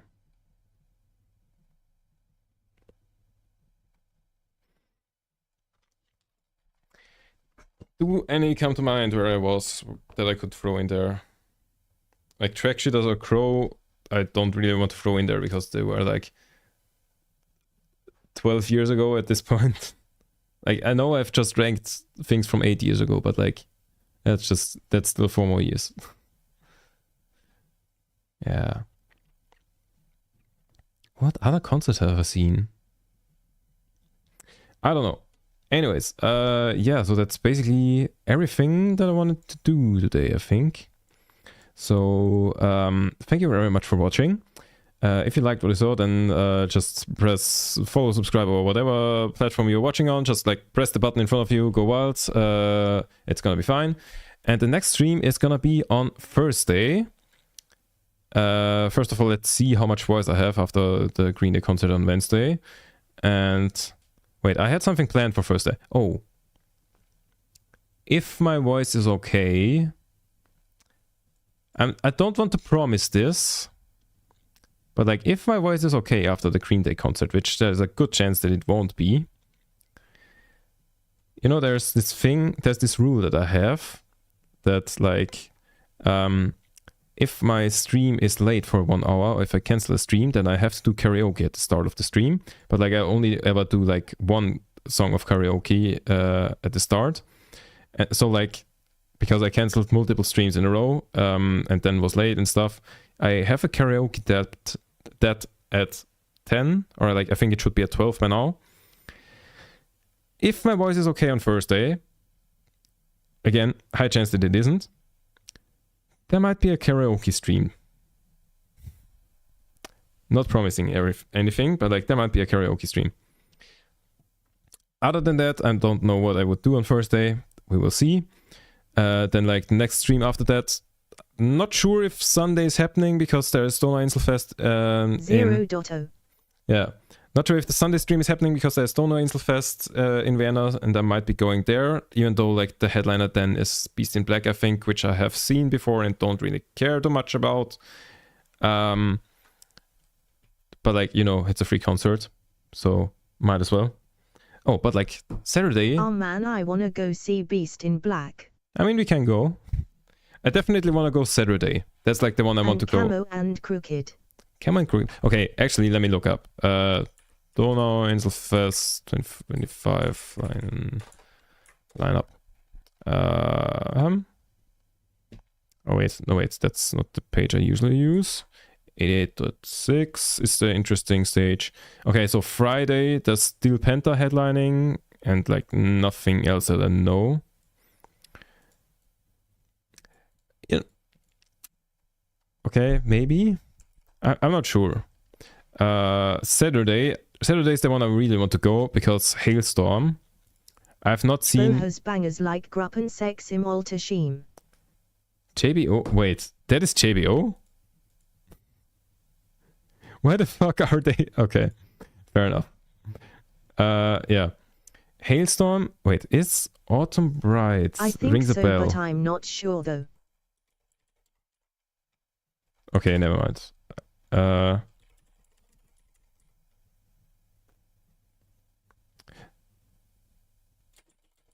No, that is the Hinichen. I was pretty sure that is, yeah. I don't know, maybe it's a cover song or something. Yeah. Okay, but like I really want to go on Saturday to like see Hailstorm. So yeah. And like Sunday, who's playing Sunday? All Faces Down. Down. And Beast in Black. Yeah. Who's playing on the other stages? Wait, let me go through the whole thing. Oh my god, they have so many like stages and most of them aren't like music thingy. Milky Chance is also there. So Saturday and Sunday.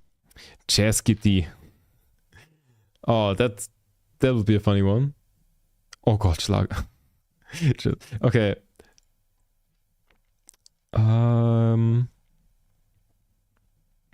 Who else? Which of these even is music and which is just other stuff? I would maybe also go Friday morning for Milo. Oh, Mudfight here. That's Friday probably. For who? Milo? Never heard that. Josh is like on the main stage. What the fuck kind of name is Fat R&B Astronauts? stuff. Oh, Conchita Wurst. Interesting. I don't know which of these are like even live concerts. I think I'm at Saturday already. Yeah.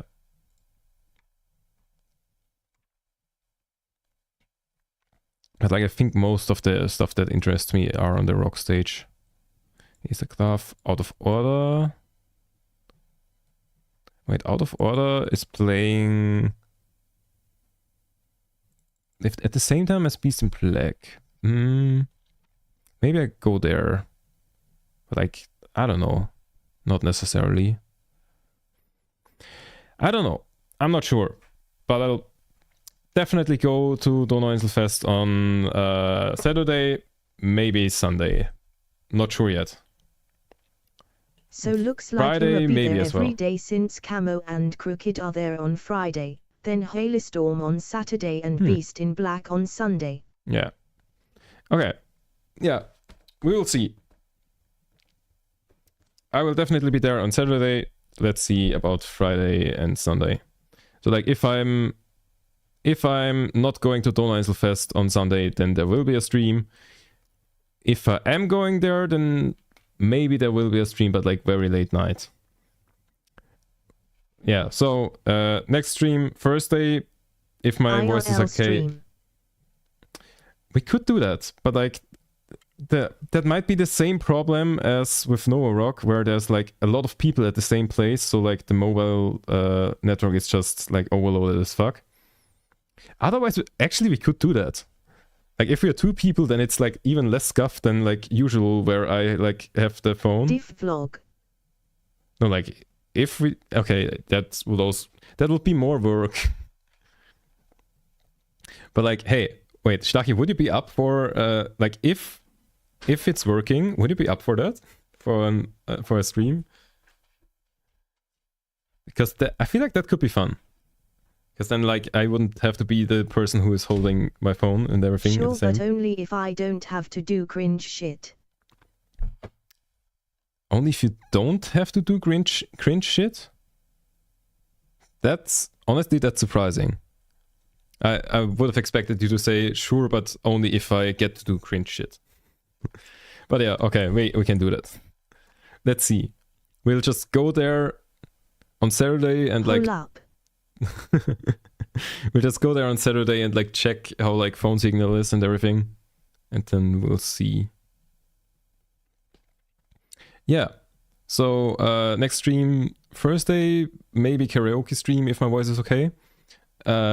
Maybe Sunday Donauinselfest stream, maybe normal stream, we will see. And then Monday I might do the next viewathon stream, which is like the thing where like the stream ends once like the amount of viewers I have are under a certain threshold, and that threshold moves up. Where we had like a very brief test of that once, but like, you know, the threshold was like intentionally set very high compared to like what I expected to achieve. So like next time the threshold will start at 1, and everything beyond that I will still have to figure out. So that is probably happening on Monday, because like for the rest of the week I don't have anything planned. So like if you trap me here, I am okay with that. So yeah, next streams, Thursday maybe karaoke, Sunday maybe Donauinselfest, and then Monday probably the viewathon thing. So anyways, as I already said, yeah, if you like the stream, press whichever button is in front of you, and GG's. Did I forget anything? Yeah, that's when the streams are, and yeah, GG's. Goodbye. Tab out.